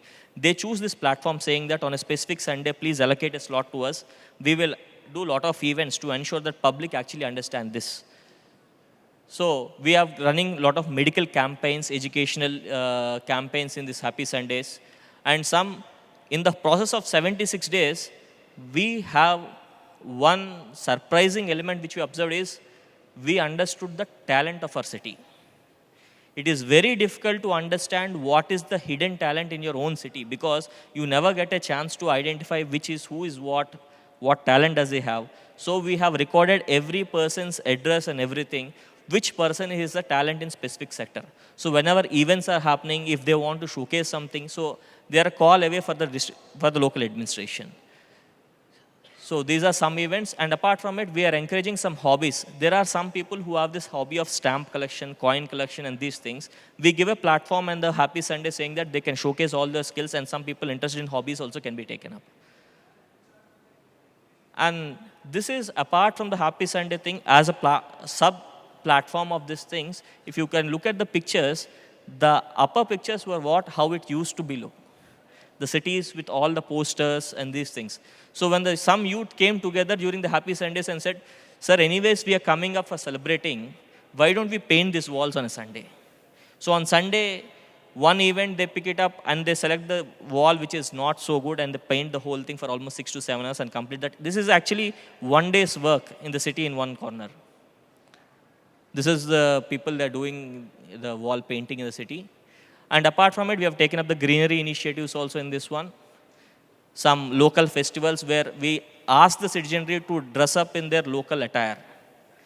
On a given day, we say, all the public come, please dress up yourself in the local attire and we can all celebrate together. We have done some painting competitions in the city where painters come together and paint at a single platform what they want to do it. And this is a grievance redressal system. Lastly, these are some other initiatives.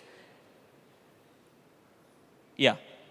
So one, before I close this presentation, this is an experience which I feel has taught me a lesson. Because on a problem basis, we come to know there is a problem in a city. But how we address that problem is an issue. Because as delegates from other countries would see, like in Bollywood movies, you see cattle suddenly walking on the roads. For people coming from other countries, it's very interesting, or they take a selfie or a photograph saying that cattle is walking on the road. This is a serious problem which is there because the rural to urban transition paradigm still is an ongoing process in India. So when we decided to actually take care of how to solve this problem of not having cattle on the road, then we understood the full paradigm, and we are very happy as Rajamahendra Municipal Corporation to take up an initiative to establish its own Goshala. We have taken up an initiative with the local Jain community. We have established one. We have shifted the whole cattle from the city with the help of that community to ensure that all these cattle are taken care by some people. Because even if we want to move it off, we don't have an alternative. So that is when the process flow, if it can be taken up and alternatives are taken care of, the citizenry will definitely support. And this experimentation has given us a lot of experiences in taking other problems in the cities as well. So on that note, we have learned a lot of lessons, but one thing which I can proudly say is we have identified 2 sportspersons in these initiatives. And recently we have sponsored one girl boxer who went on to nationals and won a medal on behalf of the Rajamahendra Municipal Corporation also. So that we are taking it as a success story. And I request the other delegates as well as the administrators who are here, take it as a initiative which has to be modeled to the local requirement. Because unless and until every city's strength has been taken into account, this program cannot be successful. It needs a lot of participation, a lot of community participation, a lot of one-to-one interactions. So I'm very happy to announce we are yet again sponsoring a couple of more kids to go on to the nationals, and maybe in future time, maybe we can produce one Olympic medal from our city. Thank you.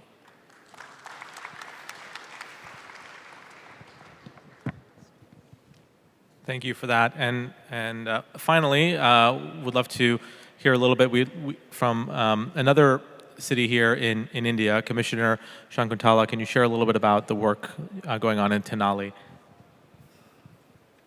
For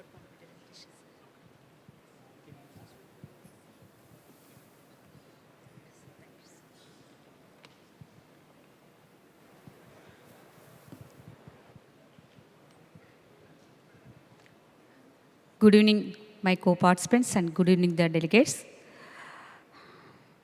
From the 2 days onwards, with our beloved and visioned Honorable CM's wish, we are all discussing about the happy cities concept. As a municipal commissioner, directly or indirectly, we are working for the happiness of the people, we can say it firmly. Because a city,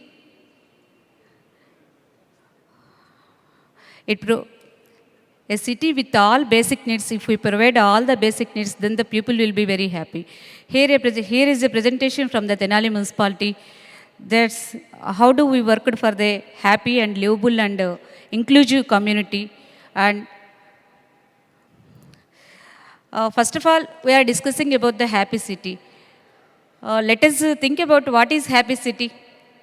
If an individual or a community socially and economically well-being and sustainably practicing, if he had the sustainable practices, then it will be a happy city. We can see that equality in the basic needs and upgradation of the local community or local places and sustainability in the practices. If all these are practicing in a city, then it will be a definitely joyful and a happy city, we can say it. So what is a livable city? What is a livable city and what is inclusion? Let us think about it. A livable city is nothing but a safe and secured and has a affordable and appreciate housing and approaches to the transportation and having the basic community needs, then we can say it a livable community. Then what is inclusion? Inclusion is nothing but including the identifying and valuing the human differences. Many people are many. There are rich and poor in this community. There is knowledgeable persons and there may be a peer persons. But every person should be identified and should be valued and respected their uniqueness. Then it will be called as inclusion. If a community has all these two qualities, which is livable and inclusion, then that city should be a joyful and a happy city, we can say. Let us see about the Tenali. I am from Tenali municipality. Tenali municipality is a medium range town in Andhra Pradesh state of India. It has 1.60 lakhs of population and it has 44 slums. Those people we have around 45,000 people who are dwelling in slums and poor. So around 16.35 kilometers, square kilometers of area we have it. This is our political map, which has 40 wards. So the best practices for livable and inclusive communities in Tenali, let us discussing about it. Earlier we have said that and livable city is nothing but having a house, affordable housing and appropriate housing. So we are thinking about that and we have taken providing a livable house to the urban poor who are residing at slums. So we take it two places. One is at Chindravuru and another one is at Jyotirabu Pule Colony. For the first phase, we have constructed 1140 houses, and in the second phase, we are constructing at around 1250 houses. That is the Bhumi Puja photos, and the constructions are going on. So those are the two pictures. First two pictures. At present, those people who are living without house and residing at the canal bunds and at the poor slums, at the road margins. So to provide them with full-fledged housing, so those are the pictures which are coming forwardly and ready to occupy. So this housing which we provide is nothing but a shelter. It provides all type of amenities. It should be a community with a green space with all basic needs. So that is the basic map of our housing for all basic map. And those are the pictures which we are constructing. Those are the buildings. So next, this is the night shelter. As the upgradation of the municipality, and as the towns are more migrating people from the rural in search of job, in search of work, in search of health problems. So there should be a shelter who are residing without any home on footpaths, or who are come for on that day for a search of job. So there is a night shelter which provides with all basic amenities, with a shelter for take rest, and with bathrooms with all facilities. We are providing a night shelter also, a best practice in our Tenali municipality. And in that shelter we are providing free food also in the evening time, because at daytime maybe they have some job opportunity. So we are providing food also in that night shelter. So after housing, an inclusive society might have be a good water facility, a hygienic condition, health and hygienic, and also well-being. So to provide all the facilities to inclusive growth, to eradicate the differences in the society, we should provide the hygiene, health, and all the facilities to the urban poor also. So for that also we are planning, we are taking 2 projects in Amrut funds. First, to provide house to water service connection for every house with free of cost, because water should be safety. Water should be the basic priority of the a community. And when there one with a 33 crores project, we are planning for a treatment plant, STP plant within the Amrut project. It should be.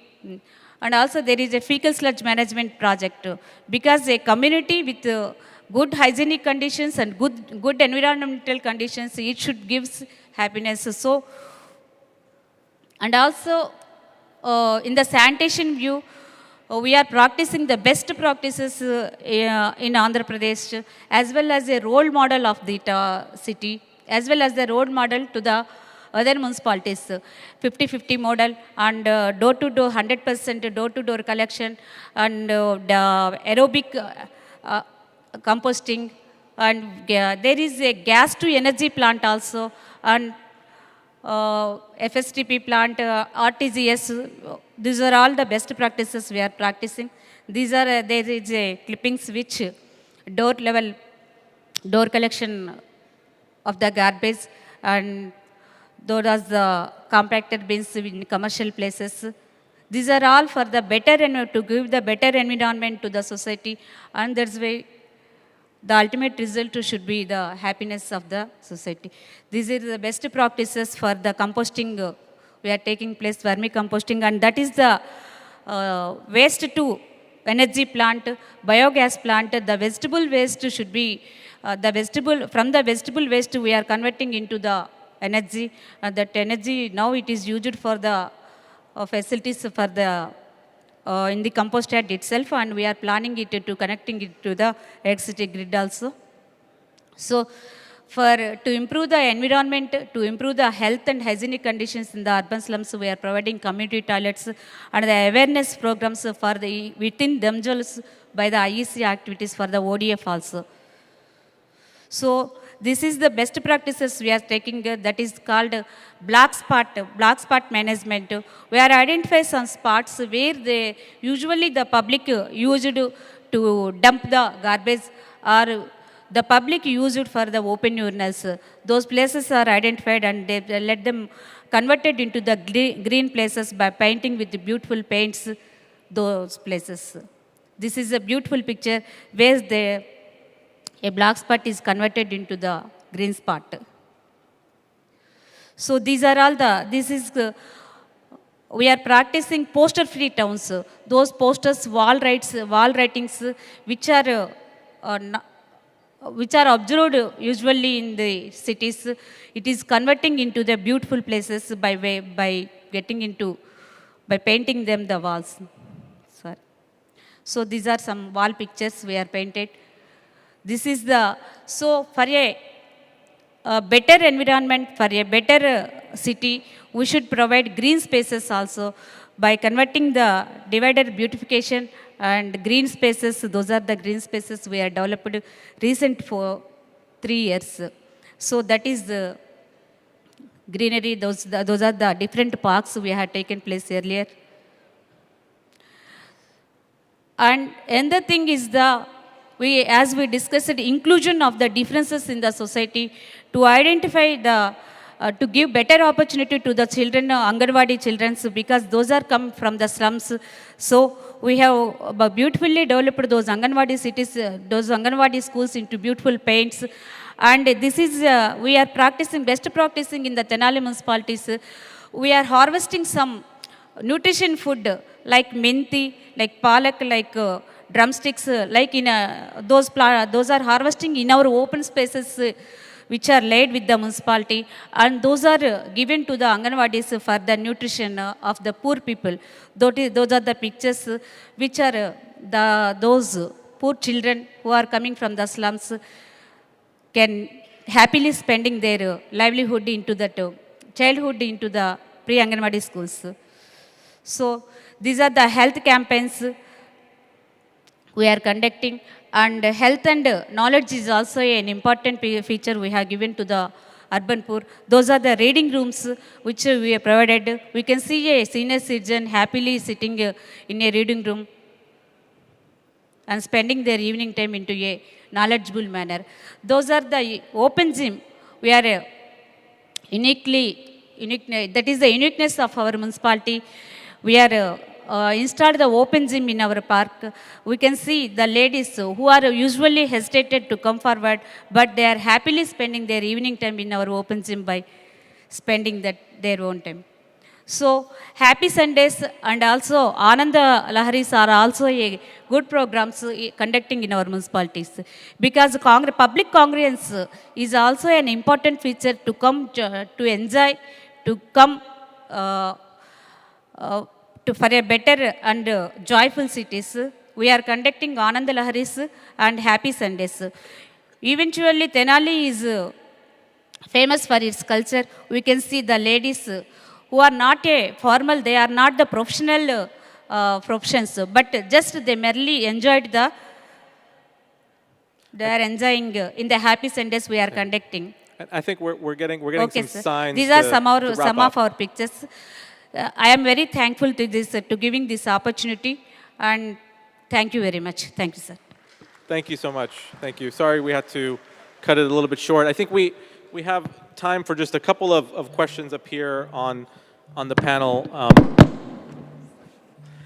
One point I wanted to pick up, and Commissioner Shakuntala spoke well about inclusion being this a space where everybody feels respected and valued for their uniqueness. Yes. And so I want to pick up on this thread of values and being valued.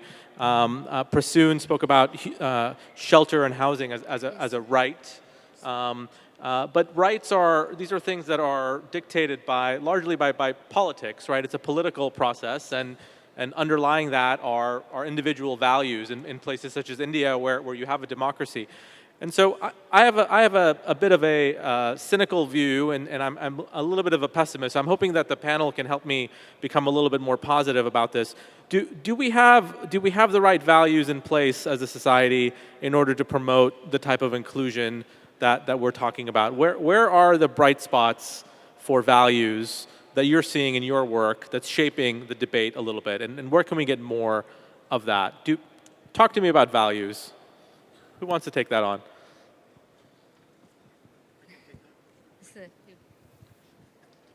Yeah, I think this is a subject I like to speak on. But I think it's a very valid question, and I think it's probably the core of what we're trying to do if we're talking about inclusive or livable cities, that what values are actually driving the development of the city. But what's also important is that who's actually coming and designing and establishing these values. I mean, a lot of time consultants from all over the world, they come in and they just say what things need to be done, but they'll go away once their process is done. The people will actually remain there. And what is it that people want in their cities, and what values drive them? I think what is also important is the fact that we should be able to overcome the challenges, like you mentioned about the politics or the corruption or other things which actually drag development down at times. Can we come up with systemic changes that actually can leapfrog them?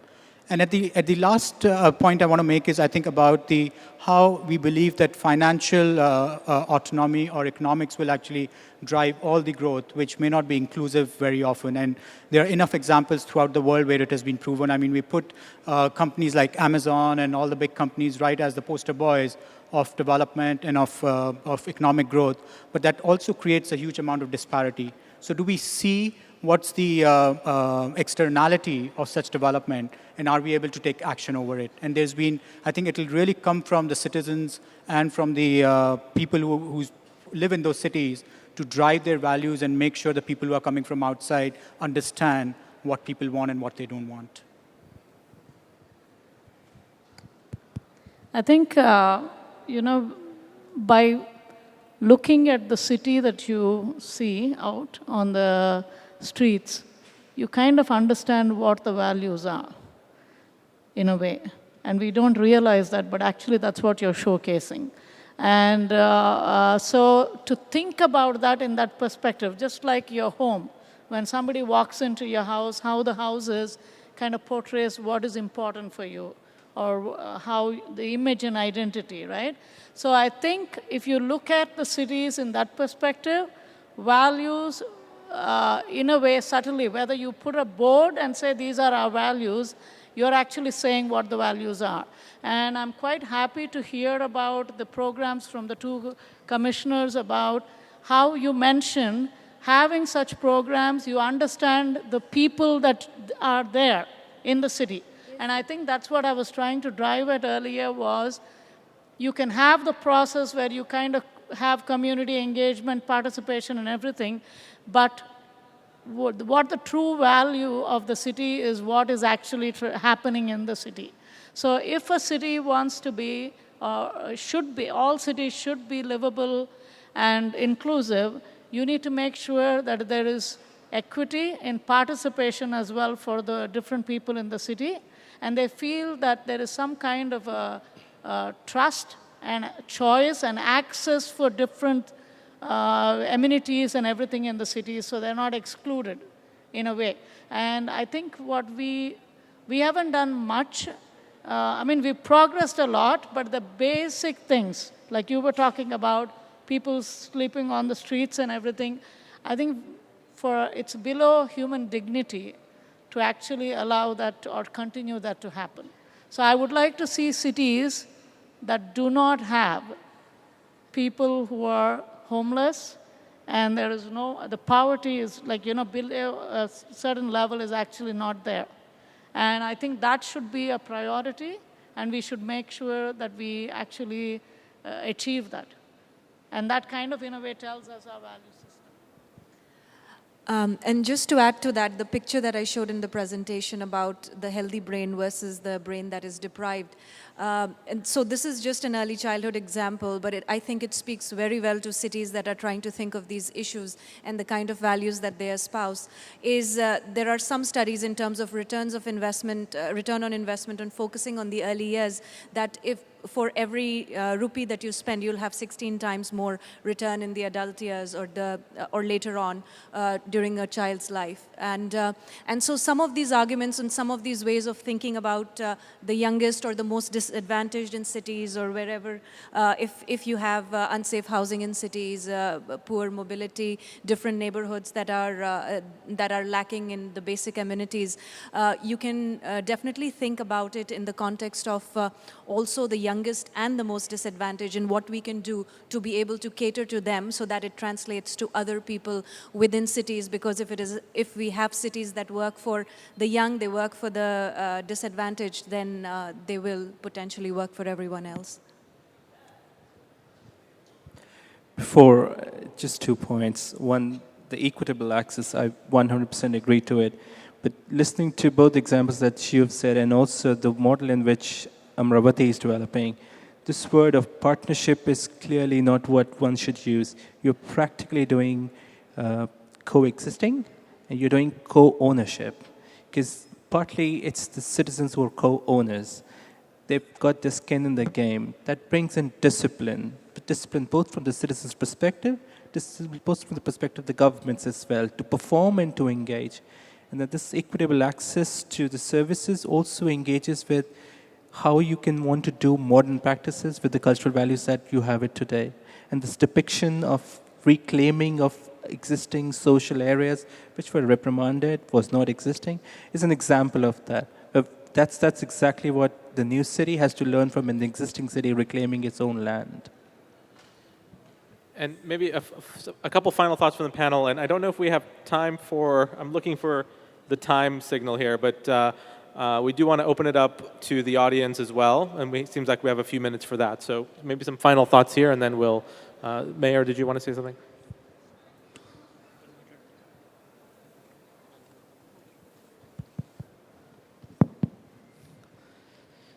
So, the value systems, like you are very cynical about like the democracy being able to address the issues as such. But my take is, when a new city has been to be created on a clean slate, we have a hindsight of lot of experience as such. But when we come to a city which has been in establishment for a long year, it is about the number of have-nots and the haves, and whatever the size of the pie is. Like how you distribute to ensure that the growth of the city is not hindered, and at the same time, year on year, we remove the inequality and ensure that equity society is the norm at the end of the day. So we would want to ensure that the city growth cannot be hindered at the same time, and the inequality has to be removed on a phased manner. So that is what we are looking at it. And the democracy of this country has definitely been able to, this value system wise, nobody questions it. And the inner thinking of the pie has to be shared with the where inequality is there. That undercurrent is always there.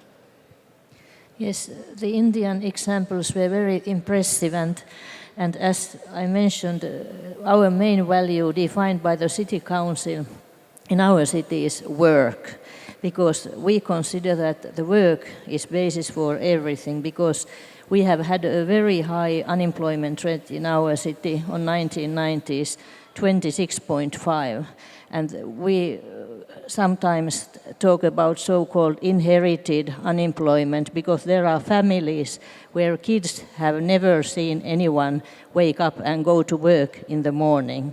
So we can never reach the full employment, but at all events we'll do our utmost to have a lower unemployment rate, which now is 12.7.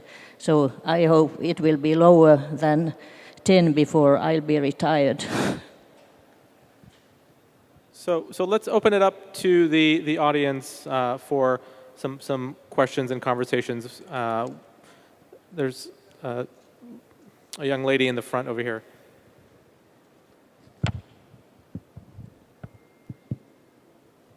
Good afternoon to the moderator and panelists, and as well as to all the participants.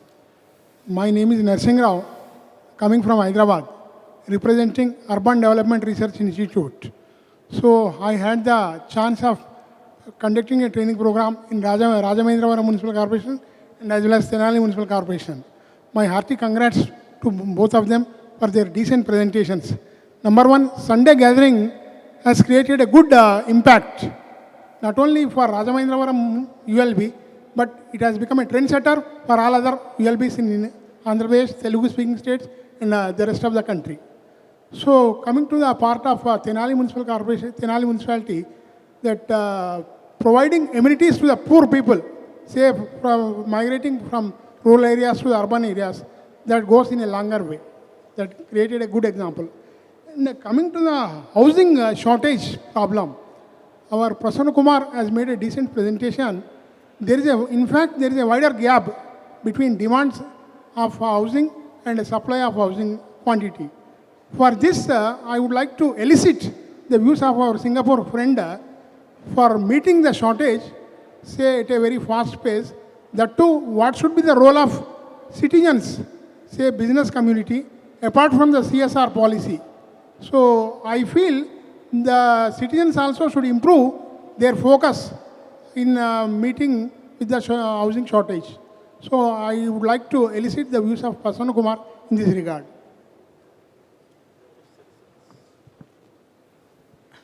Yeah, thank you for the question, and I'm glad you brought the point of supply and demand as an issue which housing is facing. Actually, the real issue, I think, is the fact that in cities today, the land economics does not allow affordable housing to be built. So none of the CSR programs can actually solve the housing crisis that we are facing.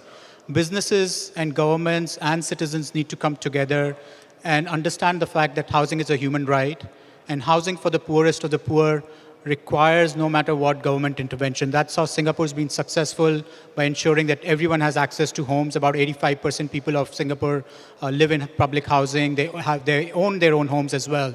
But it could only be possible because it's not market driven. We've been made to think that everything which is market driven will actually solve the infrastructure problems, but housing is different. Governments have to intervene in the cities. They have to look at land economics from an equity standpoint, and then only the housing crisis can be solved. Excuse me. And any questions from anybody sitting in the back that we haven't had a chance to hear from yet? Maybe we can move the microphones to the areas behind the ropes in the spirit of inclusion of folks that have been sitting in the back. Raise your hands if you have questions back there, please.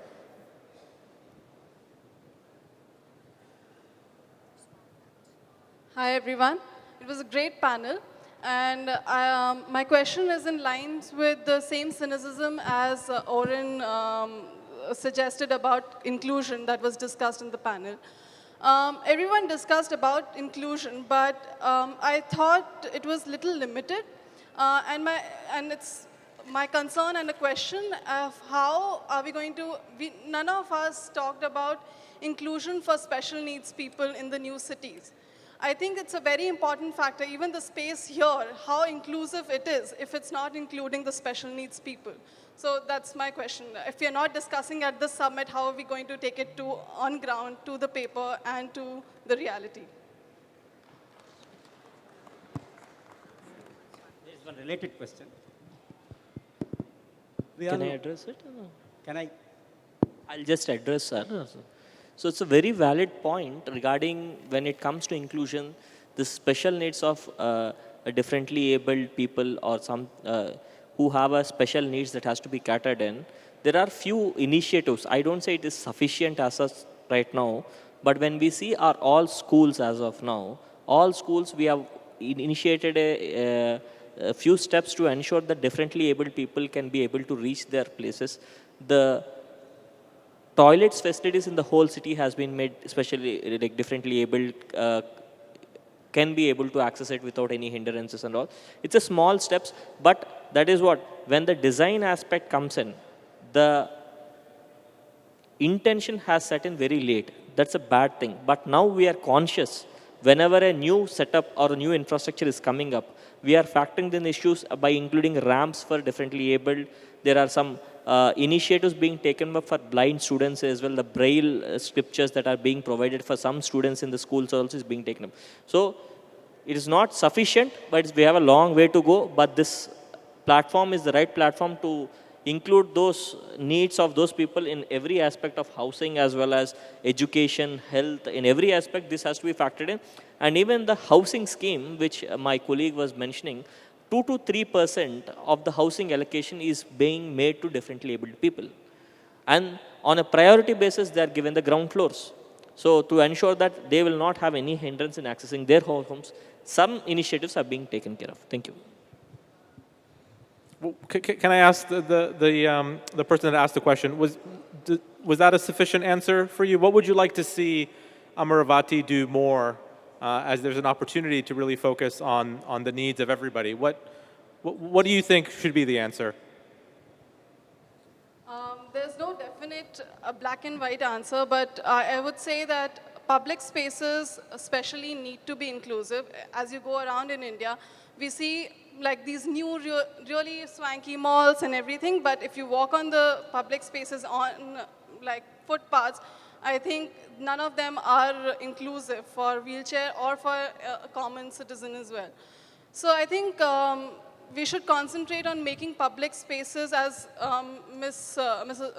Sujata also said, that public spaces are living rooms and they have to be accessible to everyone. So I think that should be like where we start.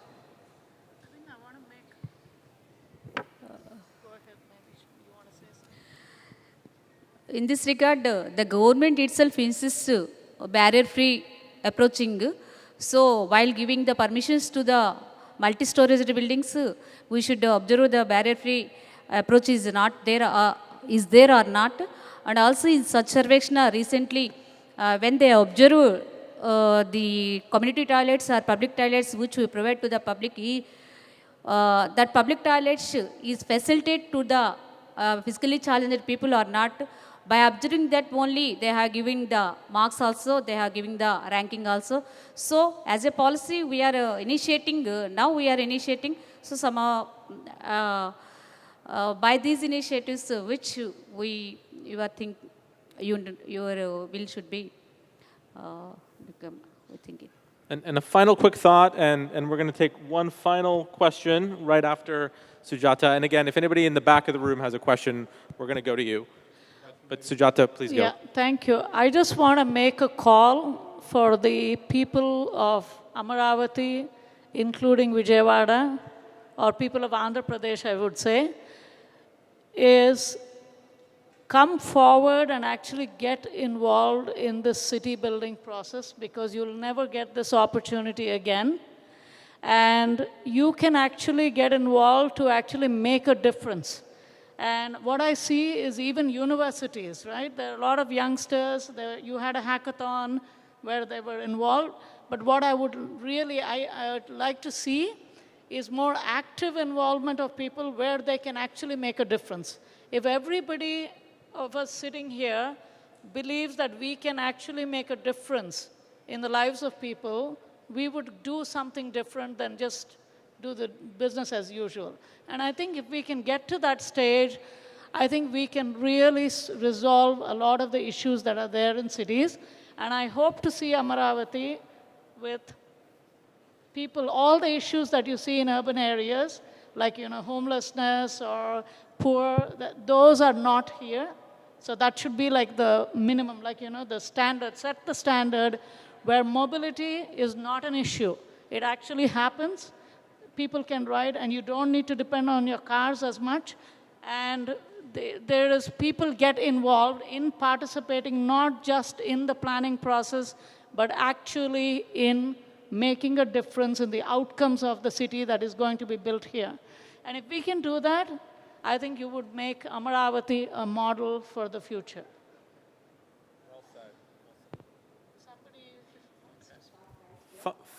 Final question, anyone?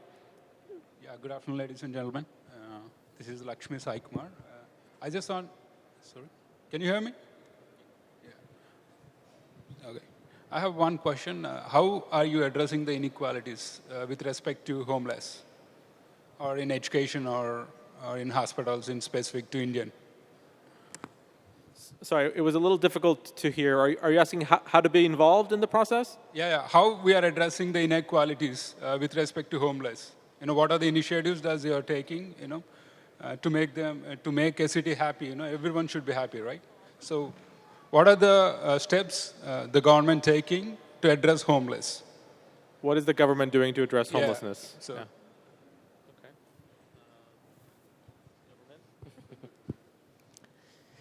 Yeah, when I've explained this concept of a happy Sunday, it's a platform to start with. The dawn of this responsibility that the city happiness matters in the administration is a recent one. So we have some learnings to go ahead, some events to be events to be taken up in a city, the participation of 5K runs, health conscious events, these are taken up is in a small way. But in the larger interest, when you see a council body or something, the citizen participation from the community side, if it can be organized and fortuned in a continuous manner, this is happening in a unstructured as of now. Even after doing a lot of initiatives, we feel a direct communique on a specific policy, what is the public thinking as of now? Does the city needs it, does the city wants it or something, is not yet clear. Maybe going ahead with a lot of ideas and some technological initiatives, if a poll can be taken, or some initiatives where public opinions are taken into direct control of this thing, maybe that will give a long-term perspective. But to start with, some interaction point, some platforms have been organized by the government in Andhra Pradesh. So I'd like to thank all of you for your great questions and participation, and thank the panelists for providing their perspectives as well. And with that, we'll turn it over to you. Thank you. Thank you very much for that wonderful panel discussion.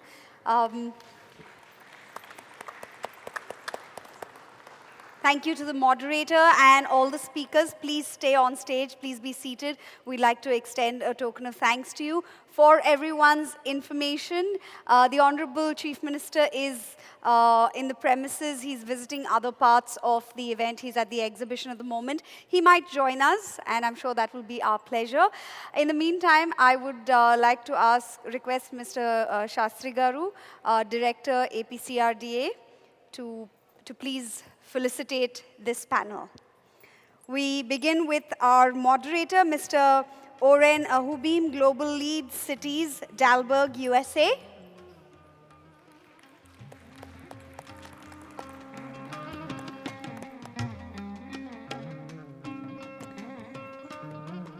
Rushda Majid, Representative India, Bernard von Leer Foundation, Netherlands.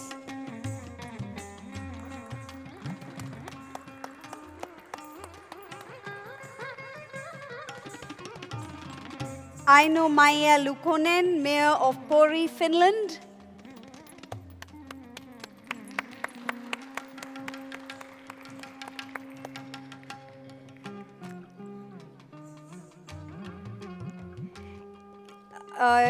Srimati K. Shakuntala Garu, Commissioner, Tenali Municipality.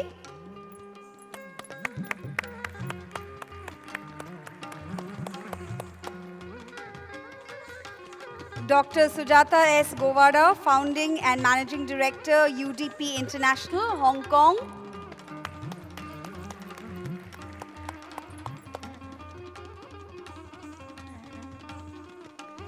Mr. Harpreet Singh Arora, Urban Advisor, Department of International Development, British High Commission, New Delhi.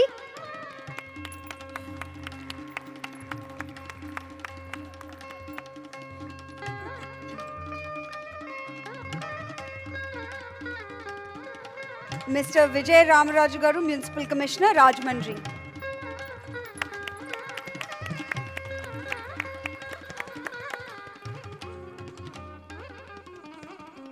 Thank you very much, esteemed panelists. Shri Prasoon Kumar, Founder, Billion Bricks, Singapore.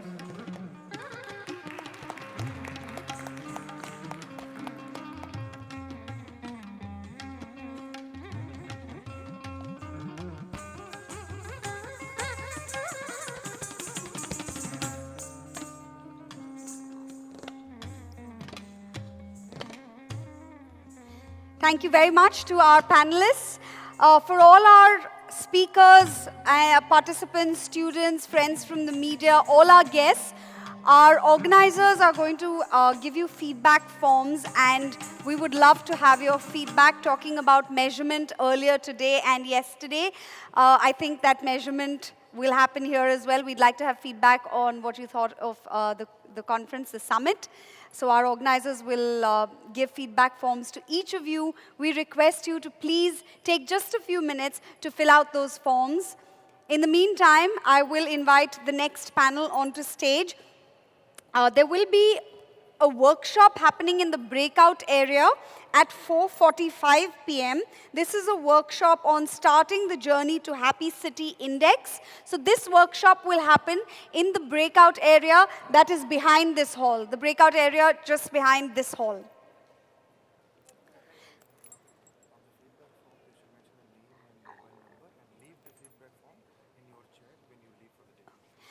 We request all the guests to please write down their names and their mobile phone numbers on the feedback forms. Please give us your feedback, and please write your names and your mobile numbers on your respective feedback forms. Thank you very much. The next conversation, the next panel discussion is on clean blue and green. What a wonderfully pleasant topic, and what a wonderfully colorful topic.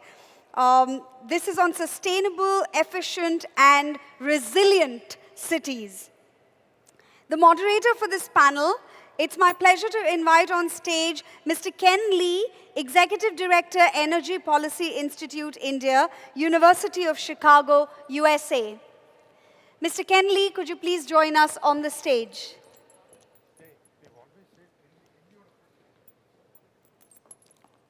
Thank you for joining us.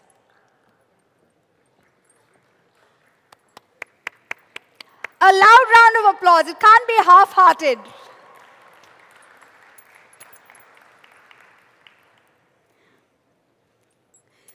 I will also call on stage the speakers in the interest of time. Mr. Edgar Mora Altamirano, Mayor of the city of Curitiba, Costa Rica. Could you please join us on the stage? Lo Ah Tuan, Member Panel of Experts, Center for Livable Cities, Singapore.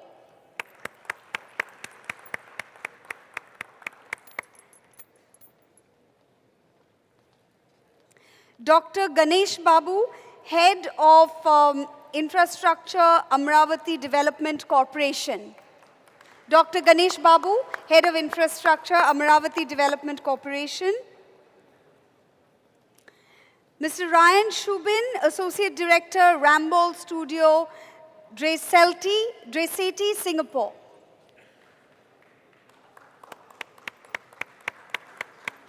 Thank you for joining us.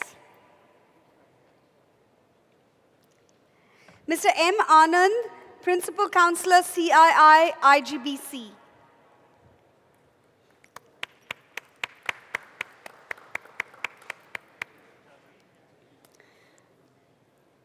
Mr. S. Sivaram Krishna Garu, Commissioner, Tadipatri Municipality.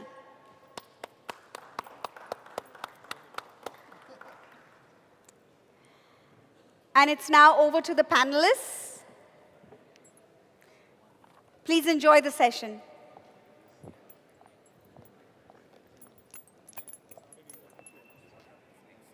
I did. Workshop.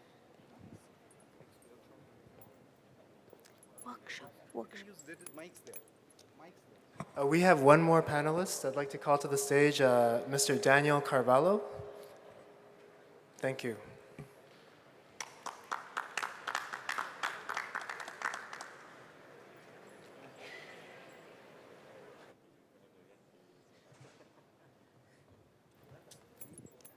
It's already starting. It's also my pleasure to invite once again Mr. Daniel Carvalho, City Councillor, Medellin, Colombo. Great, thank you for the introduction. It's an honor to be here. The theme of this panel is clean, blue, and green. And for the next 90 minutes, we'll be discussing how Amaravathi can incorporate blue and green spaces into its design and at the same time establish an urban economy that is not centered around a use and throw culture and has minimal impacts on the environment. I'm joined by a wonderful group of panelists from around the world. It's an honor to be here with you. I look forward to hearing your thoughts on clean, blue, and green, and in particular, which global best practices may be most relevant to the city of Amaravathi at this unique point in its history. So we're going to spend some time talking about best practices, and before we do that, I'm going to speak a little bit about what my organization does and about an approach that we encourage policymakers to take.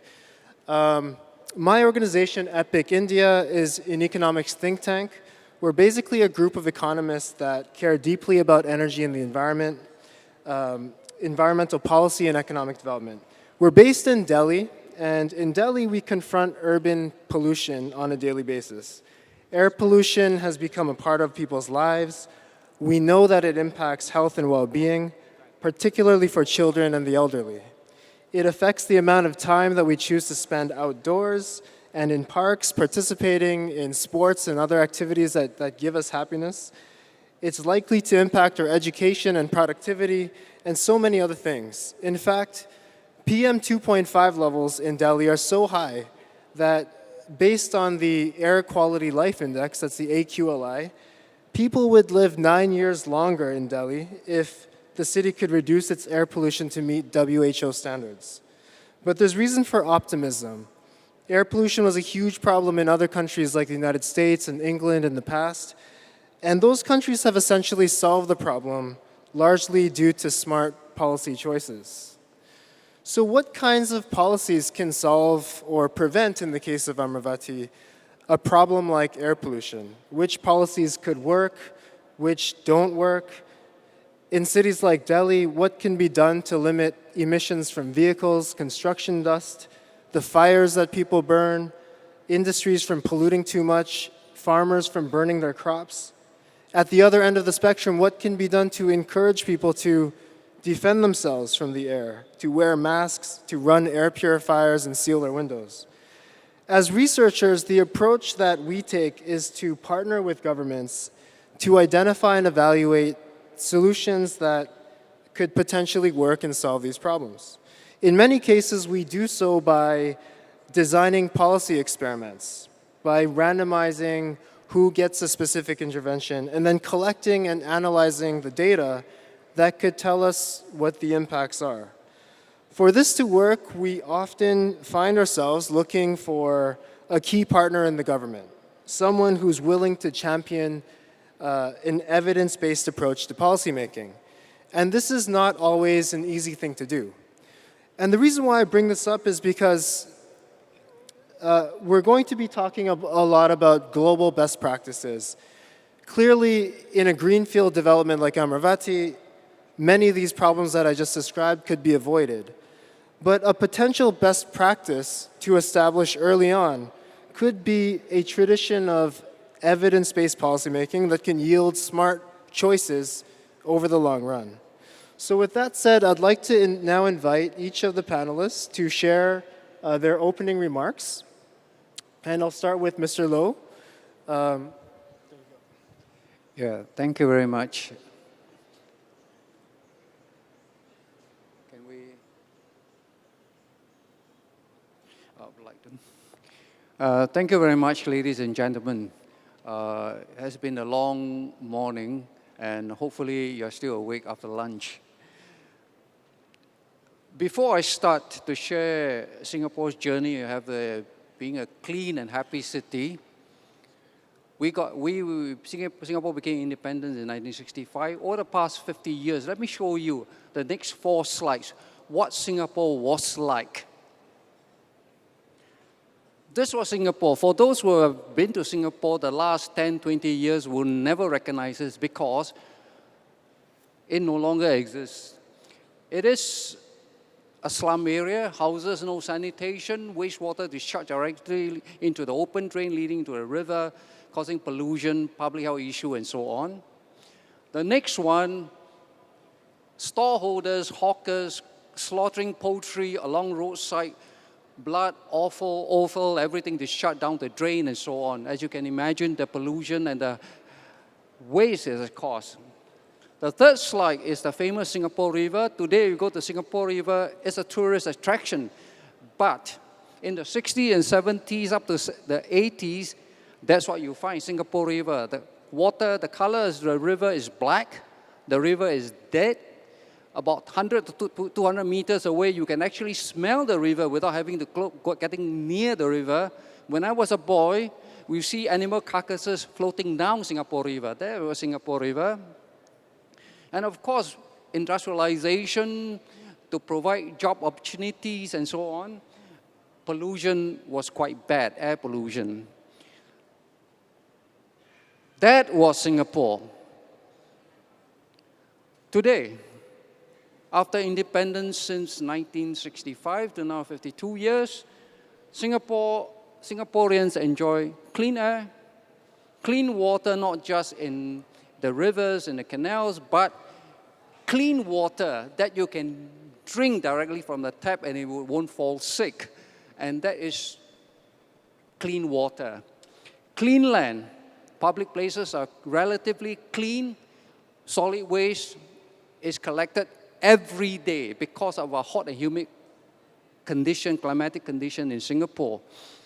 And then because of that, we enjoy a relatively very high standard of public health. Now, all these did not come by chance. It was a deliberate effort. It was a deliberate effort of planning. It was a deliberate effort of development and so on, policy and so on, to achieve what we have achieved today. It all will start with a clear vision. It must be a clear vision. The clear vision way back in the 60s after independence was that Singapore must be a clean, green, and good living environment. This vision is not only good for the current generation of Singapore, but for Singaporeans in generation to come. The other thing about this vision is that a clean, green, and good environment reflects, demonstrates a disciplined country, a well-organized country. You will attract foreign talents, foreign investors, foreign tourists who come to Singapore. That is a very important vision. A vision is just a vision. It stays in the ivory tower. It will not happen to anything. So in order to realize that vision, transform it into reality, we adopted three things, three issues. One, long-term planning, very important. We've been talking about master planning all this while. Long-term planning is very important. And second is innovation and policy on technology. And thirdly, you must adopt a pragmatic and effective approach. This morning, somebody talked about trade-off. Yes, you need trade-off. You cannot have a bunch of tree huggers running the Ministry of the Environment. You must adopt a very pragmatic and very effective approach. Trade-off. The strategy that we adopted to come all the way where we are today, clean, green, healthy environment, livable city, and so on. One, you must build up environment infrastructure. Here, environment infrastructure means wastewater treatment facility, wastewater facilities, wastewater system, and solid waste management. In any world, in any part of the world, any city in the world, where there are human activities, there will be solid waste, there will be wastewater. Now, you want to make people happy, the people happy. How can you make the people happy? You don't collect the rubbish. What do you expect the resident to do? Therefore, way back, we realized that you need to have a first-class solid waste management system as well as wastewater facilities. Building up capability and capacity, the people running it, the people managing it, the people developing the facilities, the people developing the policy. The capability and facilities are people. And third is adopting a practical, cost-effective, and efficient approach. And the fourth one is using sound economic principle in guiding environment policies. Again, this is about trade-off and so on. This is my second last slide. The critical success factor. The most important is political leadership and will, and political will. Your Chief Minister, Mr. Chandra Naidu Babu, has that determination, has that political leadership. Therefore, when I first started working on the Amaravathi city together with Andhra Pradesh government as partner, I am convinced that you have that leader to be able to build a happy Amaravathi city. And second critical success factor is the interagency coordination. In other words, you break away all the silo, because to make a happy city, you cannot have just environment working on its own, the urban planner working on its own, the transport people working on its own. You must break the silo. So interagency coordination is very crucial. Third is a 3P. Here we call it public-private people collaboration. You need the people to buy in. You need the private sector to provide technology. You need the public sector. And fourthly, ownership. Why are you building a city? You're building a city for the people. The people must own it. If the people don't own it, they're not going to take care of it. Therefore, it's very important ownership. And last but not least, you have the great big vision. Clean, healthy, living, happy city, whatever it is. you must communicate that vision down to the grassroots. Otherwise, that vision is always at the high level, top level, it never comes down. And how do you expect people to respond to it? So it's very important. This is my last slide. Singapore has come a long way since independence in 1965. We have done reasonably well, but our environment is far from perfect. And we think our clean environment in Singapore is something that other cities can achieve, and also a model that can be scalable, replicable in other cities. With that, I would like to thank your patience.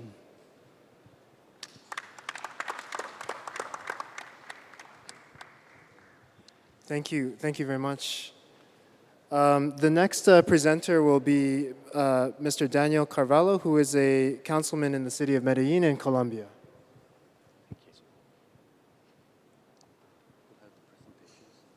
Okay.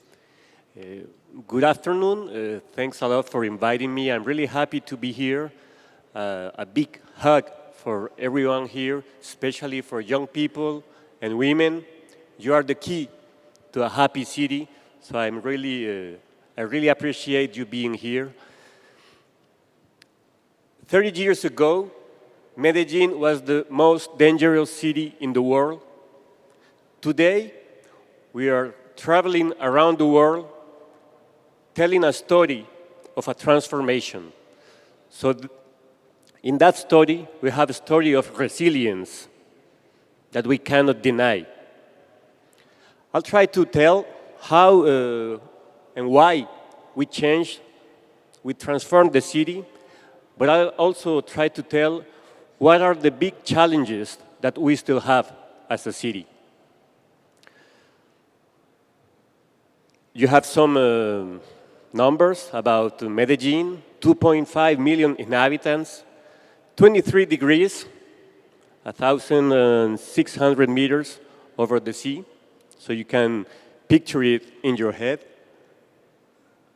So, if we were the most dangerous the most dangerous city, and we wanted to change that, we had to change the story. We had to tell a new story. And in Medellin, we based that new story on education, innovation, and culture. What does that mean? How did we do that? So you'll have to see there a lot of new public buildings, libraries, innovation buildings, laboratories, museums, all public spaces that help us to take out fear from people. We used to live in fear in Medellin. We were scared. We didn't trust the others. So investing in public things was the best way, the first way to create a new story. But it's not always buildings. If we don't have arts, if we don't have culture, we cannot be happy. So we also invested in culture. Indoors culture, outdoors culture, big artists, small new artists, they were all supported by our city. We created a new methodology of how to work with the poorest neighborhoods of our city. We called it social urbanism. These sentences, the best for the poorest, is really strong. And we did it like that. We identified the most poor, no, the poorest or the most difficult neighborhoods in our city, and we prioritized it. We decided to invest the biggest amount of money in the people who had the biggest difficulties. It sounds obvious, but it wasn't at that time. So you can see public transportation, public buildings, public spaces. There we have the first public bike service in our country. It's free, it's great. But when we talk about Medellin, when people see the photos or the videos of Medellin, we must not forget that the most important thing is the people that were behind all this process, and especially the people that we make all this for. If we only make a city or a project for a prize or for a photo, for a magazine, we are forgetting the most important. The most important is the people we work for. When I tell the story of Medellin, when I studied it, I think we can resume that, we can synthesize that in one thing is we worked on recovering the value of the word public. Public spaces, public transportation, public education, public administration, and by that I mean politics, public participation, and by that I mean democracy. Usually, it is so easy and so common, we are used to talk bad about politicians. It is so easy, it has become so easy to say that mayors are bad, that politicians are bad, but I have to recognize that in my city, we have had, in the last 15 years, 4 mayors from different political parties. They have their difference, they fight each other sometimes, but they gave continuity to the main public policies. And that is very important, because without continuity, you cannot build a project, you cannot build a story for a city. 3 years, 4 years, 5 years is a very short time for a city project. So if you don't have continuity in the political process, you won't be able to build a new story. And for that, I recognize. So 30 years ago, we were the most dangerous city in the world. 15 years ago, we started changing the story. What do we do now? What shall we do in the next 15 years? And that's where the main challenges enter. I think if we want to have a green, blue, and clean city, a clean valley, because my city is a valley, we have 4 major challenges. Clean air is the first one.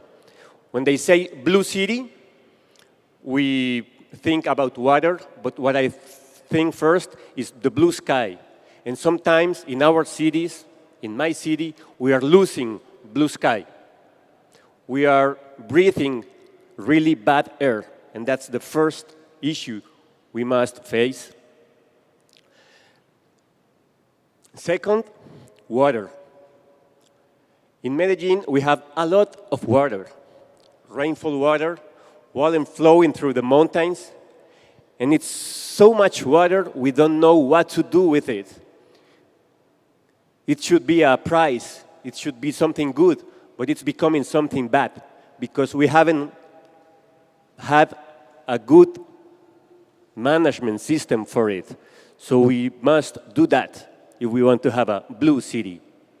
Third, we need to build green connections. In the past, we used to think that nature was an obstacle for progress, for development. And we built our cities thinking nature was an enemy. That's no longer possible in this century. So we have to connect the outside part of the cities with the inner part of the cities. We have to connect all the green areas in our cities with the areas that are outside. And finally, we need to reduce the noise. Our cities, and I have noticed here in India, we make a lot of noise. And that is bad. That is bad for our health. We really need to change that because we maybe don't know, but it's making us sick. It's driving us crazy. And we have to fight against that. So finally, if you want to be happy, I'd like to make an invitation for you. You really need to come to Medellin. You're all invited. Thank you.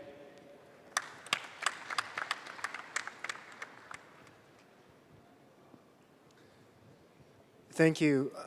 It's fascinating to hear two stories of transformations, and I'm going to be very interested to hear how these lessons could be applied to a greenfield city like Amaravathi. Our next presenter is Mr. Mora Altamirano, who is the mayor of the city of Curitiba in Costa Rica. He's been the mayor for 11 years. It's a great pleasure to have you here, and pass the mic to you. Thank you. Okay. Thank you all. We have in our city this development platform that we call Sweet City. That's our version of a happy city. And I'm going to start with a story. When I began being mayor 11 years ago, I was always being told by people, you know what, Edgar, what you should do is to make sure that the municipality have to be filled. I mean, the municipality have to touch people. And I didn't understand pretty well what that meant because the municipality was doing basically what everybody thought it was supposed to do. I mean, road maintenance, waste collection, and other kind of very typical actions from the municipality. A few weeks ago, I realized that the problem was the other way around, and it was even worse. And it was that the municipality was not really feeling the people. So people was eager to poke the municipality, and the municipality was not responding in any way. So we were not feeling the demand of the people, and we were not feeling the feelings of the people. So basically, I start to ask a question to every single public servant that crossed my eyes. And that question was the same always. And that was, how many people did we happy today? And then I learned that that question was like a moral bullet because the answers I got from people were not very gentle. I mean, bureaucrats don't really like happiness of the citizens in a way. So I was asking that question, and then I got a nice answer to begin with. One, we did happy today someone, a lady. So I asked that public servant to show me in the map where that lady lived. And then I start to draw little dots, yellow dots in the map. Few months ago, let's say 3 years from that moment, I went to another election with that map, and I not only won the election, but that provided us with enough political capital in order to think about how a city can be developed. And that is what I'm going to present to you. So we have this understanding. If you want to develop a territory, you would like to think about 5 different dimensions. The most important of them is biodiversity, not infrastructure. But the second one is infrastructure. And then you have to think about habitat, order of people and things in the place, coexistence, who is member and who is not member of the community, And finally, productivity. Why is that cities are hubs of consumption instead of units of production? So those 5 dimensions are at the base of our proposal of Sweet City. And we have this very uncommon methodology, which have to be with planning experiences. So we do plan for buildings, we do plan for public policies in a traditional way, but basically what we plan for is for experiences. And we have 7 experiences to change, and that is our plan to develop. So I'm going to go back to biodiversity, and I want to argue what you see here in the screen. We have not found yet the key to conform cities in ways that they will be constantly adding and not subtracting value to the planet. Cities are still responsible for the exhaustion of vital resources, for example, soil, and growing inequalities. And my arguments in this presentation encourage city planning urban designers to take a primarily and holistic stand in the process of citizenry building. I'm going to talk about our methodology because I think is what we can add to whatever I have here, that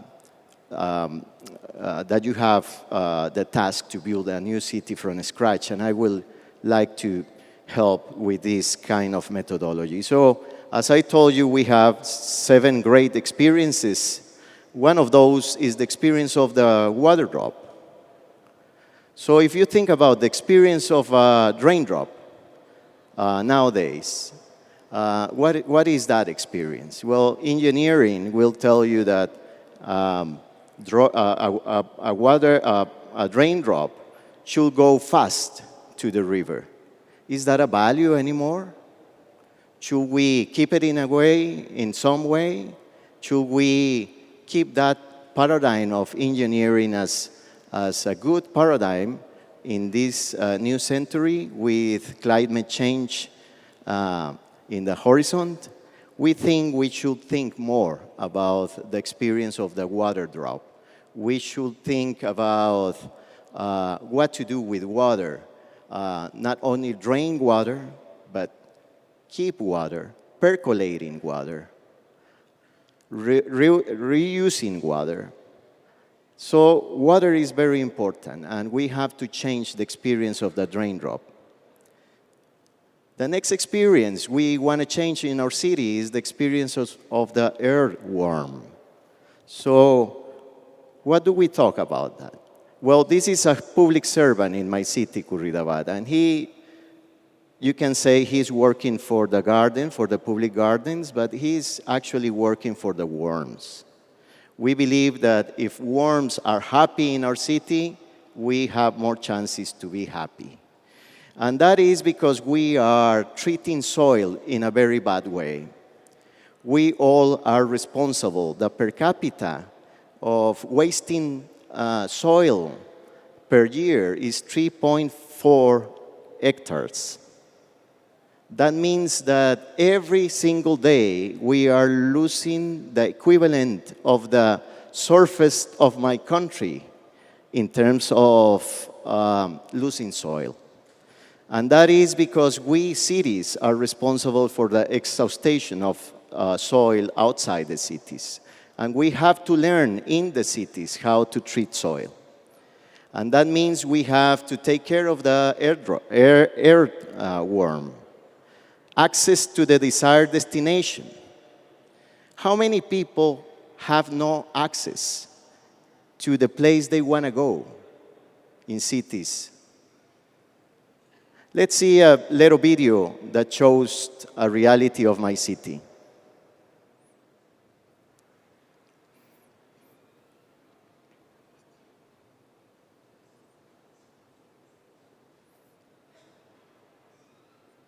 Experiencia de las personas que tienen problemas de movilidad en la ciudad, distancia, ruta, pero también calidad del aire, vibración en la calle, ángulos que tienen que hacer las personas que usan una silla de ruedas, por ejemplo, para poder lidiar con obstáculos.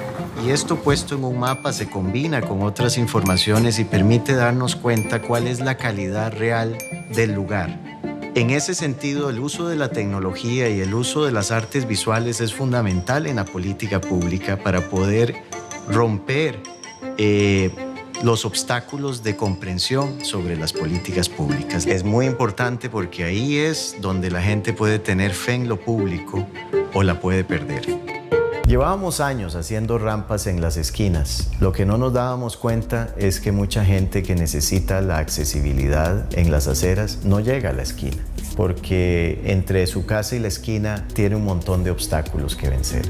Es decir, las personas en sillas de ruedas en Curridabat tenían grandes problemas de movilidad. Nos abocamos a buscar una solución y surgió una hipótesis. ¿Qué tal si le damos mayor importancia al elemento más vulnerable en la calle, que es la persona, el peatón? Se nos ocurrió sacar a la calle la patrulla peatonal.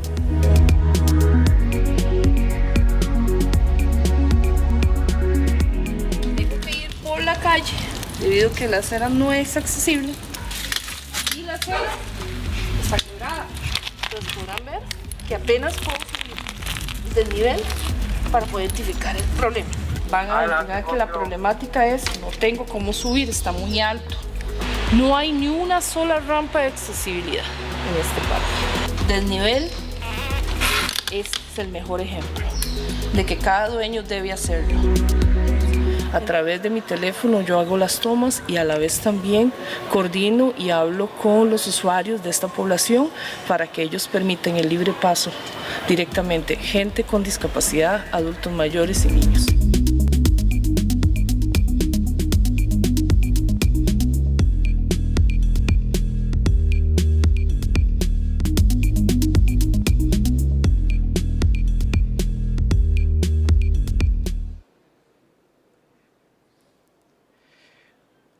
So the next experience is what we eat. What we eat in cities. Is it helping? Is it not helping? Is it eating has a direct link to public health and especially to mental health. So if you have all your cells in a process of inflammation, you will not think well. And that is something that cities should address in order to have a happy environment. So conscious eating habits, it's very important for cities and very important for city governments to take in count. Trust in the inhabit site. This is Frankie. This is a hummingbird. Frankie is a friend of mine. He lives in my backyard. And he usually comes around when I'm taking breakfast, and he has a very, very strong opinion about everything. And I've been trying for Frankie to go from the backyard of my house, which is that is my house. So I have a big backyard, and then I remove the garage. And plan a new garden in order for Frankie to go to the garden. And I've been trying to convince him to move from the backyard of my house to the front yard of my house. And I haven't been able to do that. So I asked Frankie, why is that you don't like to go to the front yard of my house? And he says, well, why don't you ask a girl?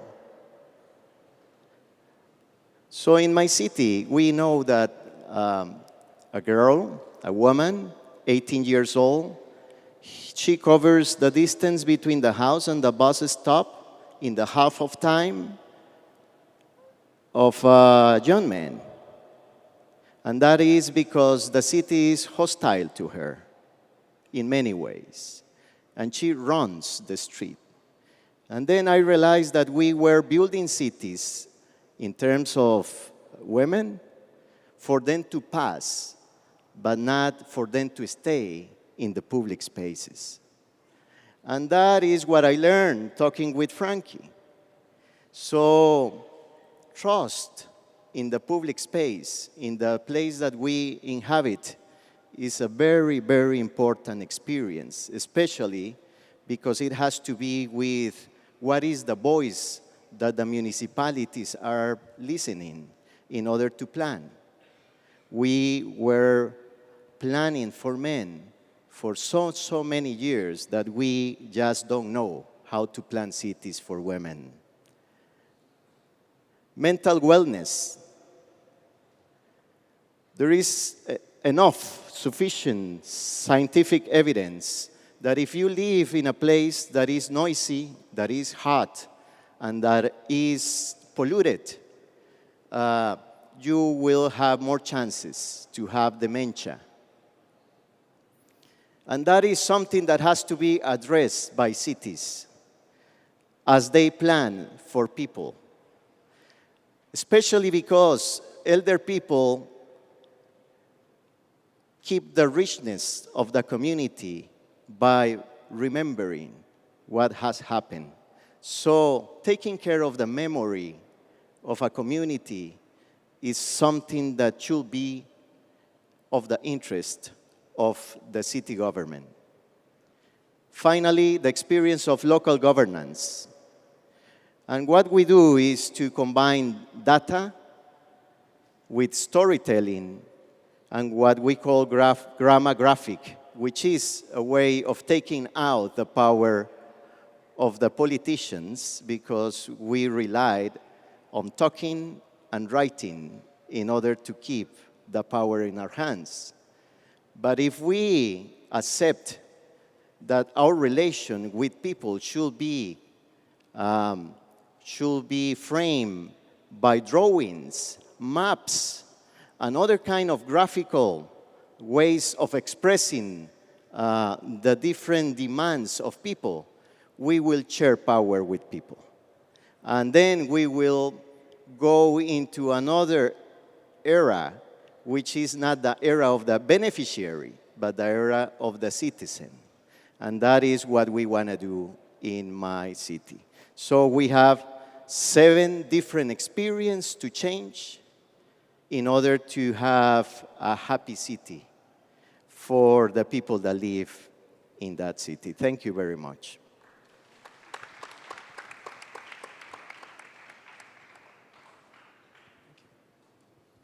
Thank you very much. Our next speaker is Mr. Ganesh Babu.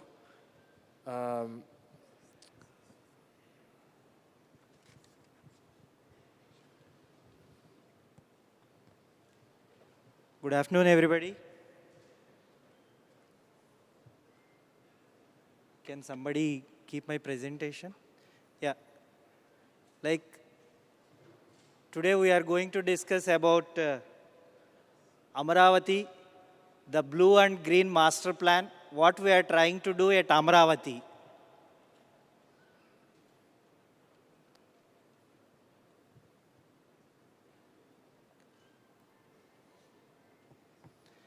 Like yesterday we have discussed the entire area is around 55,000 acres. Out of this 55,000 acres, 30%, which is around 16,000 acres is converted into green plan with different species of plants and trees. And to protect the city and the people, like we are expecting around 3.5 million people who is going to stay at Amaravathi. For their comfort and happy, the entire city need to make disaster free. That's why we have carried out flood mitigation works in the Amaravathi.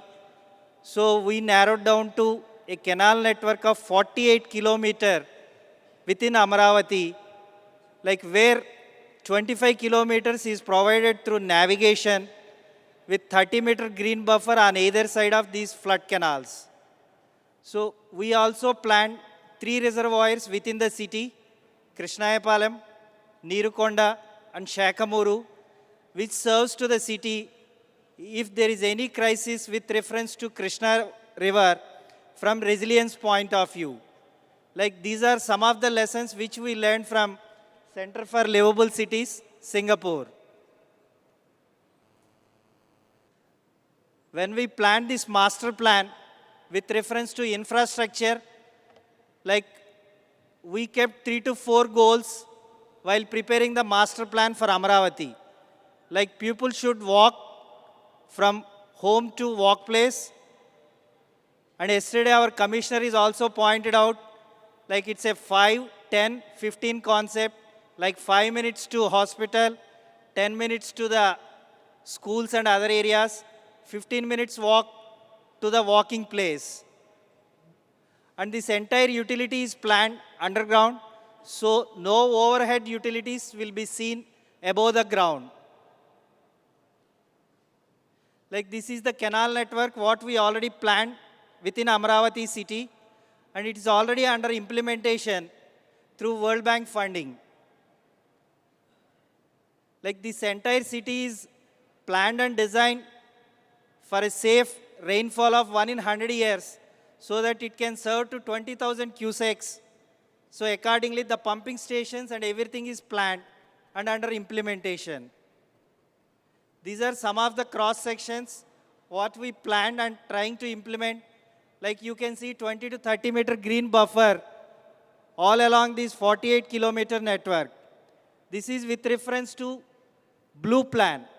When we discuss about green plan, like all these wagus and canal fronts are connected with green. Like we can walk 48 kilometers, or there is a facility to ride the bicycles in the green corridor also. Like the plantation works, what we are trying to do all along the roads, like there is a 15-meter green buffer which is provided in the master plan. So we are trying to implement plantation in a 3 rows with a well-connected way with the additional facilities. Like you can see such type of green works will come on our arterial and subarterial roads. We are trying to keep some entertainment facilities within these green corridors of 15-meter corridor, so that children and aged people can also have entertainment. Like these facilities are connected to the land pooling schemes. So the people, whoever is residing in the land pooling schemes, can avail the benefits of this green corridor. Like you can see some of the images that we already planned and under implementation.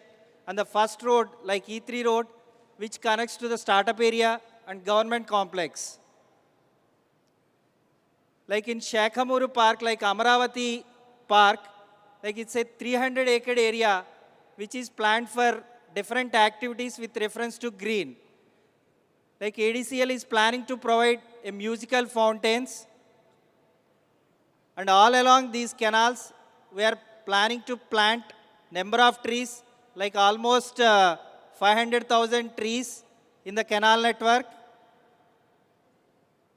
And you can see the master plan prepared by HCP consultants for this Amaravati Central Park with various facilities like Ambedkar Vanam, then Crafts Bazaar, then Rose Garden, then Wilderness Park, hotels, and resorts. Like all these things will get implemented in next 12 months. So if anybody visits at every interval of 3 months, you can see a substantial change in Amaravati. Like these are some of the images what we proposed and will be implemented in Amaravati Central Park. These are the images pertaining to theme gardens. Like for the riverfront development, we have around 22-kilometer riverfront all along River Krishna, starting from Undavalli to Dondapadu. So we have plans also to develop this riverfront development much better than Gandhinagar waterfront development.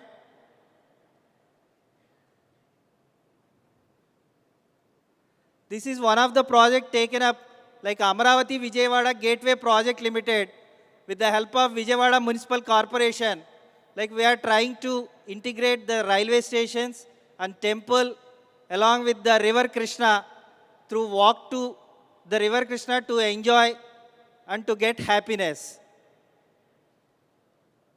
So these are some of the sections which we already planned and trying to implement within this project. And one more project is beautification of Neerukonda Reservoir. Like this, there is a reservoir which spread it into 450 acres of area surrounded with the hill. So we are trying to keep the statue of NTR Garu so that the hill as well as reservoir can create a happiness within the capital city. And one more beautification work that what we are planning to do is like keeping Dharmachakra at Varadi Junction. Like this is the entry point from Guntur to Vijayawada. Like this stupa is around 30 feet height with the green thing. Like this is also under implementation. These are some of the projects like blue and green that we are planning to do within the capital city. Thank you.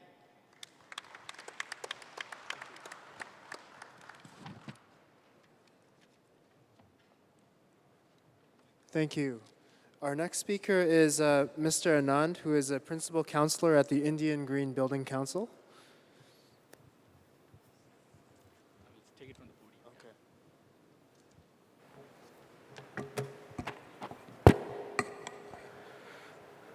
Thank you, Chairman.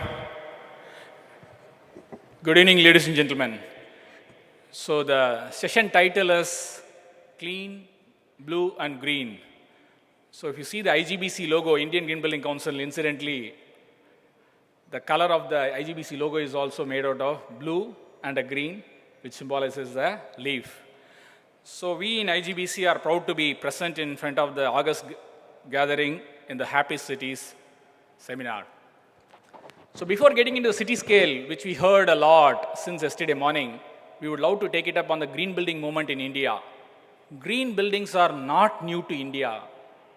So the India has a rich culture, heritage. If you see on the conservative side, the history is 5,000 years old. Nevertheless, the 21st century's modern green building movement started from this center, which has been inaugurated by the Honorable Chief Minister of Andhra Pradesh when he was Chief Minister for the combined state. So in year 2001. So this has won the world's greenest title, and it has been inaugurated by then President Dr. APJ Abdul Kalam on 14th of July 2004. After that, we never looked back. With the support of all the stakeholders, especially the government of Andhra Pradesh has supported us even till today. So Indian Green Building Council is part of CII, which is a 125-year-old Apex Industry Association. So the vision of the Indian Green Building Council is to enable a sustainable built environment for all. This is completely aligned with the vision of the Amaravathi city, which is a people city. It is not that few corporate offices or IT parks or few airports and infrastructure project going green is not our vision. How the greenness can be extended to entire community and the habitat. That is a vision with which you are all working. So what it started as a one building, IGBC's headquarters, which is only 20,000 square feet in year 2003, with the support of all the stakeholders, very recently, a couple of days ago, we have crossed 5 billion square feet. And then we are almost tongue-in-cheek, and I can say the world's number 2. The whole world has 90 green building councils. So we are the number 2. The full credit goes to people who are sitting here. Thank you very much. So the uniqueness about the Indian Green Building Council is, with the support of the architects, the government, nodal agencies, and the engineers, Indian Green Building Council is the only council in the whole world to have 22 different rating programs. Dr. Ganesh Babu mentioned about the infrastructure. Morning we heard from Mr. Ramakrishna, Director Planning, on the entire scheme, the overall scheme of the Amaravathi city. Yeah, landscape and the infrastructure project and affordable house, the requirements on sustainability are completely different. So that's why Indian Green Building Council is the only council to have 22 different rating programs to suit every building typology. You heard from the Honorable Chief Minister yesterday. We want more hospitals. We are having a lot of institutions. We are having government offices, secretariat buildings. You name any building typology, we have a rating tool and a rating program to address on the sustainability. So we have a rich experience, 20 years old council, handling the homes, factories, offices, townships, transit, villages and cities. So the Amaravathi city is going to comprise of these many individual buildings. So all of them can go green. So we are a part of the World Green Building Council. We are fortunate to have our friends from Colombia, from a lot of South American countries and all over the world we in the Indian Green Building Council work with the World Green Building Council, which has 90 countries as their own council members across the world. With a rich experience of 2 decades of green buildings experience in the rating tool and enhancing the green features, for the last 5 years, we started working on the green cities. So the city is nothing but made out of individual buildings, correct? You have a home, you have an hospital, you have a railway station, you have an airport, you have a school, you have a clinic, you have an university. So we have already proven, India has proven, every green building, whether it is big or small, tall or flat, all of them can go green with IGBC and enhance the energy efficiency, the water efficiency, and the most important thing is well-being of occupants in each and every place. So already we have proven collectively in the country. So there are 2 approaches. The whole country, hardly few cities are getting constructed. Especially the state capital is the only one state capital is Amaravathi. The most of the smart or Amrut cities are all existing cities. So we from IGBC have 2 different approaches because a greenfield and a brownfield cities, the approaches are completely different.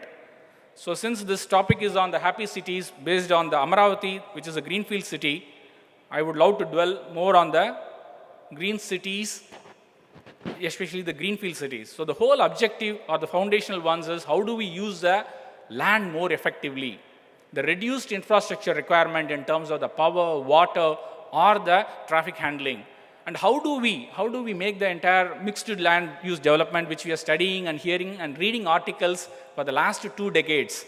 It's a beautiful opportunity for all of us in Amaravathi to implement it. So these are the foundational stones. Ultimately, by adopting IGBC's rating program, we wanted to enhance the quality of life of every single individual. So the Indian Green Building Council, IGBC's Green City Rating Program, is the country's first rating program developed with the support of all the stakeholders. It is the first of its kind in the whole country, which addresses on the land use, number 1. Number 2 is on efficient mobility. Number 3 is on efficient infrastructure. 4th is on enhanced quality of life. Last but not the least is applicable for all the greenfield developments, assessing the green master plan. So it starts with the vision. We, in fact, IGBC are fortunate enough to closely work with APCRD and the entire team involved in the government of Andhra Pradesh in evolving and aligning with the vision, the policy, the plan. Next is on the metabolism. 3rd is on the quality of the life. 4th is on impact of management through innovation. So a lot of people in the panelists spoke about education, innovation, and culture. So that is what we are also answering. And enabling framework. So this rating program, what you see here, is a beautiful framework or a tool to enhance the eco-vision set by the government authorities as well as the public, and then monitor and report the corrections and actions taken. So because of want of time, I will not go into the details. So it is very simple to follow. There is a 100-point scale available. All the points, whatever you mentioned, are distributed across the eco-vision of the city, the land use planning and the built environment. 3rd is on the health and well-being is given more importance. 4th is on sustainable mobility. 5th is on water, energy, infrastructure management. 6th is on information, communication, and technology. Last but not the least is we are encouraging more and more innovation to come in. So this is how the whole rating program of IGBC Green Cities for greenfield projects are done.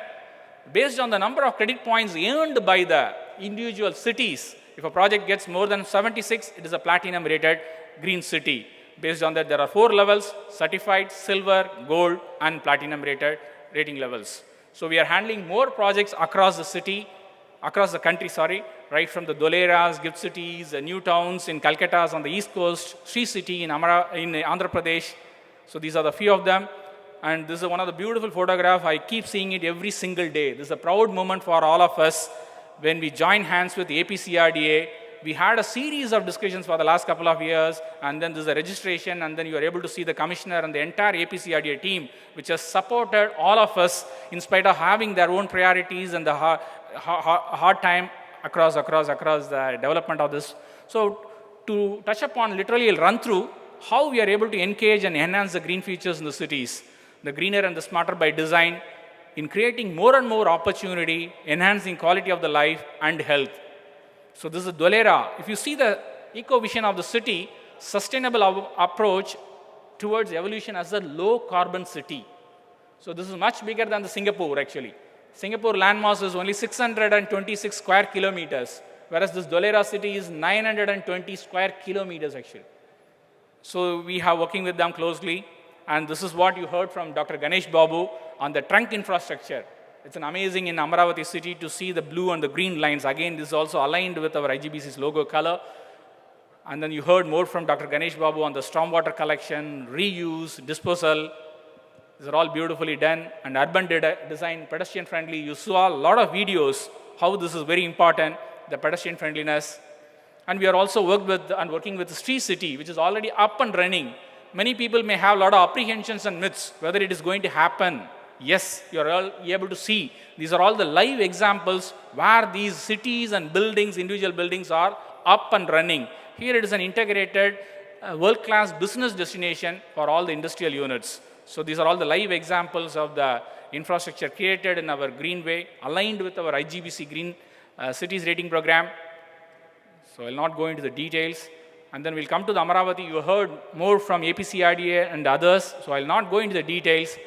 So this is a very important photograph. Yesterday, our chairman, Dr. Premsi Jain, handed over the plaque to the Honorable CM of the Andhra Pradesh. This is the world's first state capital city to adopt and get a platinum rated highest level in the whole world. Let us give the big round of applause to the entire people sitting here, especially the APCRDA team. This is a very, very proud moment. In fact, we got a message from the World Green Building Council chairman appreciating APCRDA and government of Andhra Pradesh. So you heard more from them, because as from the IGBC Green Cities perspective, the city's vision should have every building which is coming up within the Amaravathi city boundaries should have go green. So we are going to closely work with them. You heard more from the vision from the Chief Minister, Honorable Chief Minister, net zero on the waste, net zero on energy, and then 80% of the public transport. You heard from APCRDA team, 5, 10, and 15. 5 minutes to any emergency service, 10 minutes to the parks, 15 minutes to your workspace. And the beautiful green and blue line, you heard more from the ADC very recently, 2 minutes ago. The zero waste vision. Already it is an amazing, amazing project to have all the systems by design. And then the gift city, wherein we have signed an MOU similar to APCRDA's Amaravathi city. 100% of the buildings within the gift city in Ahmedabad is all going to be certified by IGBC. And these are all the live examples. The city has a very high-rise IT park, a data center, and a school, which is already certified by IGBC. Similarly, a couple of years from now, we will make a presentation. Amaravati's every individual city will also be going green. So this is a beautiful green waste management system already operational in India, in one of the green cities certified by us. The tunneling system, which carries all the services, the district cooling, which you'll see it in a much bigger way in Amaravathi. It is already up and running in a very small way in a district cooling system in Gift City, the water infrastructure. This is what happening in Dholeras. On the eastern side, New Calcutta, which is a financial hub, which has also adopted our IGBC's green rating program on the city scale. This is Aurangabad, first integrated industrial cities, which is again on the Delhi-Mumbai industrial corridor, which is a very interesting project. That is about the green cities going up, greenfield projects going up. Similar rating program we have for existing cities also, so that we can conserve more resources, reduce the energy demand, enhance the water efficiency, ultimately address the 4 key concepts: air, carbon, water, and waste. So ultimately leading to enhanced quality of life. So I'm almost there on the last 2 slides. So how we are going to address it, as I said earlier, we closely work with the APCRDA team in the development capacity and the environmental capacity, and IGBC rating program on green cities is a beautiful tool to further enhance the greenness. To sum it up, ladies and gentlemen, green cities offer a huge opportunities for all of us to address the challenges with respect to environment, climate change, and this gives a tremendous benefit for each one of us in terms of bringing down the reduced infrastructure costs. Individually, we are all going to get benefited, and society and at a nation. So ultimately resulting in better quality of life. Before I sum it up, this title of the conference is on happy cities. So we heard a lot of quotes on happiness. So I would love to have a quote.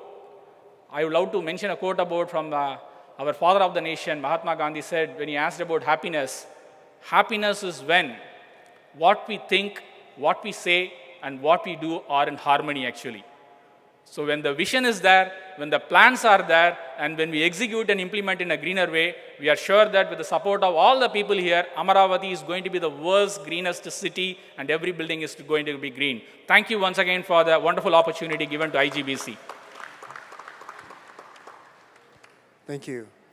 Our next speaker is Mr. Ryan Shubin, who is a landscape architect and associate director of Rambo Studio Dreisaitl, based in Singapore.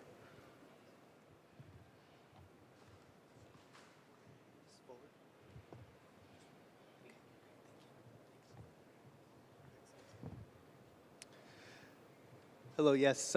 Thank you for having me here today. I'm excited to speak with you guys, everyone, about the integration of a green-blue approach. I'm a landscape architect myself, and today I'll be speaking a lot about both water and land and how it can be integrated into a city in a harmonious way. But before I go into the strategies, I'll be also speaking about the approach and then 2 case studies. First, it's worthwhile to kind of introduce a bit of the company that I work for and our philosophy. We're called Rambo Studio Dreisaitl, and our philosophy is this kind of deep obsession with water and really trying to understand what it means to work with water. How does it look? How does it move? How does it perform? What does it look like almost as a sculpture? How is the dynamic of it? The caliper of it, and what does it do in relationship to land? It often carves out, creates great beauty, but unfortunately in the urban context, we often marginalize water in relationship to land. So we put it in a straight channel, we set it aside next to a road or under a bridge. And while this does work, tends to work day to day, during a storm event, in nature, that water is allowed to expand and move out across the landscape. In the urban context, that's not always the case. And because of climate change and the rapid effects that are going to be happening, this flooding and damages that happen from storm events is going to be more and more common. So there's going to be more wet during the wet seasons and, of course, more dry during the dry season. But to understand how to address water in the landscape, we also have to know how water acts in the natural landscape.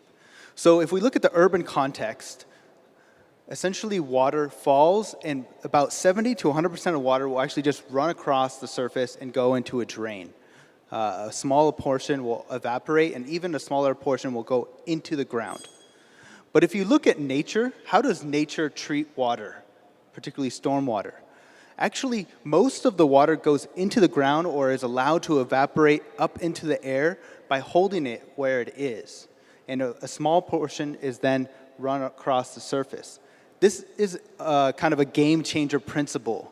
So if we can think about our urban settings to create them like the natural setting, then when it rains, in the urban context, you tend to get this peak event. So if you're an engineer in the room, you understand what a peak event is during a storm. It means your kind of max capacity. And you have to design for that. You have to create huge drains and huge, unfortunate infrastructure that's only used during that 1 or 2 storms a year. But if you can create it more in the sense of what nature does, then you don't have to create such massive infrastructure elements. And so this strategy is often called blue-green infrastructure. It can be integrated into the urban context in a very beautiful way, which adds value to the whole community. In Singapore, where I live, this strategy is called the ABC Waters Strategy. And there, it's very much a look at how to use different tools, different strategies to then implement into the urban context that actually catches the water, cleans the water, beautifies it, then activates it while allowing people to get close to the water. Then it becomes an amenity for the public.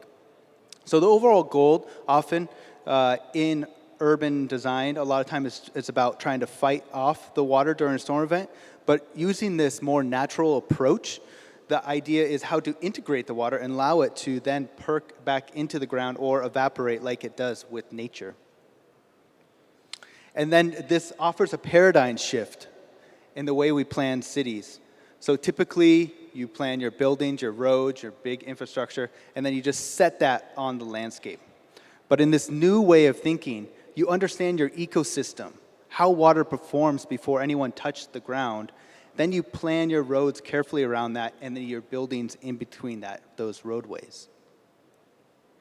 And so I want to address two case studies that I have that we've done in our office. One is in Singapore. It's the Bishan Am Mo Kio Park. Here you can see how we utilize nature as a resource. So this was the existing condition of the Kallang River when we started the project. As you can see, it doesn't look like a winding, beautiful river. It's a concrete channel. And much of the Kallang River is still a concrete channel. But the goal was, how do we integrate this with these these principles of nature that allows the community to then use the park adjacent to it and also get closer to the water? Because as you can see in this image, you can't get close to the water. So that we had community meetings, we had workshops with the different agencies to understand the desires of how to make this a more integrated element into the community. And so this is what we started with. This is beautiful for an agency. You have your blue space, which is your water agency. You have your green space, which is your park agency. There's a clean line there. Unfortunately for community, it doesn't allow people to the water. So we propose an integrated approach. This then gets complicated for agencies, and it was hard to deliver because of that. Simply by blurring that line between where does the water department end and the parks department begin. But in working together across agencies, you are allowed to create a beautiful result. So this was once a concrete channel, and now it's a thriving element in the community. It has raised property values of all the adjacent housing, and has allowed people from all around the country to come and actually touch clean river water, which is quite rare in Singapore.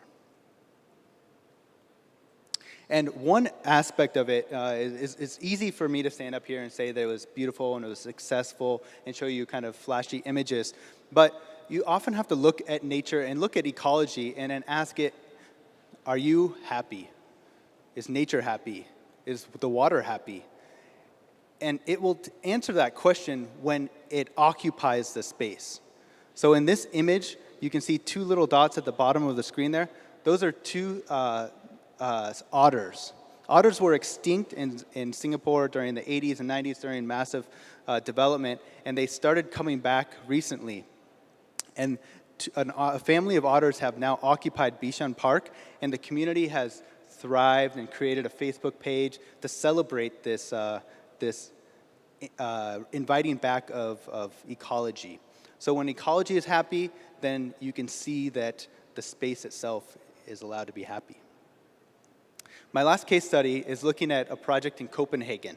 The Bishan Park model looked at kind of a large park and how you can integrate blue-green. Now I want to talk about how you integrate actually into the inner city context. So because of climate change, because of large storms that we're all experiencing around the world, Copenhagen experienced an extreme storm in 2011. This storm caught the city off guard and caused massive damage to the city. Of course, the government and the city politicians wanted to figure out a solution. How do we recalibrate our city to stop this damage, this potential for damage? And so everyone got into the room. We have the water department, we have the parks department, we have traffic, we have urban planners, we have landscape architects, road maintenance. Everyone came together and thought about how to create solutions within the existing urban context. And this kind of formula or step-by-step process was created in which blue-green strategies could be implemented within the streets, within the urban fabric. And this was through risk management and a financial understanding of the cost-benefit ratio of this condition. And through this, we create a toolbox, a kit, if you will. So there's 8 different strategies that can be implemented at different places around the city when the government decides to implement them in phases. And each of these strategies then equip the city in a new way to handle the challenges of storm events. So this is a street boulevard. And then during a storm event, it's allowed to flood the middle of the street. Why is this a big deal? Well, before, the middle of the street was the same level as the roads. That meant the water flooded into people's houses, causing massive damage. Now the damage happens in the low-cost median of the streets. And park spaces. Before there was park spaces, of course, but by simply lowering the contours of critical spaces, areas became floodable, which added capacity for those storm events, and then there were safe passages created through these public spaces. And in conclusion, the benefits, the cost benefits of this allowed for about 3.3 more activity space for the community by using these different strategies throughout the city. It added actually real estate value by 10% to the existing buildings, and projected saved 200 million euros worth of potential damage in the future based on risk analysis studies. So this shows 2 case studies on how blue-green approaches can be applied to a city and add value, add a happiness, and make a greater community. Thank you.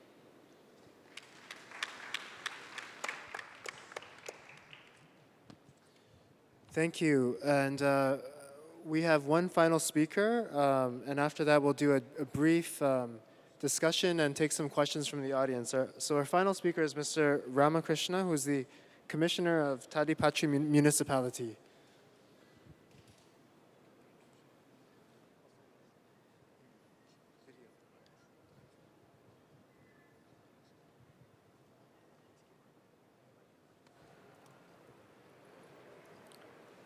Good evening, everybody. No, it's a video. So I'm Sivaram Krishna, Municipal Commissioner, Tadipatri from Anantapuram district. Just I want to introduce my city. Just observe the video. Sound.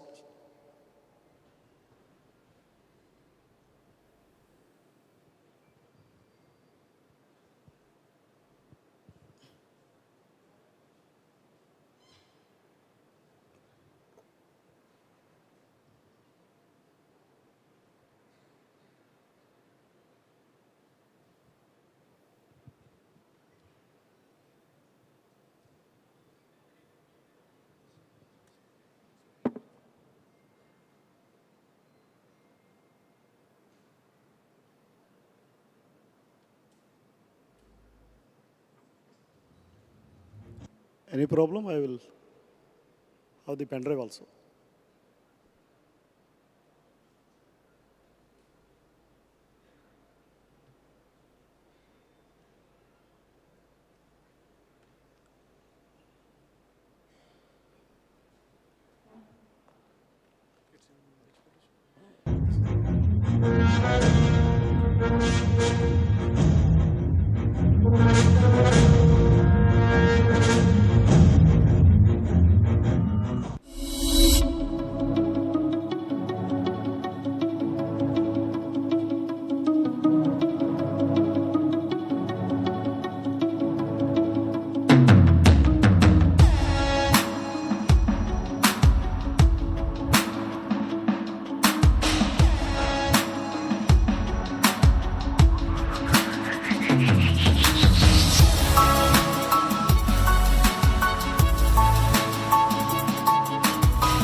So this is a bit of our town profile.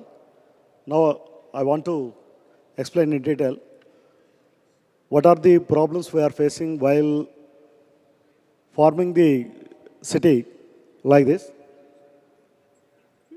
This is our concept, clean, blue and green concept. It's a 1,20,000 population, a medium town in Anantapuram district. So we are nearly 7.49 square kilometers. The entire area is also very little smaller. And we are having the 30,450 households are there.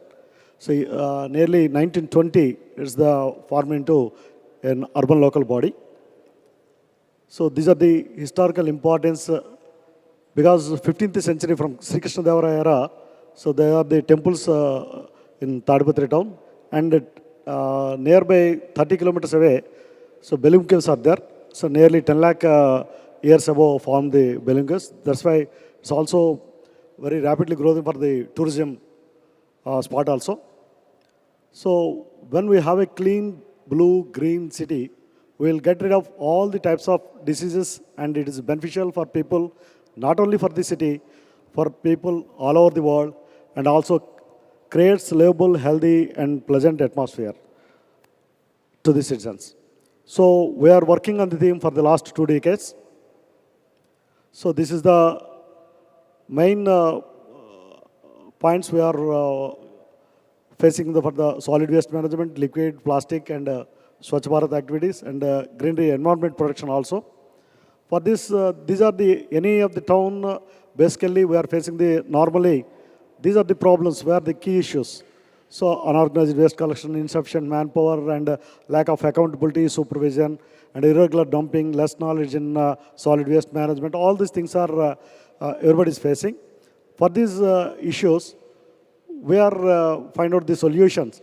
So for in the year 2000, we are also from the 2000 onwards, we are also implementing the solid waste management rules.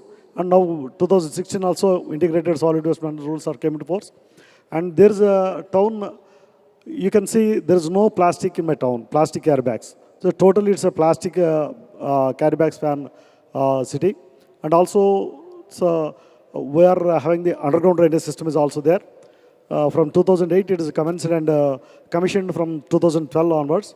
And the continuous practice of IEC activities means that we are having 28 vehicles every day for collection of door-to-door garbage collection, and we are utilizing all the vehicles or with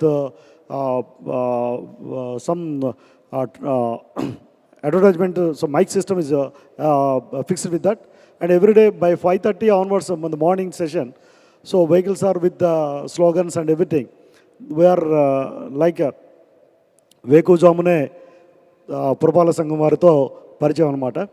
So similarly, we are also massive tree plantation, and we are also continuing we are also collecting the user charges and other imposing penalties. If anybody violating the rules, there is a lot of penalty provision is also there in our bylaws. So these are the images, the town about the Swachh Bharat and other activities. So recently, before the initiation, and now the government of AP has given the clear guidelines about the solid waste management for in GMS number 279. This is the scenario we are totally on whole town basis survey. We are taking up micro packets preparation and supervision and everything, and real-time management is also. So strictly it's implemented there. Like this is the total physical composition of waste out of 50 tons every day we are collecting the waste, and for which 55.57 is the organic material, and all other are the other materials like plastic, glass and other things. And this is the processing. From directly in my town, there is no midterm or any other dumping place because it's a dustbin-free city. That's why totally from kitchen to compost, we are planning for that. After that, secondary source aggregation is there. There is also windrow and other like box composting and other things are also there. And the hotel waste and functional waste will be shifted to pig growers and other things like Operation Varaha, and we are also feeding the pig, supplying that waste to the pig growers. And the dry waste, we are entered an MOU with the neighboring cement factories. For the entire dry waste, so far we are collected is directly to the to the Ultratech cement factory. In turn, their CSR funds, they are giving their willing and consent to spend the development of the town. So totally wet waste is created as manure, and the dry waste is directly sent to the cement factory for co-processing. And the hotel waste and other things are for the animals like pigs and other things we are supplying the same. This is my compost yard or pictures. It's not a compost yard, it's a resource park. You can see there is a lot of greenery and development, other things are also there. There we are also, organic culture is we are also taking a good initiative. So these are the organic vegetables. In my town, every week, out of the wet waste created, manure prepared, nearly 8 acres of land is cultivated for tomato, brinjals, and like our gongora, chikudu, and other all those things. So every weekend, we are supplying the organic vegetables to my health workers, my staff, my public representatives, and my senior citizens in my town, because nearly 200 to 300 quantity of all the vegetables for each category we are cultivating. And all the material is supplied to free of cost to my staff and other persons in the town. Like that, it's a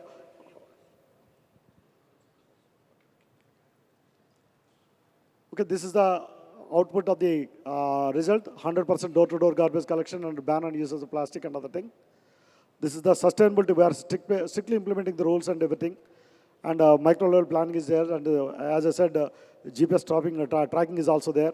And frequent every day we are IEC activity and all those things. According to the recent guidelines, we are also maintaining the totally implementing the GEO 279 initiations. This is the clean image of my city, and this is the some of the my important roads in the town. And we are also, because of clean city, we got the ISO certification for both the environment and for the certificates administration also, both for 9001 and 14001. I think only one municipality got the ISO certificate, 2015 certification. And this is also blue city because there is no water. How we can manage the water? There is an underground drainage system is there. We are treating the water and everything. So time is over. So we are also liquid waste management there. There Garda Steel factory is there. The factory taking the recycled water for their industrial purpose. So both we are successfully liquid and solid waste management is also there. These are the solutions. Because the time is very little bit of time given because I am the last person in the panel. So this is the aerial view of my town. And this is also air ambience certificate is also there. So very beautiful certification. And this is the green coverage space. This is the involvement of the public. And this is the star rated awards are also there. This is the video clipping. And this one is the awards we have received. These are the awards, Scotch Awards and National International Awards, 7th Icon Award. And recently, Scotch Urban Governance Award. We stand 3rd place in entire India. Thank you. Great, thank you very much. It kills me to do this, but unfortunately we're out of time. I want to thank once again all of the panelists for joining me on the stage. I learned a lot today, and I hope you enjoy the rest of the summit.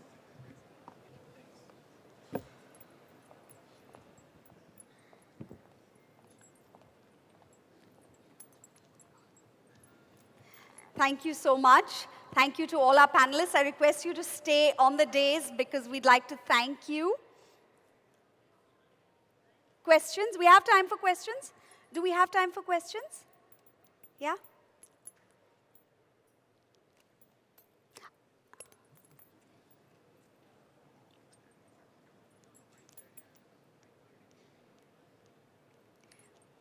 So, are there any questions? Yes, Dr. Sujata has a question. If someone could give her a mic. So in the interest of time, I think we will take how many questions? I'll let the moderator decide. Okay, well, let's take one from the audience, and I have one as well. So Okay, great. If we have time for that, so let's we'll do take that. one from Dr. Sujata. Okay, I think this has been a great panel. I enjoyed the presentations. I have a question for, like, you know, looking at the blue and green network, doing business as usual versus doing with some of the innovative methods you've talked about, what costs is it going to be? Like, and what's the value?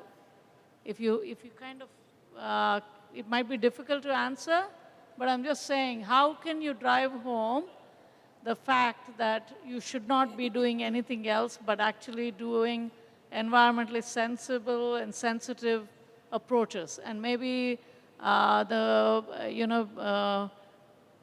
speaker from Singapore as well as maybe Rambal could answer. And I have one, Indian GBC, you're doing a great job. I just wanted to say one comment is you said green cities equals green building. There's a lot more.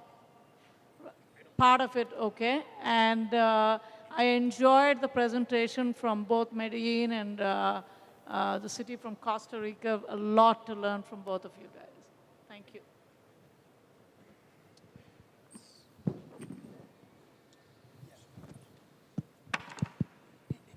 Hello. Okay. Yeah, it's a great question, and we've actually done studies on this. Since the Copenhagen project, New York City approached us and asked us to do a similar project in New York City. And through that study, it was actually more of a feasibility study and cost analysis of what this would be. Through that study, it actually was found that for every dollar that the city spent, they would return $1.8 back. A lot of this came through, of course, flood prevention and other kind of like big infrastructure elements, but there was also a lot of social benefits that came from health reduction, just by being close to nature. Hospital bills go down and all those other kind of more social aspects. So there is a bit more upfront cost, but the return is greater in the end. Can I just add about this water issue about flooding? Singapore, in the old days, we experienced a lot of flood. We're quite flood prone. Typical engineer like me, we were told, next year I don't want to see any flood anymore by my minister. What do? So we excavated, we concrete the canal, as you see in the slide there. The whole idea is to increase the carrying capacity of the river. So we just rush through. But what happened is that after some years, we said that, oh, what a waste. It's an ugly-looking concrete canal. When there's no rain, it's just simply not usable. And Singapore was short of water. And that's where we started what we call ABC Waters. It stands for Active, Beautiful, Clean Water Initiative. Now, the concept is that you can turn this concrete canal into beautiful canal by meandering the whole thing. But unfortunately, we have to dig out all the concrete, right? And we will reuse the concrete also for the building of the site and so on. Then we have beautiful landscape and so on. For the people, now these are intangible. Intangible is that it created community space for community bonding. The other intangible is that people get closer to water. They learn how to love the water. Once they love the water, they know the value of water, they will save water, they won't waste water. Therefore, there's quite a lot of intangible benefits. At the same time, it also helps in our flood prevention program. Thank you. Thank you. I've got one question. Let's take one more question from the audience. But before we get there, I've got one question for the panelists. We've heard a lot of presentations today talking about amazing infrastructure and buildings and environments that could be created to introduce blue and green spaces into the environment. But ultimately, it's the people that have to use this. So I want to talk about how to keep these environments free from pollution. Reducing pollution will require changes to individual habits and behaviors. And typically, we try to design penalties or incentives to regulate this kind of behavior. It's also possible that norms can have a powerful effect. So my question for the panel is, in your cities, how have you used penalties and incentives? What role has norms played, and what has caused these norms to change over time? And is there a way to establish a new code of behavior for a greenfield city like Amaravathi? Hello. Well, I think the best incentive is proximity. If you can walk everywhere, if it's attractive, agreeable, walking everywhere, you're going to do it. So for Amaravathi, I think you must think about that. If we want people to walk, we must create an environment that gets people to walk. You must pay attention to that because it's 35, 40 degrees outside. If we want people to walk in that climate, we should be planting trees right now, a lot of trees. If we don't put a lot of green, people are not going to walk. So that's for incentives. I let the penalties to the other panelists. Mayor, anything to add to that? Yes, well, penalties are always useful, of course, but they are very controversial as well. So I think positive incentives are more useful than penalties in the long term. And I want to come back to soil. So because there is a relationship, a link that we always try to avoid between carbon and soil. So the problem is not the carbon, but where the carbon is. And carbon should be in the soil and should be kept there. But we need to treat the soil in a different way in order for the soil to keep the carbon there.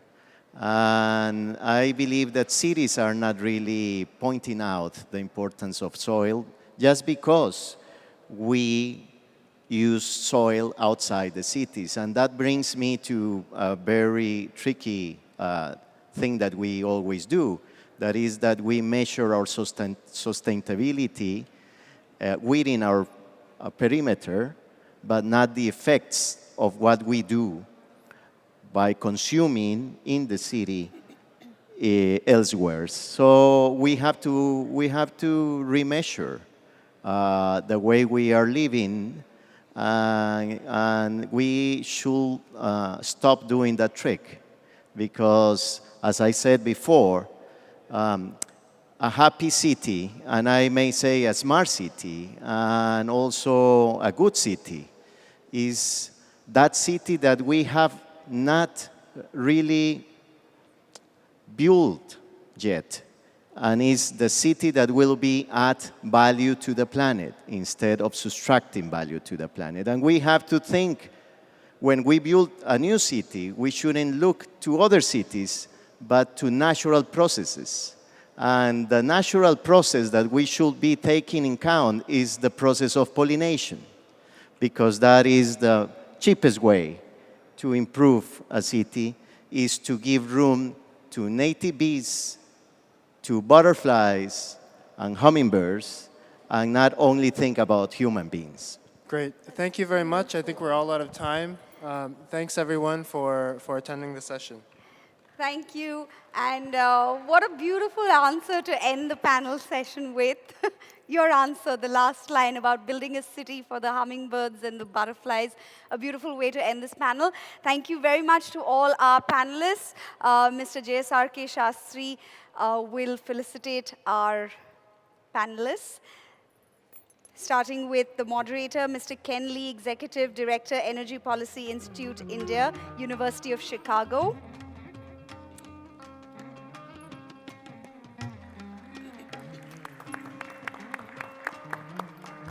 Mr. S. Sivaram Krishna, Commissioner, Tadipatri Municipality.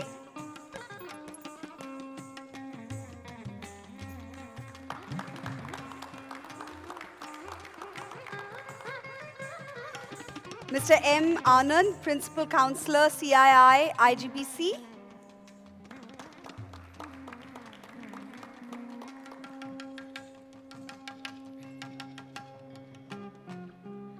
Mr. Ryan Shubin, Associate Director, Rambol Studio, Singapore.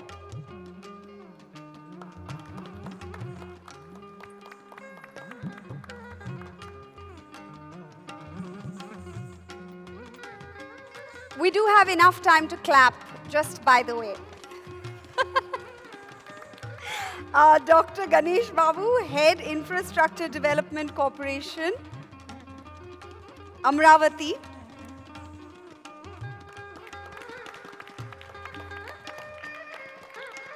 Thank you, what a wonderful audience.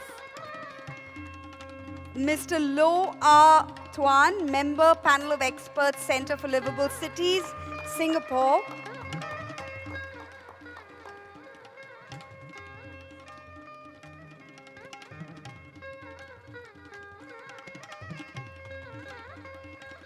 Mr. Daniel Carvalho, City Councillor, Medellin, Colombia.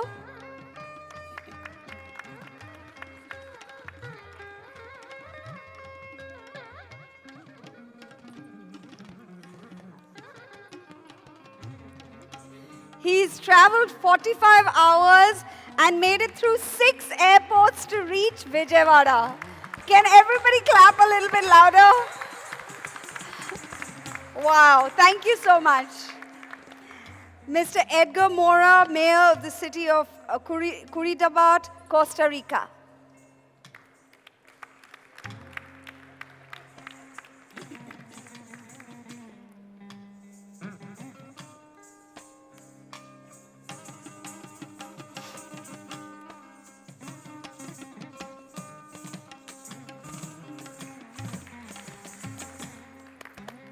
Thank you, gentlemen of the panel.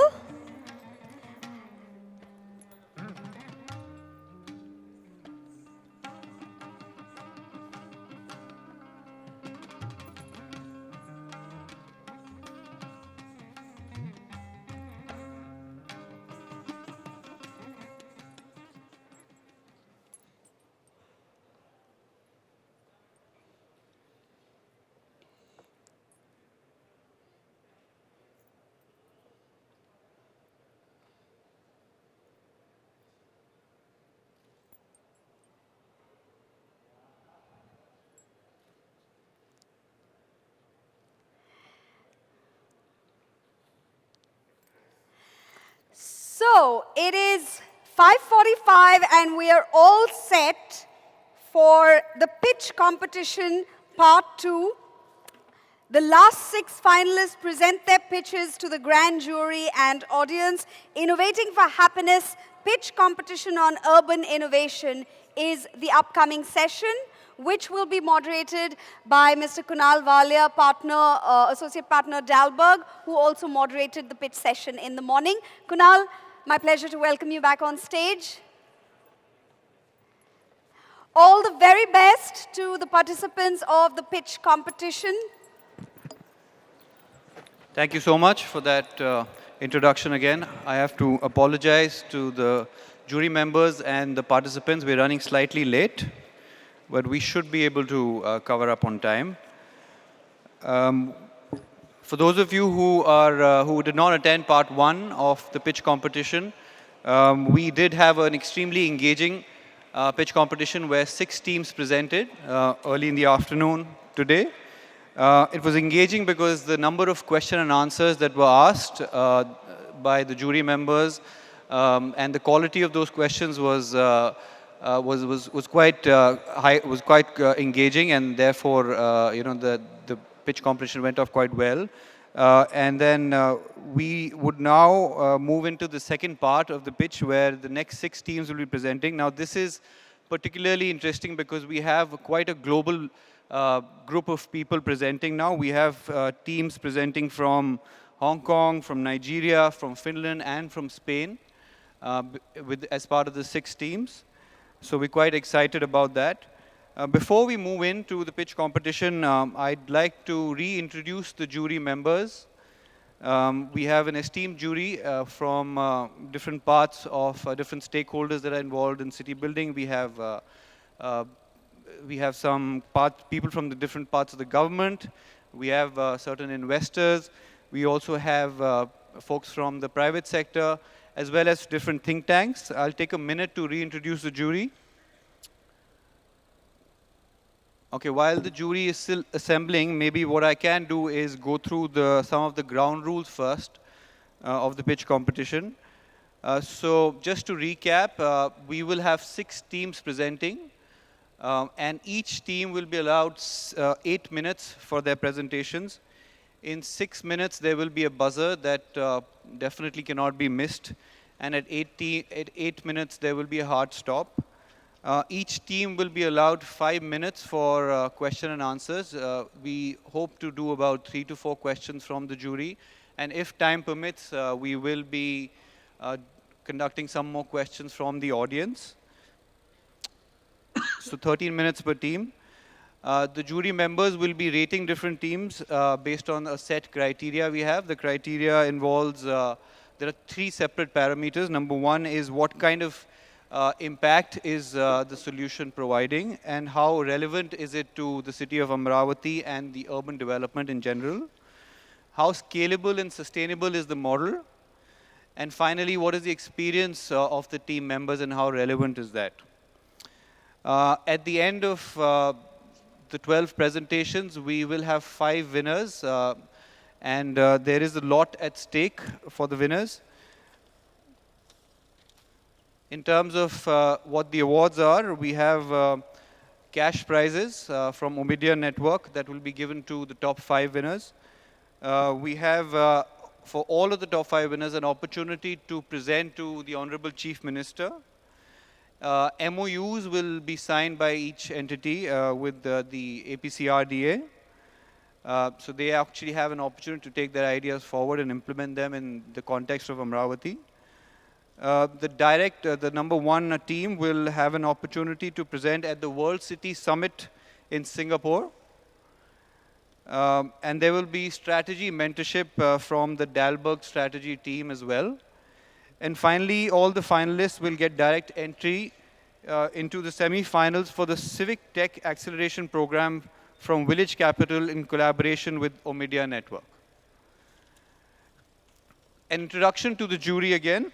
We have Ashwin Mahesh, founder, Map Unity. We have Ashwin Raghuraman, co-founder and partner, Bharat Innovation Fund. We have Bharat Vishwarai, Director Investments, Omidyar Network.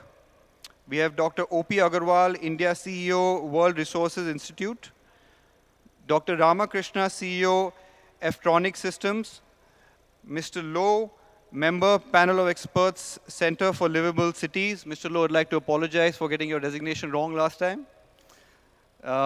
We have Professor V. Valla Kumari, CEO, AP Innovation Society. She might be joining a little late. We might also have Vipul Kumar, Country Director, Innovent India, for some time as part of the panel. So can we have a round of applause for the jury members, please?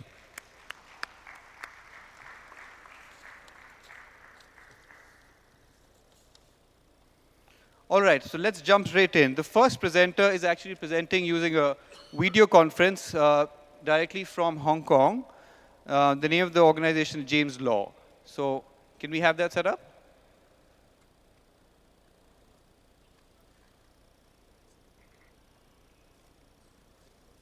James, you are now live. Can you please start your presentation?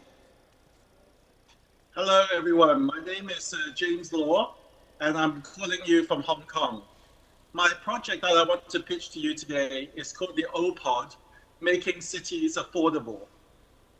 The reason why I want to do this project is that many of the modern cities that we see today seem very successful, but in fact, they are alienating a lot of people. The wealth gap and the well-being of people are being affected. Here in my hometown of Hong Kong, we are facing a problem where it is becoming so expensive families are entirely having to live in very squalid, small spaces. And this has led to a degree of poverty out of even the middle classes. Here you see a young person having to live in less than 100 square feet of space, his entire life savings going to a very, very small, very unlivable space. How are we going to make a happy city when we have this kind of situation? So my inspiration came one day when I saw concrete water pipes at a construction site. These water pipes are surplus to their needs, and they're mass manufactured in huge quantities around the world. I want to convert these water pipes into affordable, small, micro living homes for people. And each pipe can make a small home that is very safe, very well designed, and can be portable and very cheaply rented to people around the world in the cities. Now, this is just the animation, but in fact, I have made the real one, which looks like this. So this is the real OPOD that has been constructed here in Hong Kong. And it's a tube combination home that creates a 100 square foot space that is really, really a wonderful place to give to the homeless and to give to the people who cannot afford to live in a home. We plan to rent these at a kind of subsidized rate of less than $200 a month so that people can have a home to themselves. And I'd like to take you inside one of these OPODs. Inside, they're rather nice. Inside a very safe enclosure of a concrete water pipe, you can have a living area, which has a sofa bed that folds out, as well as having bathroom and kitchen facilities at the back. All of this compacted within 100 square feet. And we can make a house like this for less than $10,000. And if we make it en masse around the world for every city, we can make it for even cheaper. The plan now is to make this into a truly interesting city intervention. We plan to stack up these tubes to create very fast transient housing for people who need housing but cannot afford it. We can stack these up and create communities very, very quickly. In fact, this is a design that we are now building in Hong Kong, which is 100 units that can be built in less than 3 months. And this kind of housing is a new kind of housing that every city will be needing very soon. It has to be very low cost, has to be mobile, has to be transient, has to be affordable. And we need to use a kind of innovation and creative approach by using existing water pipes to create such a kind of development. This is entirely scalable as well. So what we plan to do here in Hong Kong is that we are going to be placing them under many of the freeway flyovers, which is actually leftover land that is often wasted inside the city. By placing them under the flyovers, we can create some 60,000 concrete OPOD units for Hong Kong in less than 6 months. And this is faster and cheaper than any other way in which we can build housing for people. We can also make use of all of those leftover spaces that are often wasted inside the city, in spaces between buildings that are often just left there. So why don't we occupy that space in a very, very fast time and give people space to live? In fact, I think there's huge potential for taking this kind of OPOD concrete tube housing to everywhere around the world, dealing with poverty, dealing with homelessness, dealing with transient housing. And we have already gotten a lot of press. As of last week, we were on the cover of the New York Times newspaper, and we've also been featured in much of the mainstream Indian press as well as on CNN, BBC, and most of the design and real estate press on the internet around the world. So we know that this project is significant and it touches a nerve on people around the world with a need for housing. So the objective is to build a new kind of architecture that creates a happy community for the future. The young children you see in this photo they are going to be living in an increasingly expensive and difficult world of our cities. How are we going to prepare them to have a good life if we cannot provide proper housing for them? So this is my pitch. Support me in creating the OPOD as a global enterprise where we can share this open source design with the rest of the world and apply it to every situation where there is suffering in the city. Thank you very much. Thank you. That was an interesting concept, a very innovative concept. I'm sure the jury members have some questions around that. We'll take questions now. James can hear us directly. I can hear you. Thank you. Perfect. Over to the jury.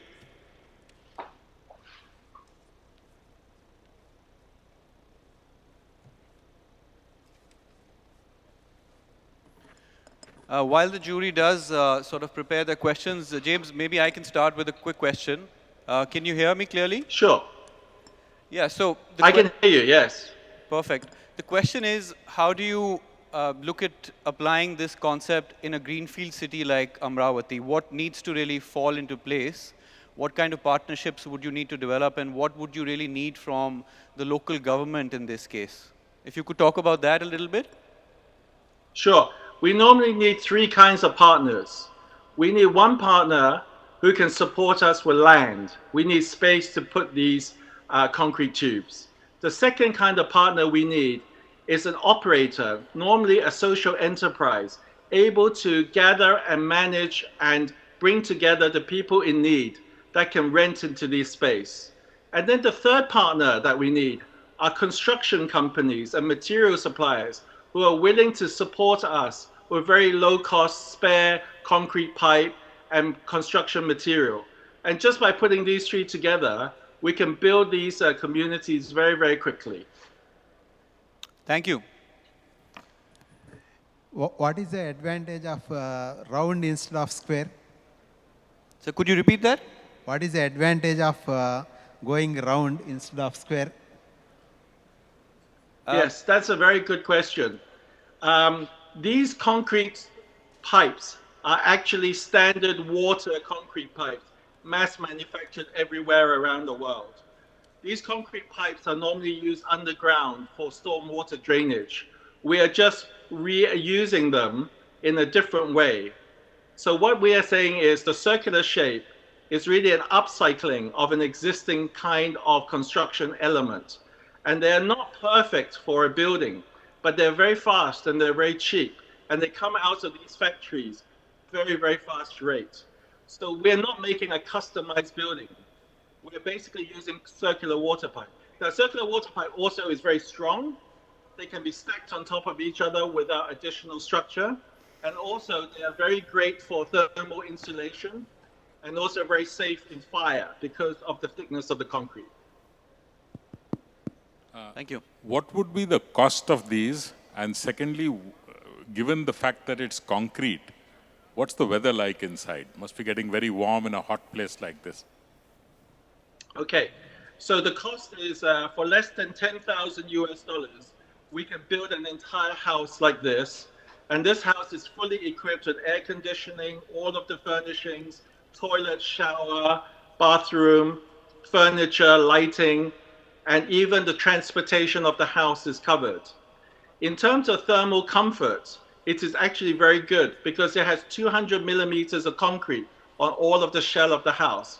It's very good at shielding the heat in the summer or keeping the warmth in the winter.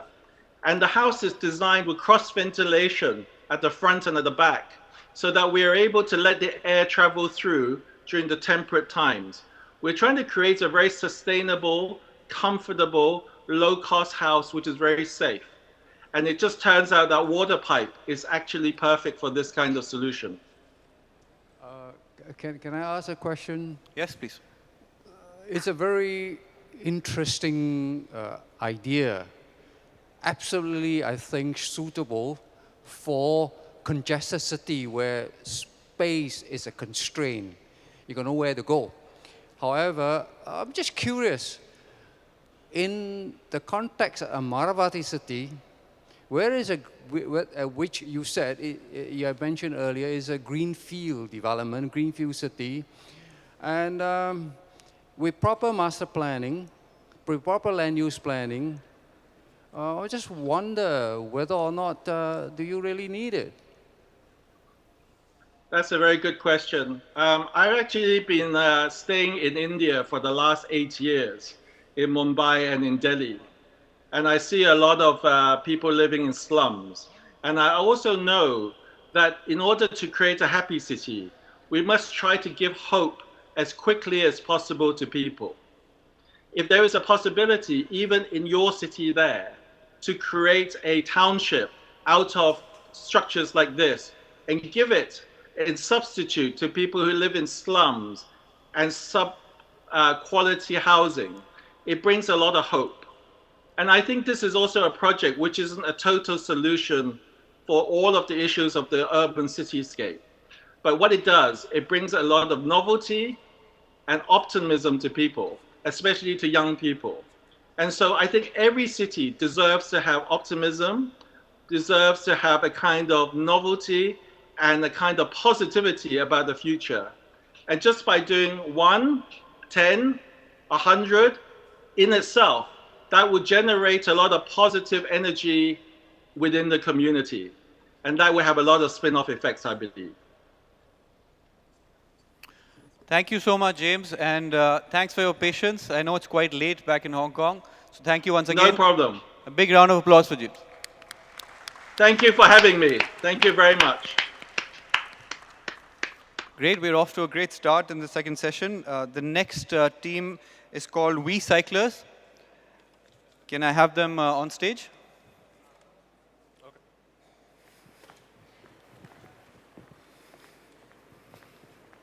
Hello. Hello, friends. My name is Ayush. I work with We Cyclers in Nigeria. And today I'm going to present the solution that we have. So We Cyclers is basically a social organization which helps in building clean and healthy environments in societies. We strive to create waste-free and pollution-free ecosystems in cities. Okay. So, yeah. First of all, I'll discuss the problem in detail that we have in Nigeria. And specifically, the solution has been largely implemented in the great state of Lagos. So one of the biggest problems is uncollected waste.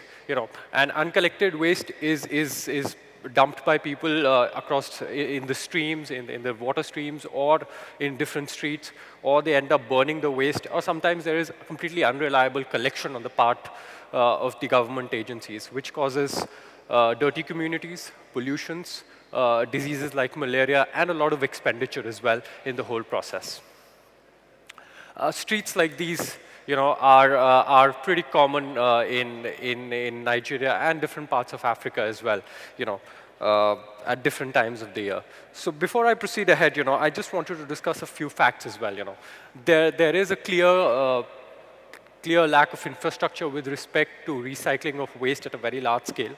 Under less than 15% of waste is recycled at all.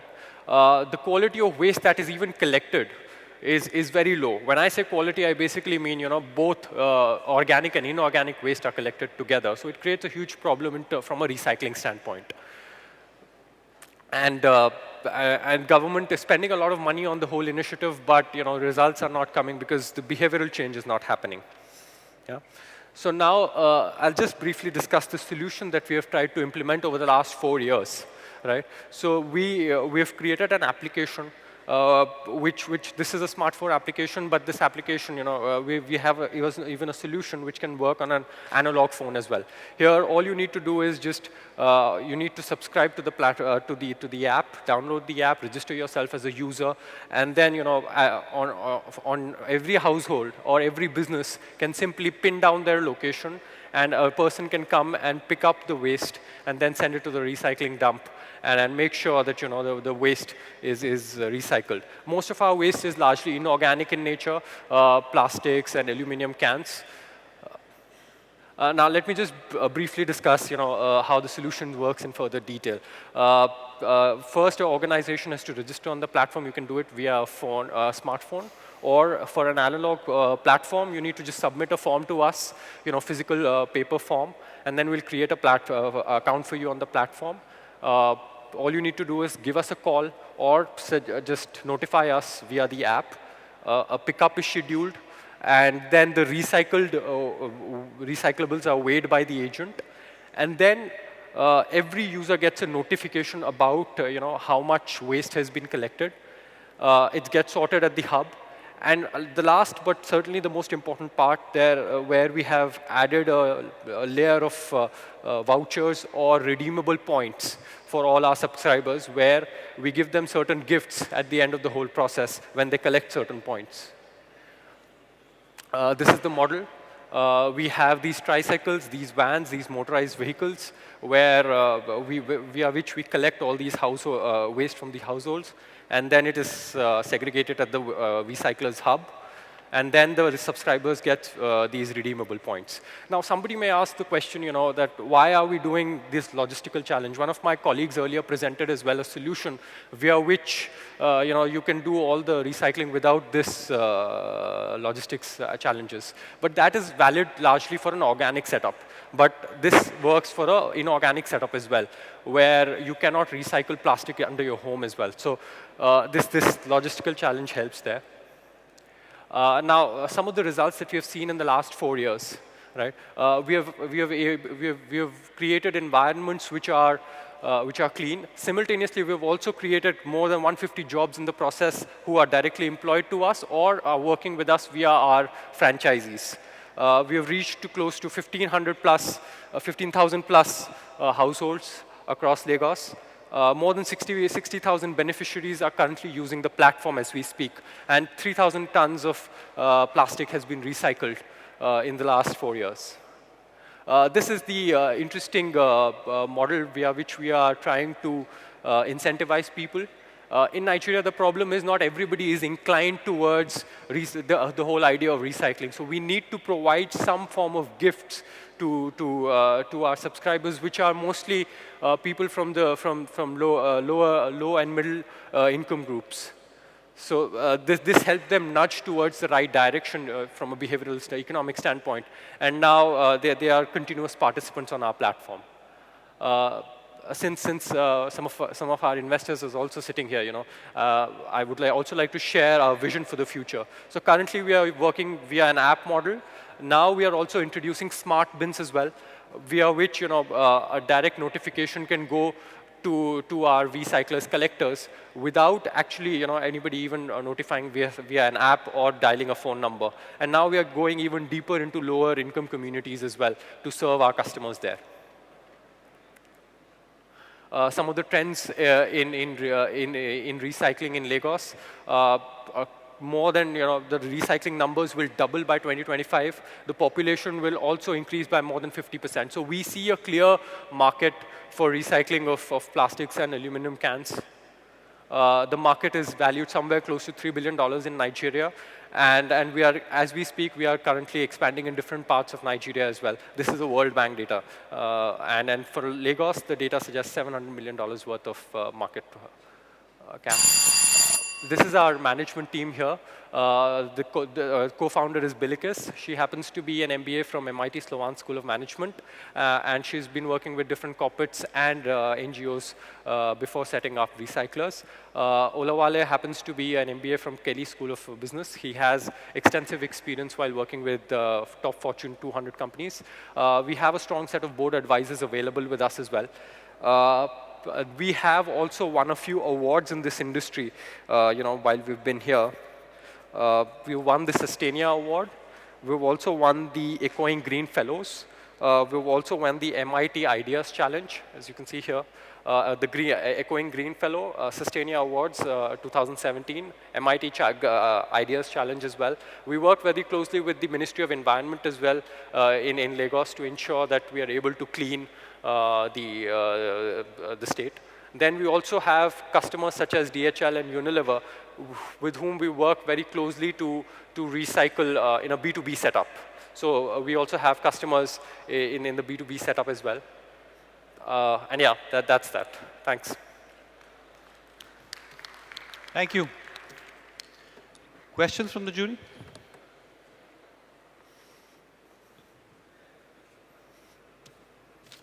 Thank you very much. It's a very interesting project. The thing is the commercial viability. Sure.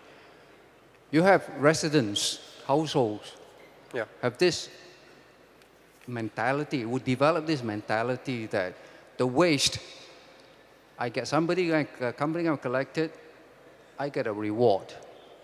Now, when the company is not doing well because the waste you collected is not suitable for recycling or the recycled product, the price has gone down for whatever reason, the company is not doing well, what will happen is that you either reduce the amount of reward or you knock out the reward. What will happen is that then you will not have these householders calling up to collect their waste for recycling. This is not as serious as this mentality. Waste is something you produce. The government, the regulatory, the authority the solid waste department agency in Lagos must want to inculcate into the residents' mind that, waste, you should avoid generating waste. You should reuse waste as much as possible rather than, well, there's a reward, then I call you, you come and collect it. Then when you don't give me the reward, I don't reuse anymore. So is this sustainable in the long term? Sure. So there are different points to this. One is we are currently trying to make sure that our existing B2C customers also start paying us in the model, right? So now close to 15% of our customers now pay us directly for this service that they're using. That is one. Second is we are also trying to inhibit a culture where we try to portray the 3 R's, recycle, reduce, and repair. So we're trying to make sure that, the culture of incentives also slightly goes away.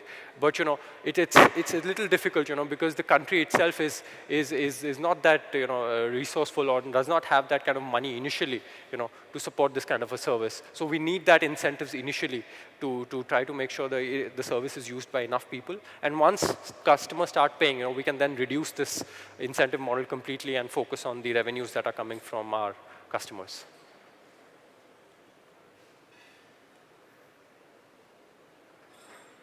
Do we have any other questions from the jury? I'm going to open it up to the audience if there are any questions.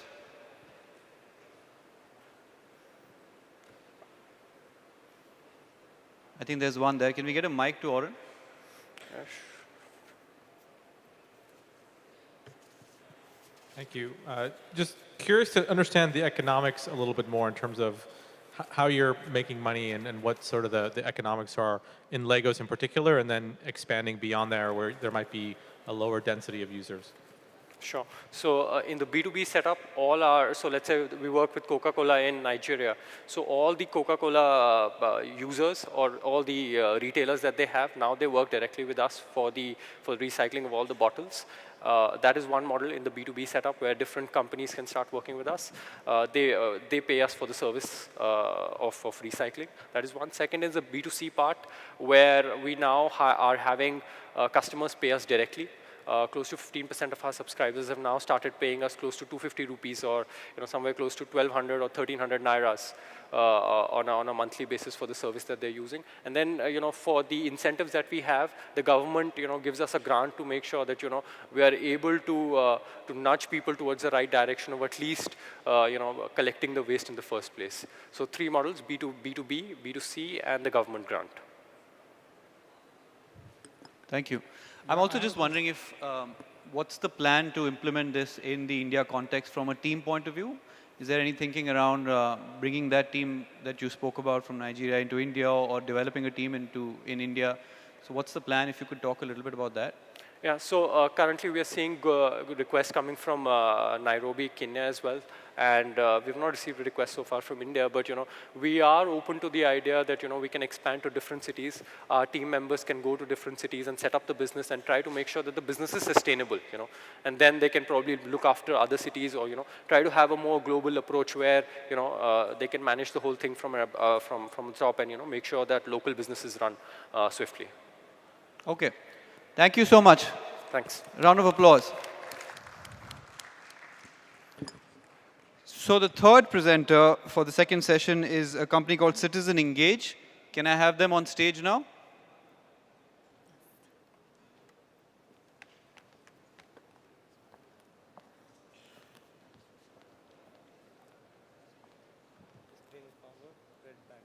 Okay, thank you. I can start? Okay. Namaskaram, Baun Nara. So we've been talking a lot about what a happy city would look like. And I think even if we implemented all the lovely solutions that have been brought up today, we walked outside and we saw this, I'm pretty sure all of us would be quite unhappy. So this is the problem that I want to ensure we don't have in all of Andhra Pradesh. My co-founder Ashish and I started Citizen Engage because we found this statistic to be unacceptable, that over 85% of India's waste has economic value, yet we are dumping and wasting over 90% of it. Why does this happen? The first and foremost reason is we either do not have enough processing technology installed in our cities that can use source-separated waste and produce biogas or electricity.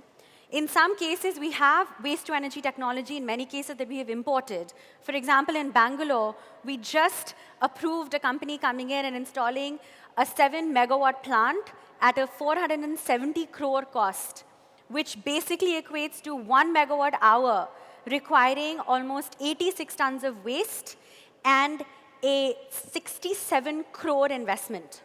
We can produce that same 1 megawatt hour per day at a capital cost of 7 CR, processing 3 tons of waste per day. The second big issue is really about, we have source aggregation laws in place, but how do you get source separation to actually happen? How do you know who is producing what? What is the quality of the waste? How do you manage that behavior? Related to this is you cannot today manage operations in real time where usable waste streams are getting to the locations that can use them, and you're monitoring this in real time. That's not happening. The cost of this is basically about 20 lakhs to 40 lakhs of economic value per year per ton that we're not able to tap. Citizen Engage addresses this by having built the world's first waste-to-resource grid.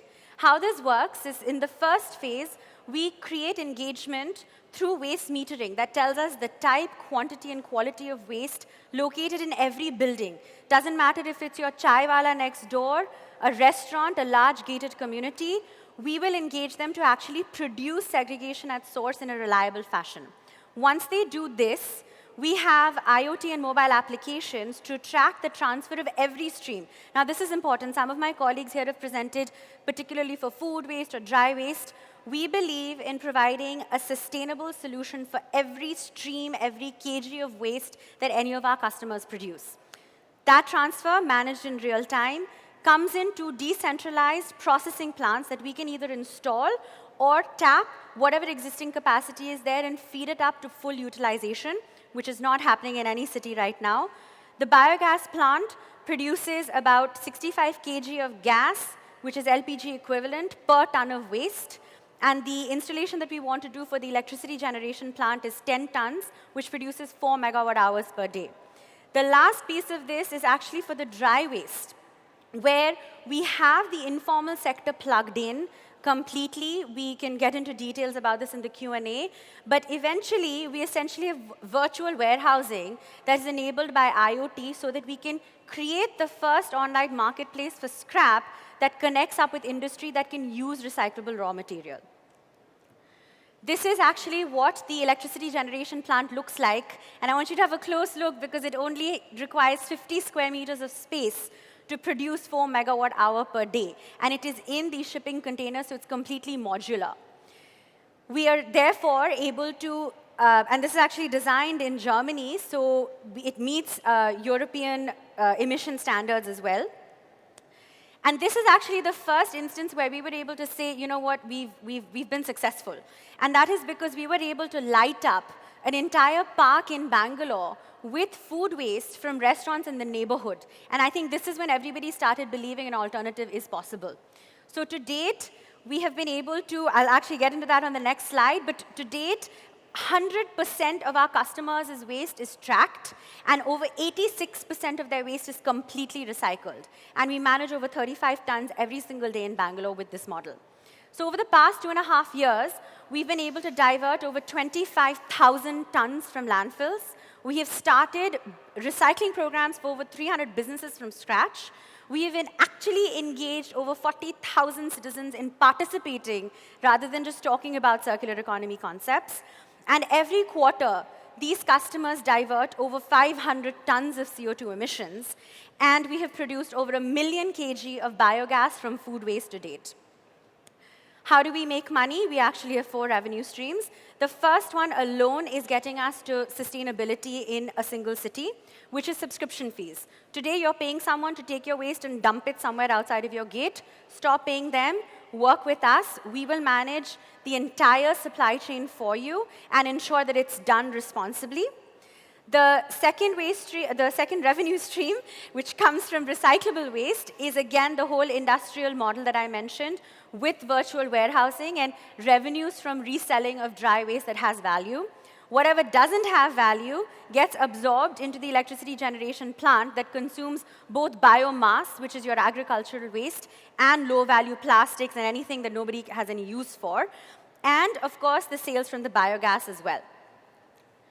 So if we only attack 10% of the food waste in this basically 50-ton model where 25 tons comes from food waste that we want to install in every city, every neighborhood in the world, if we only take 10% of that food waste and do this in India's top 15 cities, the US and Germany, we would earn, across those 4 revenue streams, $1.6 billion in annual revenue. How we want to expand, number 1 is decentralized installations where we can actually come in and put in the plants. We can also license the front end and work with existing collectors and transportation vendors, and of course with developers in doing the whole end-to-end model design and implementation. Our team actually includes myself. I went to Berkeley, studied economics, worked at MIT's Poverty Action Lab, then a think tank in DC, wrote papers for the World Bank and the IMF, before transitioning to the world's first company to produce demand response.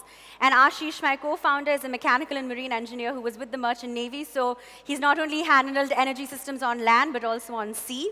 And we just added Alvaro to our team, who used to be at the UN's Renewable Energy Agency and has worked with G60 government officials. What I'm really here to ask of the Andhra Pradesh government is, actually comes from my experience speaking to multiple environmental ministers in Germany and someone I'm very inspired by, who is President Barack Obama, who actually advised us in Delhi. We were part of the last visit. And he said, look, if you want to have civic innovation, you have to do community organizing, you have to do power analysis, and you have to find allies.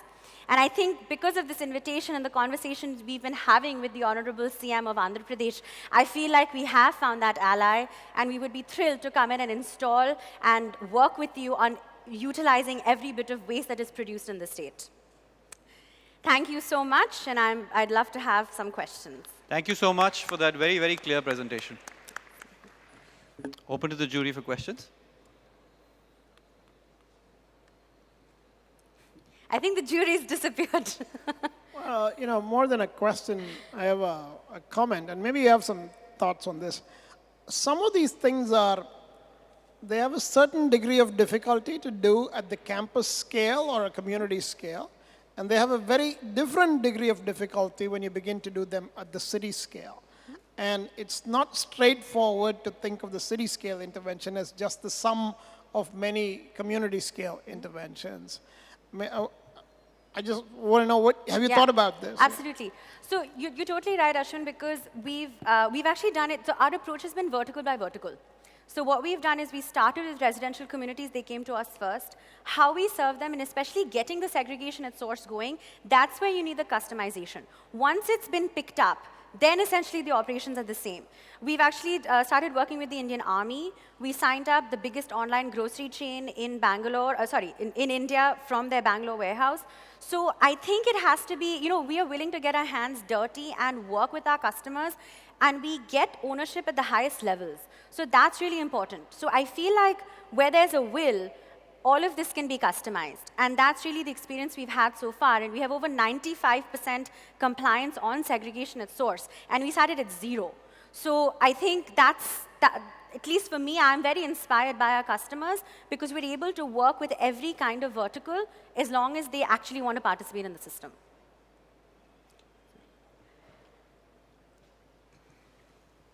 In India, although I'm not thoroughly familiar with India, but I've been coming to Andhra Pradesh for the last 2.5 years, and I observe the base for India solid waste management is fairly low. So do you consider waste as a waste that causes health problem, public health issue, or you consider waste as a fuel, as a resource?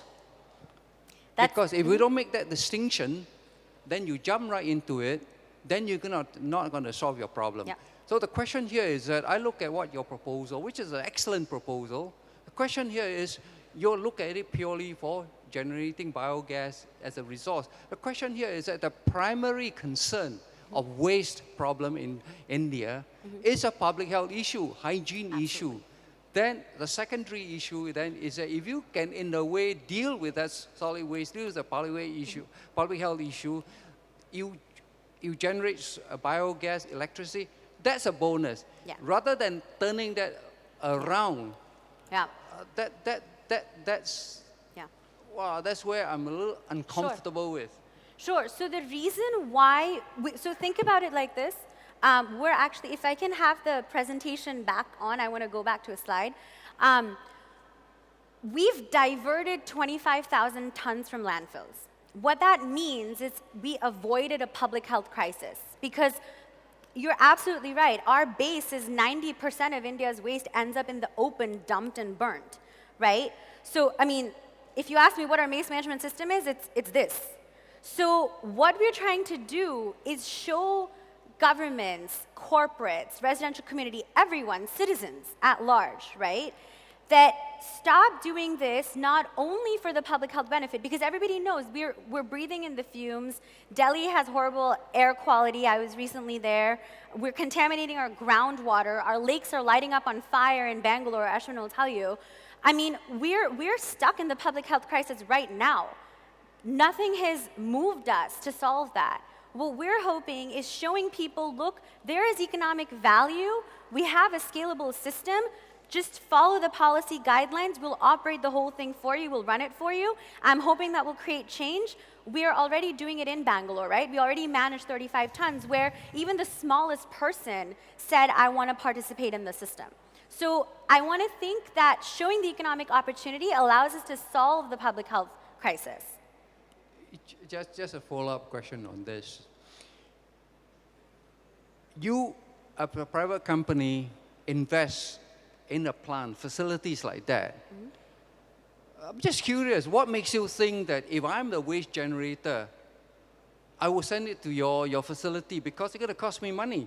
And I go to the dump site now, it's cheap, or even better still, illegally dump somewhere, it's free. So the question here is that the success of this is very much dependent on the regulation and law, the enforcement regime. Absolutely. So, this is exactly the question about we have to engage policy in the local government, and we actually enable them to fine because we can tell you who's not segregating. So that was a big benefit in Bangalore. At scale, we're actually able to match the current price that bulk generators are paying to get their waste dumped. So if you pay me the same price, right, and you get 8 times the services, why won't you do it? Even better yet, I will actually come and sign you up to buy the gas from me, so when I can make you a user of that waste converting into energy, it's an added incentive. Thank you, Pramita. Thank you. Big round of applause. Right, so let's move on to number 4 on the list. From Finland, we have the colorful Fira group. Over to you. Okay, how this works. Okay. Hello, everybody. I am going to give a little pitch about how we can disrupt the project development and the planning as the way that the citizens and end user can empower themselves. I have been working as a housing developer in Finland, many of these cases, and but also as an architect, but also as a town planner, also like a real estate investor and so on. And in this case, I am putting all these, my backgrounds together, because I believe that we can do everything much quicker way. So we can actually do the collaboration better with the end users. If we use this kind of mass customization philosophy, that everything is modular, we actually can offer like thousands of different kind of solutions about these apartments. And the people can use different kind of configurators, apartment configurators that they can have what they really want. And if you think about the architect's work, when there is enough libraries, components, modular apartments, we can do the whole high-rise block planning very quick way, even in a couple of days. And of course, these are BIM model with all the information inside those modules. So we will have a construction, cost models, everything done in the same time. And when we think about the town planners, of course, they are interested in how these buildings look like and what is the size.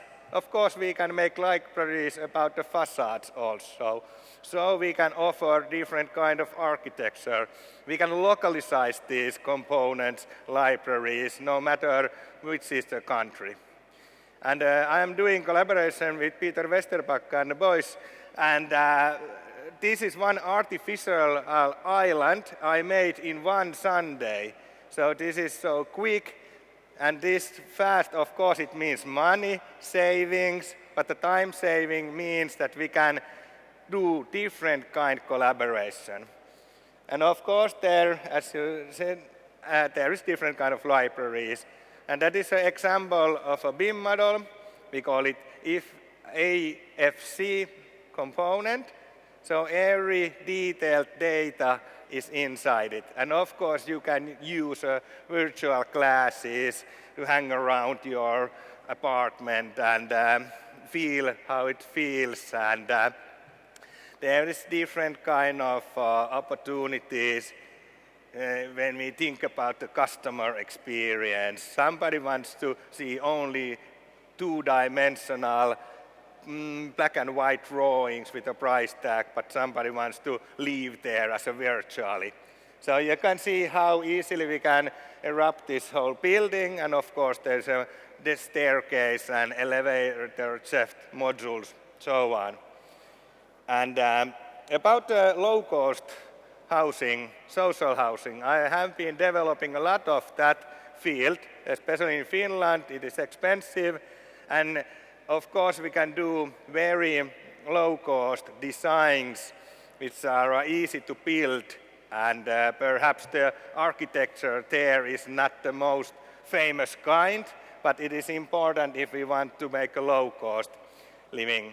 And about this finest Bay Area, where we are digging this 100-kilometer tunnel and make different kind of 4 stations, this place here is a waterfront area next to Helsinki and Espoo.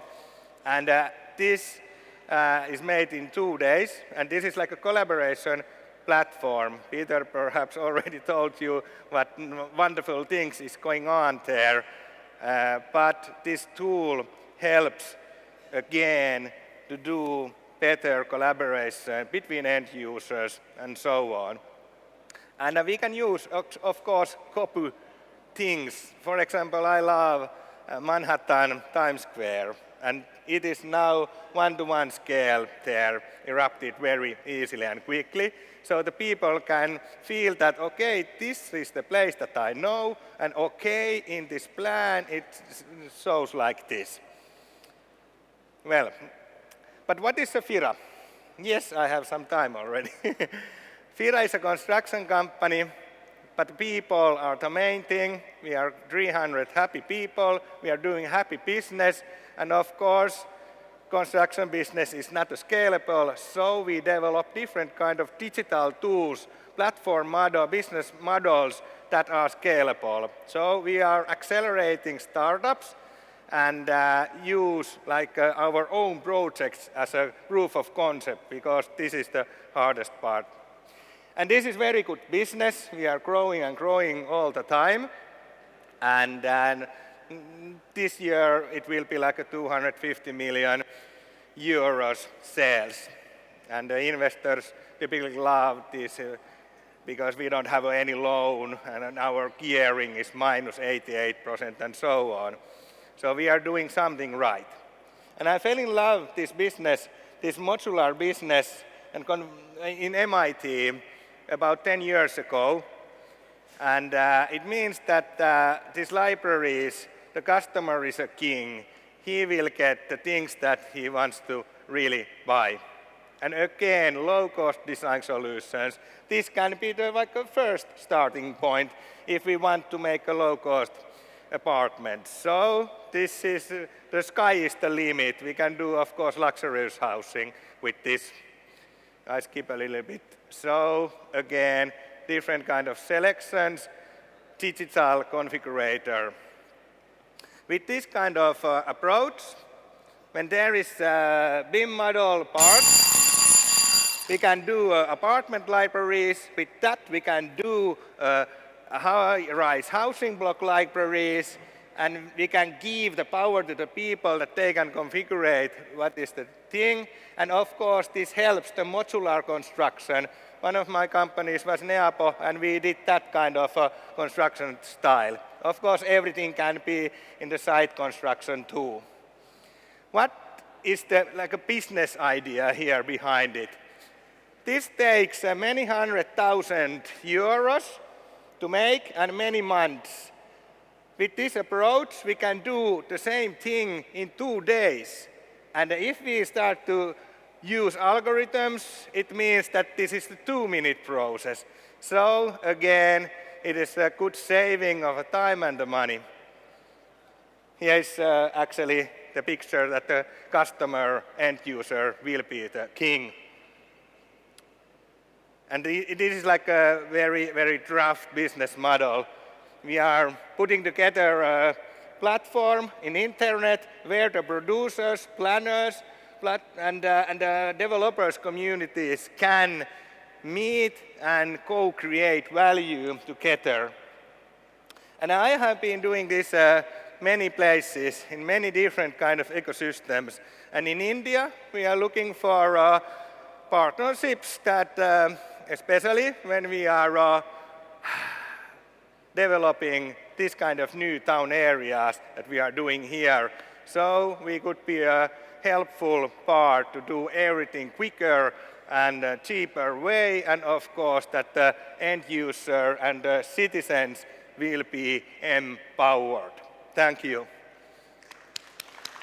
Thank you for that very interesting presentation. I'm sure there are some questions here. Before the questions, I'd like to also welcome Madam Valli Kumari, CEO, AP Innovation Society, who's just joined the jury. Open to the jury for questions.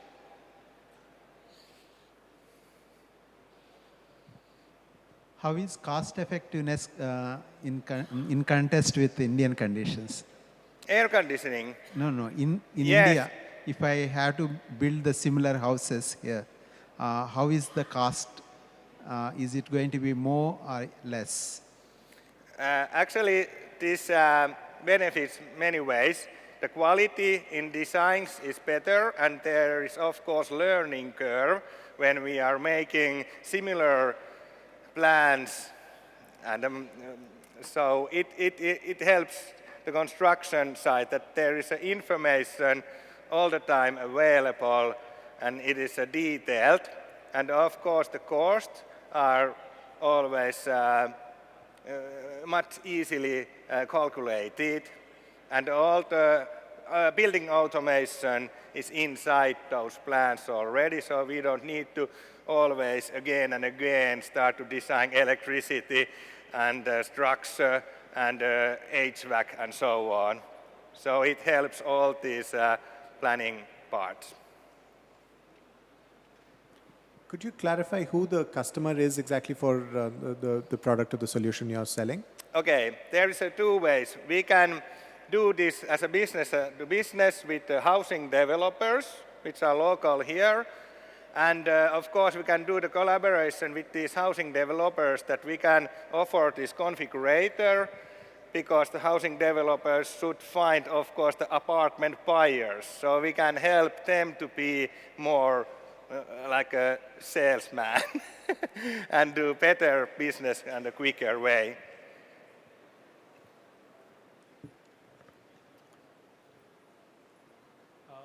Do you have any customers as of now? I'm sorry? Have you sold this technology to someone? Actually, right now we are designing our own construction projects with this. And as I mentioned, we are using ourselves to make a proof of concepts. But I've been showing this many developers, even one in Delhi, he loved it. And, but especially in Finland, our Firas customers who want to, who need construction and design services, so they are very happy. So they can finally get the pictures right away, and especially right kind of selection of apartment size, and the best of all, the price tag. How much is this construction service in this case? So a customer already love it. Your whole model depends on already existing pipes, right? Yes, we are of course using existing building technologies and so on. We are just making these BIM models as libraries where we can add different kind of materials and technical solutions and so on. So of course this is like a sales platform for different kind of producers. It suits all kinds of climates and weather. Sorry, does it suit all kinds of climate conditions and yes, weather? of course. And here, the insulation even would be nice, because we need the cooling so much here. And actually, we are now having one startup which can offer very nice cooling and heating system. We are drilling like a 2-kilometer holes in the ground and using that place as a storage. But that is a totally another story. But we can, of course, add different kind of technical solutions in these libraries, and of course, localize these libraries. Okay, thank you. The philosophy in here is the most important, and it is mass customization as a marketing strategy, designing strategy, and even production strategy. We can do a very quick question from the crowd. Hi, Tero. Question, who do you think is your competition at this point in time, and how are you differentiated from them? Well, actually, architect offices are doing not like this, but of course, I am an architect, and I am a member of Architect Association, and I try to get fired out of that place, because I am trying to disrupt the architectural work, that it is so long and expensive process. So I put algorithm to do that job. Thank you so much. That was a lovely presentation. Can we have a round of applause? Thank you. So moving on from innovative housing to affordable mobility, the next team is called Shuttle. Can we have them on stage, please?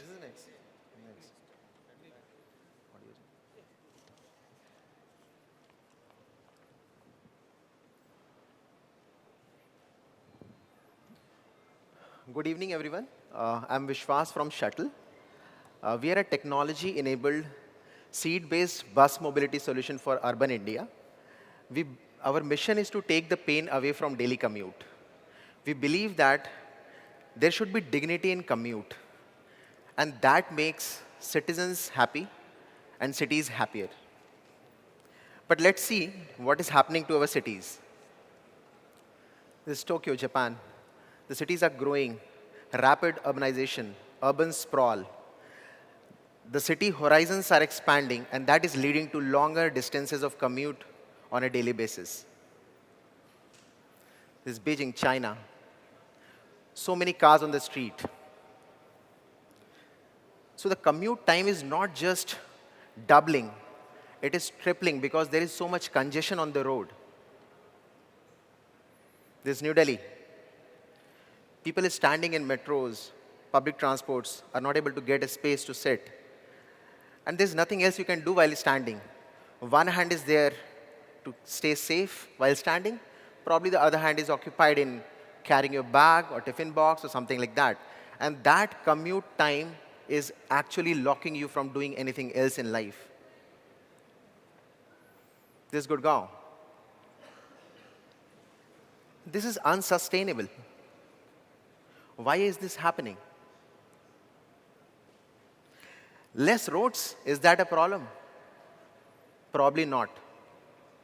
More cars are the problem. Making more roads, expanding them further, is only inviting more cars on the road. And by taking car, what people are doing is taking inequitable resource on the road. They are consuming more fuel, they are taking more space, and leaving less for others. Commute in urban India is either overpriced or it is overcrowded. If I book a cab, my convenience is there, my comfort is there, but I get four extra seats along with it, which I don't need.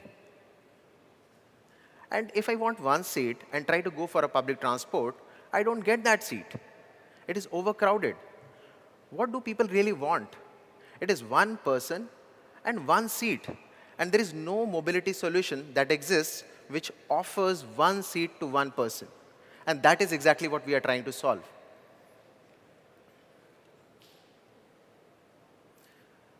We are a seat-based mass transit solution.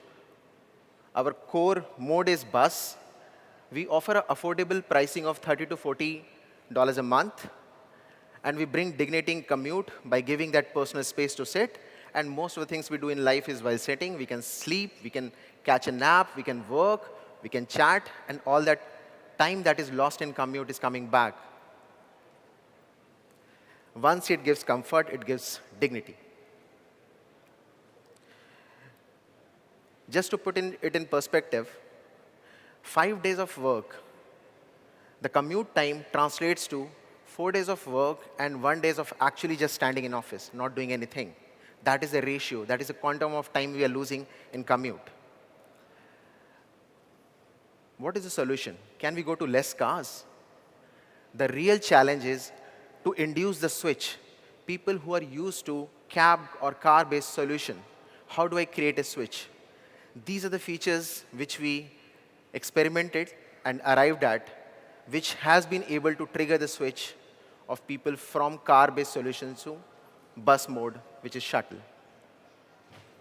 We are currently the largest bus aggregator globally. We are serving 30,000 rides a day, taking 10,000 cars off the road. We operate 620 AC coaches, and we are operating in Delhi NCR as well as Kolkata. We recently launched that. One of the core member of our ecosystem is drivers, entrepreneurs. We call them captains. Dignity to customers will come only if we give the right respect and dignity to them. They should feel inclusive. And this is one of the images from our events for drivers, in which we reward them, we engage with them, we help them learn, we help them earn, and we help them with better living. We do financial training, we do behavioral training, we do technology training for them. These are some of the recognitions and awards that we have got. We are yet a finalist in 2018 Ashton International Award, which is yet to be declared. Sustainability is our fundamental principle, and we have tried to bake it in each of the solution or designs that we make. Efficiency, reliability, and scalability. And there are different levers and matrices to track it and make it happen for shuttle. Buses are obviously the most efficient mode of commute. They are 7 to 8 times more efficient in terms of space than a car, and they are 8 to 9 times more fuel efficient than a car. 57% of our users earlier used to use some or the other mode of car-based commute. So we have been really successful in being able to induce the shift, and that has taken more than 10,000 cars off the road each day. Our model is EV ready. We are energy source agnostic. If it is diesel infrastructure or setup, we save energy there. If it is EV, we will be more efficient in that. If it is CNG, we'll be more efficient in that. So we are really technology agnostic in that terms. We are reducing per capita carbon footprint. Since inception, we have been able to save 11 million kg of carbon dioxide emission, and we have taken 10,000 cars off the road. For women, it has to be a really safe alternative for commute. 17% is the general population of women in workplace. What we have achieved is 35%. 18% is metro population.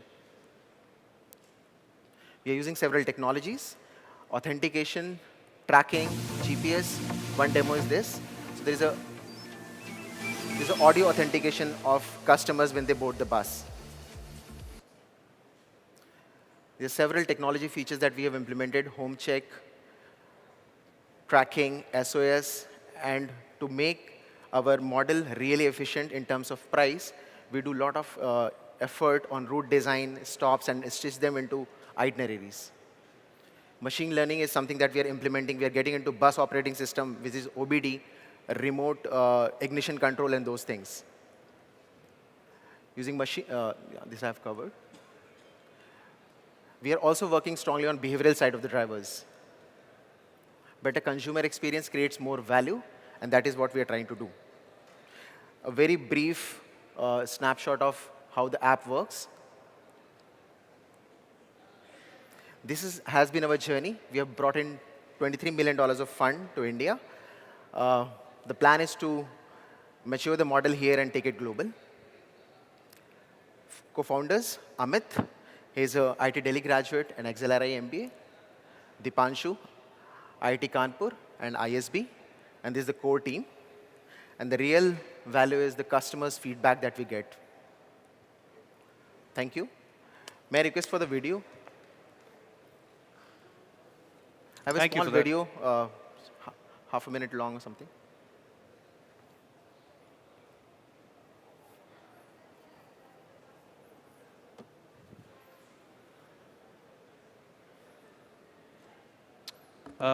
I think we're out of time now. Is there a video, you said? Yes, yes. I think it's a short one. We're unfortunately out of time now. We will have to stop at 8. It's a short one, actually. Okay, fine. Sorry.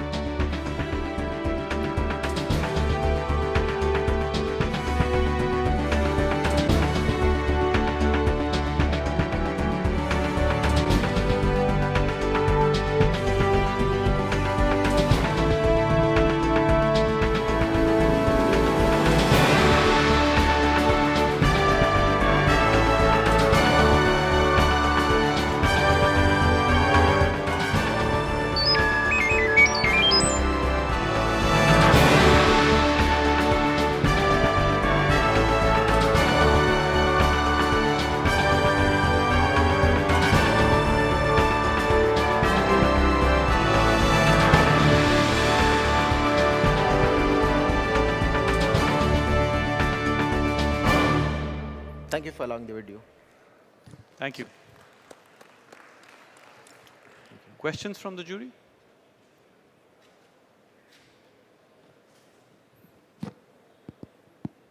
Vishwas? Sir. You know, you have a mix of large buses and smaller buses. Do you have some sense of which of them is doing better, which of them is facing less of a problem from, say, the regulatory agencies and all that? Right, sir. So I answer that. Sir, so we typically launch a route when there is a potential, and we start with a smaller bus to build more demand on that through word of mouth, through referrals and so on. But eventually our goal is to move to our bigger buses.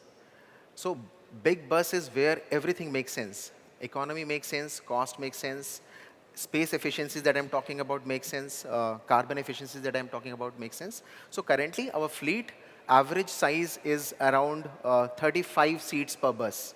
We have some smaller buses as well, but mostly we have bigger buses. Entire fleet that we operate right now is CNG. Thanks. Compared to regular public transportation, how cost effective it is? So is it more costly, or are you able to give at the same cost? Nice. Sir, compared to public transport, we are more expensive than that. And we want to be, so because our target segment is different. We are targeting the segment which will move in cars, which wants a seat, which wants an AC environment, which wants to go to office not sweaty. And that segment is very, very big. And also we are trying to solve a structured commute. We are not into on-demand mobility. We are demand adaptive. We design our stops, stitch them into routes, and define itineraries based on the demand. And I can modify that without any interventions through the technology very fast. But we are not purely on demand, and we do not want to compete with even the state transport services.